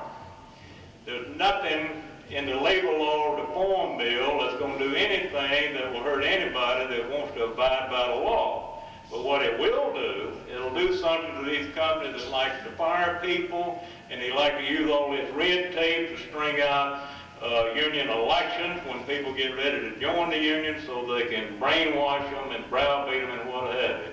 But it is an embarrassment to me to know that we have to depend on senators in other parts of the country to try to get this legislation passed. Maybe we can convert one or two down here somehow or another, Claude. We've got to keep working at it. But one of these days, I hope to be able to come back to Mississippi and find that you've got to have about twice as much space to get the delegates in. And I'm hoping when I come back, the workers in Mississippi won't be working for 60 to 65 hours a week less than the average worker in this country. So let's get together and organize. Just a little bit about J.P. Stevens, and I'm going to shut up. Some of you may have seen a little bit of the publicity. I myself happened to be on 60 Minutes March a year ago, and I've been in the news media right much, and sometimes I don't know whether that's good or bad. There's other people that should be in things like that. But we've got some legislation that's going to enable us to organize J.P. Stevens through the courts, not through the Congress, but through the courts. Before the end of this month, if we can get our lawyers together, we're going to be walking inside all of J.P. Stevens' plants in North and South Carolina, and they've got 63 of them, and talk to the workers about the union during the workers' breaks and lunch period. Now, they've cut down the hours a little bit, but that's going to be the first time, to my knowledge, that a union organizer has been allowed to walk into a non-union plant to talk to the workers about the union. Now, if the boss wants to talk to the workers about the union in an assembled group, and usually that's where they beat us, Ray Smith knows this, You know, you get them all charged up, and a couple of days before the election, the day before the election, they call everybody together and they send you away. You know, that they used to have a union, this company did up north, and now it's not there, it's now here in Mississippi, and it scared the hell out of everybody. It makes them think they're going to close it down. But at J.P. Stevens, if they call a meeting with the workers, they're going to have to invite us in, listen to what they have to say. When they get through, give us equal time. Say they don't have meetings with the workers, and at some point, we're able to erase 15 years of violations that interfere out of the workers' mind, and the company doesn't have a meeting, and we decide to go to an election, within 10 days prior to that election, the company's got to allow the union to make a 30-minute speech. Got to send the supervisor to school, Claude, and teach them how not to violate the law. They got to allow the union to use the use of their bulletin board for a full year, and a lot of other things. So we're going to organize J.P. Stevens, and hopefully we can get a labor law to deal with some of these other companies that some of these been dealing with down here in Mississippi. So I hope you'll invite me back, Lord. Maybe the next time we'll all be prosperous and a little better organized. Thank you.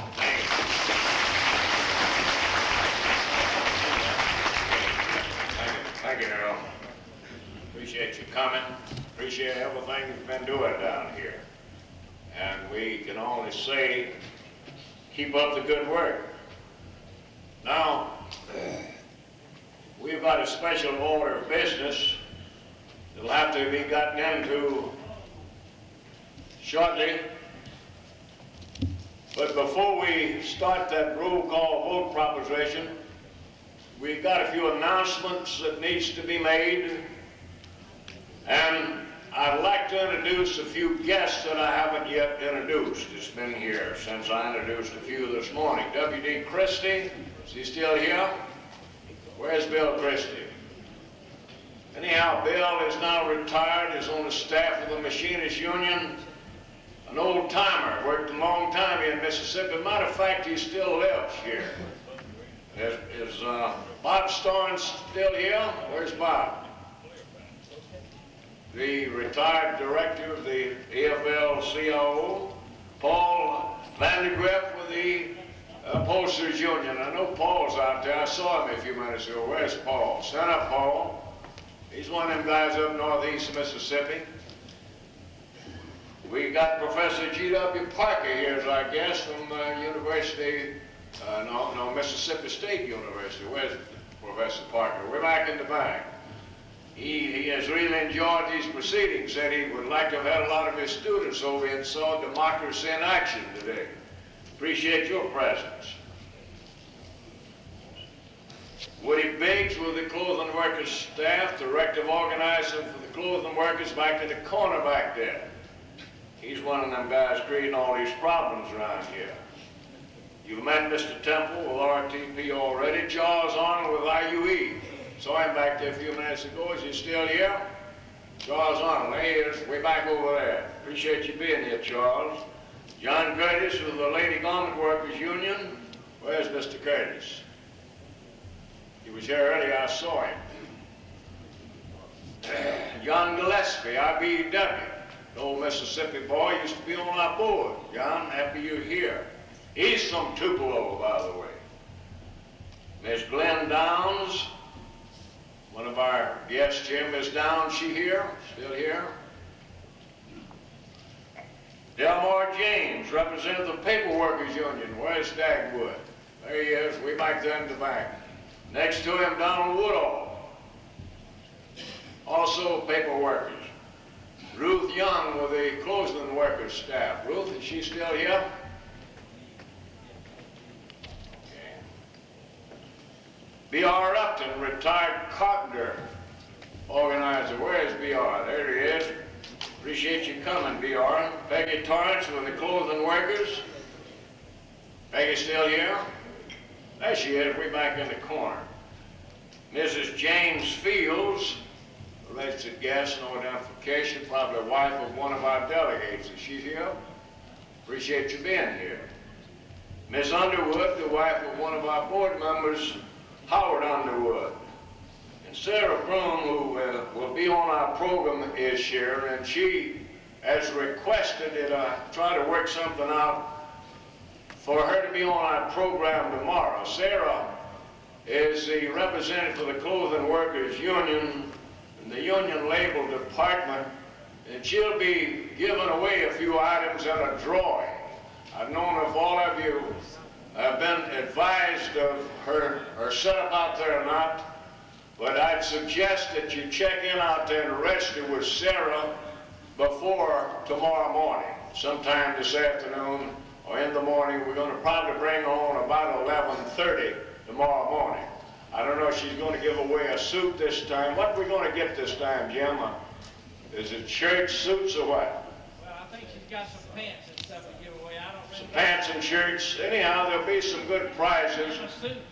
And It'll be a suit too. will be a suit. So you men folks might need a new suit. Don't forget about registering with Sarah. Willard Cox, bottle blowers, Vice President Area 2. Brother Cox, glad you can make it. I'm not going to introduce Alan Johnson. He's going to be on the program tomorrow. Jim Solly is also. Jim Magnus with the IBEW. Where's Jim? I saw him sitting in the audience earlier.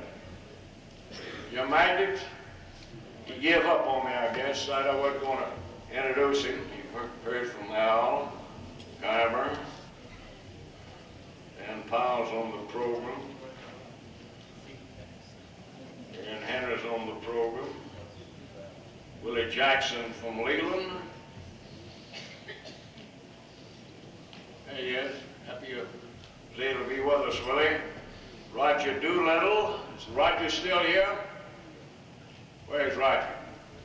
He identify him for you. Roger is the son of Floyd Doolittle, who is the director of the Carpenters Southern Council. He's a student out at Mississippi College studying labor law. I was privileged to be on a program out there not long ago. He's a fine young man. Bill Reedy from Meridian, Mississippi. Bill is an old friend, practices law over there. Been knowing him for a number of years. You've met Ben Keeling, Willard L. Cox. Brother Cox. And you've already met Tom Epps. He was introduced earlier. Now, have I overlooked anyone? Have I introduced all of the guests that we have? Have I missed anybody? I hope not. Sincerely hope not. If I have, perhaps somebody called it to my attention. We'll try to recognize you tomorrow. Let me make an inquiry. Did I see W.H. Wood in there? Yeah, you're here. Brother Wood, I need to get a conference with you over here in the corner. We've got a roll call vote. Has anybody advised you? Would you like to use your committee to conduct this roll call and we'll conduct the roll call on election of officers? Okay, all right. Let me name that committee. Chairman? Yes. Point of order, please. Get the mic and tell us what your point is. Marcy, item local 2670. I would like to have the chairman point out to me where in the Constitution it says that a recommendation of a committee requires a 2/3 vote. And also, now I would assume that you're talking about Section 4, Article 4, Sections 6 and 8 of your Constitution, which refers to resolutions. Now, what we're voting on here, as I see it at the time, is a recommendation of a committee, and I believe that we're wasting a lot of our time. We spent a lot of money to come up here, and I'd like to have a ruling on this and to state the specific part of the Constitution that requires a 2/3 vote on this, rather than to go through this time-consuming procedure. The point is, questions been raised on the authority for the roll call vote on the political endorsement. It'll take me a little bit to look it up, but it's in the Constitution. You can be assured of that. Requires a 2/3 vote for political endorsement. If you'll bear with me a little bit, I'll find it for you.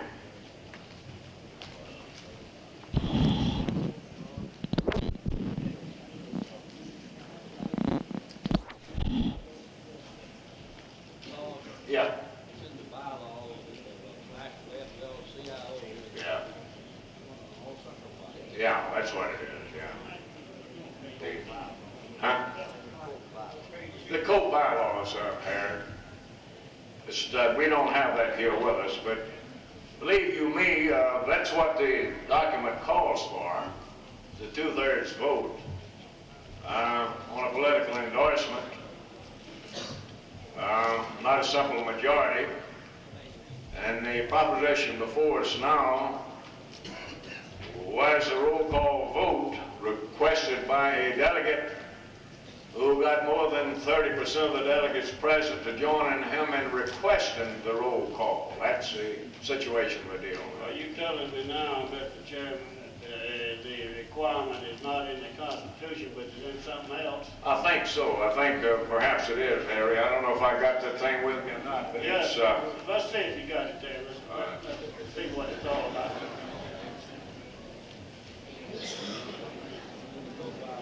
See, Mr. Chairman, I just can't see how a group of people could pass something like that. Well, Harry, it's been a no. It's been A majority rule is a good rule, as I see it. Well, the rules have been in effect for many years. The director of the political education director himself is present. Yes, sir. Well, I realize that. If it's common law, you know, that's good, but I'd like to see what it's based on. Yeah. Well, I understand what you're saying. I don't know if I've got the rules. Have you got one with you down?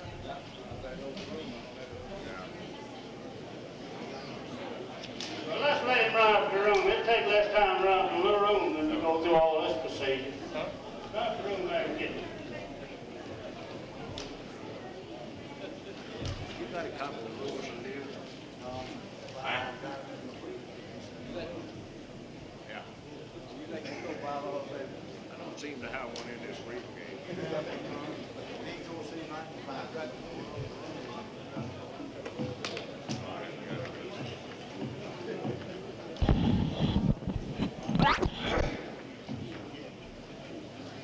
The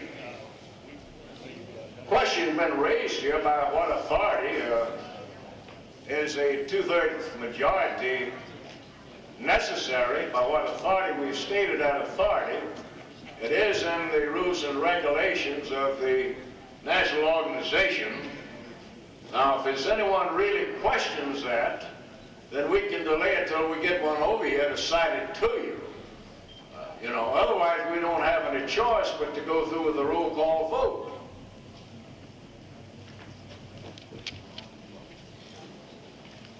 Mr. Chairman, I would prefer to wait till we can have someone to cite that from the national Constitution.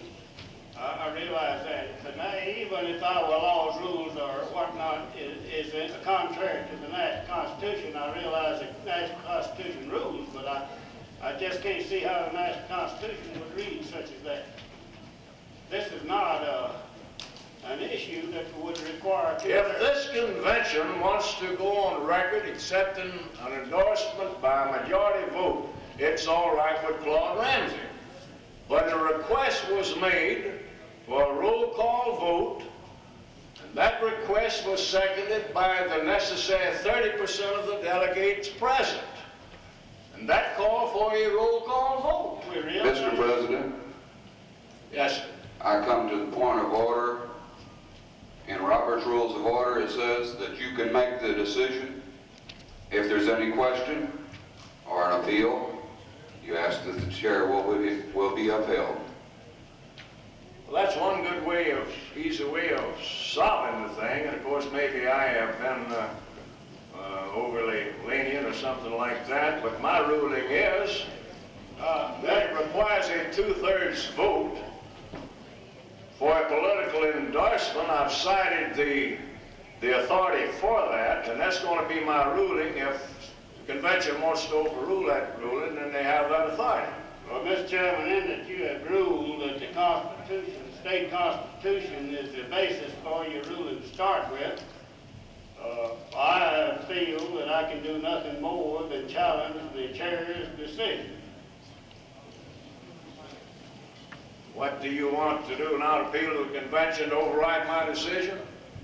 The convention can uphold you or not uphold you under Robert's rules. That's all there are to it. All right, all in favor of my ruling, please stand.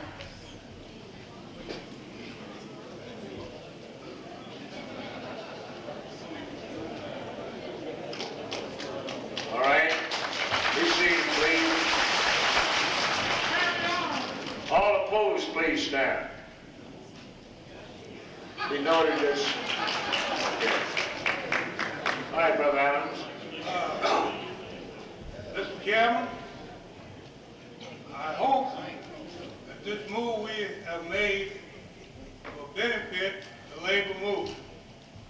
I can recall where years back, and I look over here to my left, I see a gentleman who told us years ago of Richard Nixon how tricky he was. He tricked himself into Washington. He tricked himself right out. Yet someone had to elect him. So what I'm trying to say here is all the animosity we're bringing here about the vote, the roll call vote, I hope it's not a disaster to us.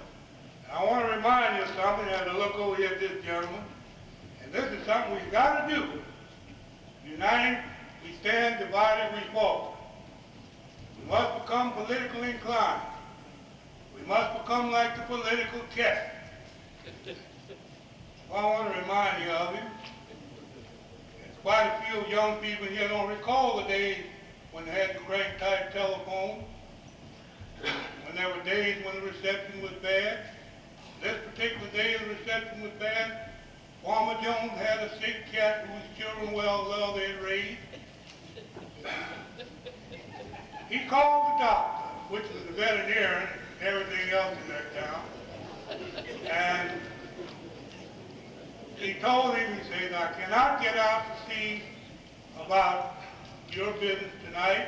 He said, I'm over here watching a thoroughbred horse holding his first coat, and I cannot get there. He said, but in the meantime, you give it a pint of castor oil, and I'll get back to you in the morning.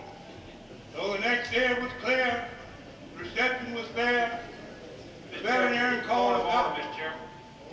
Point of order. Point of order has been raised, Harry. State your point of order, Brother Fitzhugh. Didn't we vote to cut off the debate? Yes, we did. Harry, I'll have to rule his point of order is well taken. The time for debate on this question has passed. Maybe we can get that joke out of you tomorrow. We'll do our best.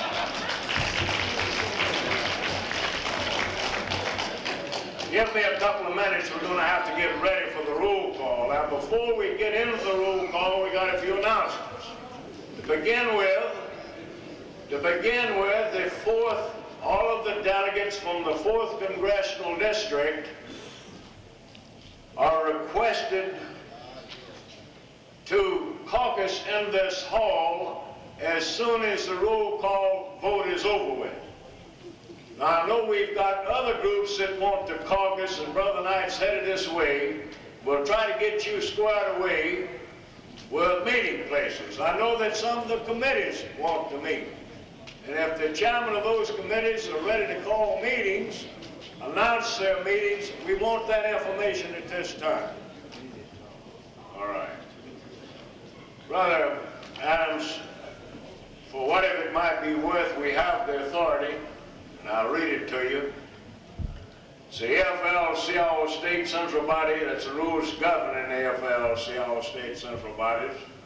All final actions to support opposed candidates or ballot issues, whether by the convention or by the state code, when acting for the state AFL-CIO will require a 2/3 majority of the votes cast.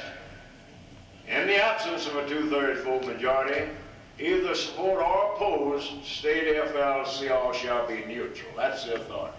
Okay? We knew it was there, but I just didn't have the thing with me. All right, Brother Knight wants to make a couple announcements. That already been made. The Resolutions Committee Chairman asked me to announce that the Resolutions Committee will meet at 8 o'clock tomorrow morning in Galaxy Gallery A. The A. Phil Randolph Institute will meet in Gallery C about 7 p.m.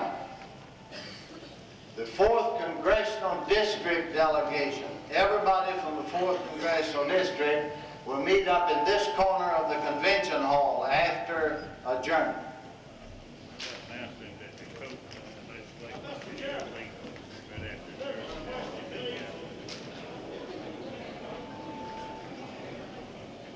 President's question, could I have that copy of that literature that I can take back?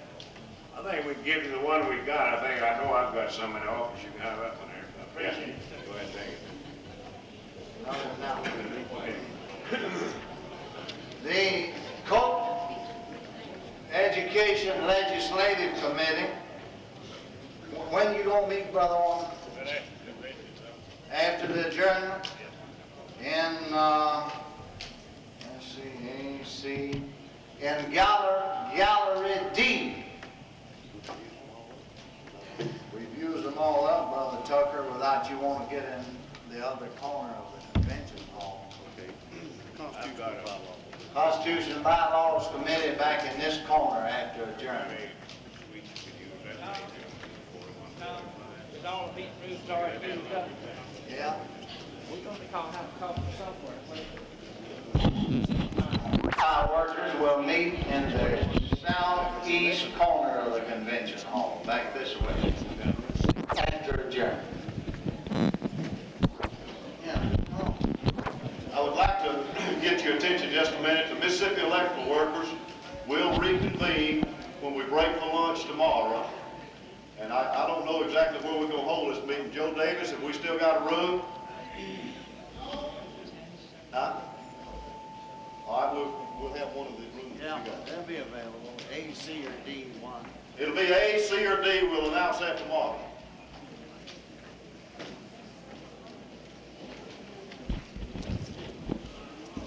Let me name the Elections Committee.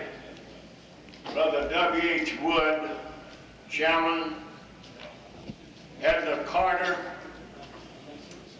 K.L. Shaw's, Ernestine Jordan, and W.C. Peterson. This is the committee that was named to conduct the election of officers tomorrow. Brother Wood has consented to use that committee to conduct this roll call vote. Now let me explain the procedure to the delegates, see to the best of my ability that there's no misunderstanding on what we're about to do. The roll will be called, the delegate's name will be called, and the number of votes that's been assigned to that delegate will be announced. When that happens, the delegate should step to the microphone and announce, say he's got 100 votes for the proposition. If he's against the proposition, he'd say, I cast my 100 votes against the proposition. Does everybody understand that? The proposition you're going to vote on is a recommendation of the Executive Board on the endorsement of Maurice Danton for the Senate. That's what you're voting on. Brother Wood, are you ready to go? Now, we will stand and we will adjourn this convention. We will adjourn the convention until tomorrow morning after the roll call is completed. There'll be no further business before the convention after the roll call. There will be several caucuses and committee meetings, things like that have been announced. But those of you not involved in those meetings will be free to go where you want to after you cast your vote. Are we ready to go?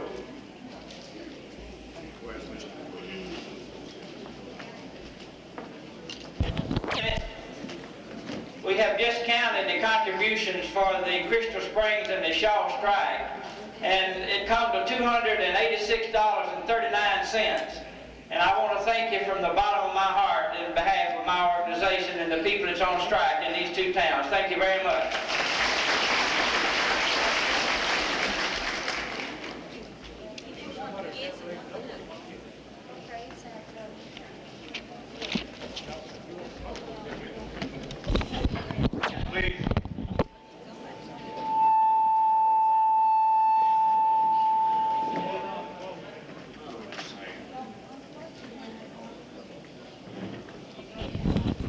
until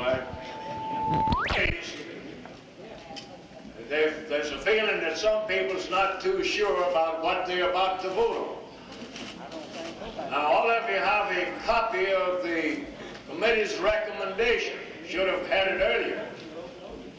And what the recommendation says, in effect, that we are recommending Maurice Stanton in the first Democratic primary. Now, if Maurice Stanton is in the second Democratic primary, then I assume we'll still support Maurice Stanton in the second Democratic primary. If neither happens, I assume that the executive board of this organization, even though you might turn down the proposition before you, that calls for the special convention too, you know, it's not just a recommendation.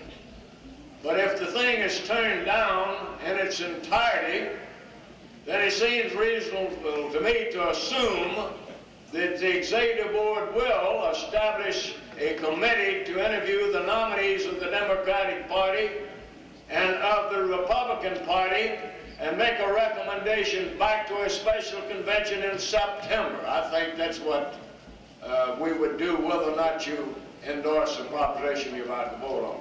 Is that clear to everybody? Okay. Yeah. Another question's been raised. Perhaps we ought to clarify the situation in regards to the Republican primary and the Democratic primary. We didn't intend to confuse your minds by showing you how we rated those candidates which we interviewed. That wasn't the purpose. The purpose was to show you how they stacked up in those interviews. Now, the situation is this, and it's the first time that we've had one like this in my memory. I don't think we've had someone like it before the Civil War, as a matter of fact. We're going to have a Republican primary and a Democratic primary going on at the same time. When voters go to the polls, they'll make a decision on what primary they want to participate in. You're not registered by parties. You make that decision when you get to the poll. Now, if you decide you want to vote in the Republican primary, you will not be permitted to vote in the second Democratic primary. You see. You make the decision whether you're going to vote Democratic or Republican when you get to the polls. Now, come November in the general election, where you've got the Republican nominees and the Democratic nominees, plus an independent or two on the ballot, at that point you can vote however you please. It's in a general election.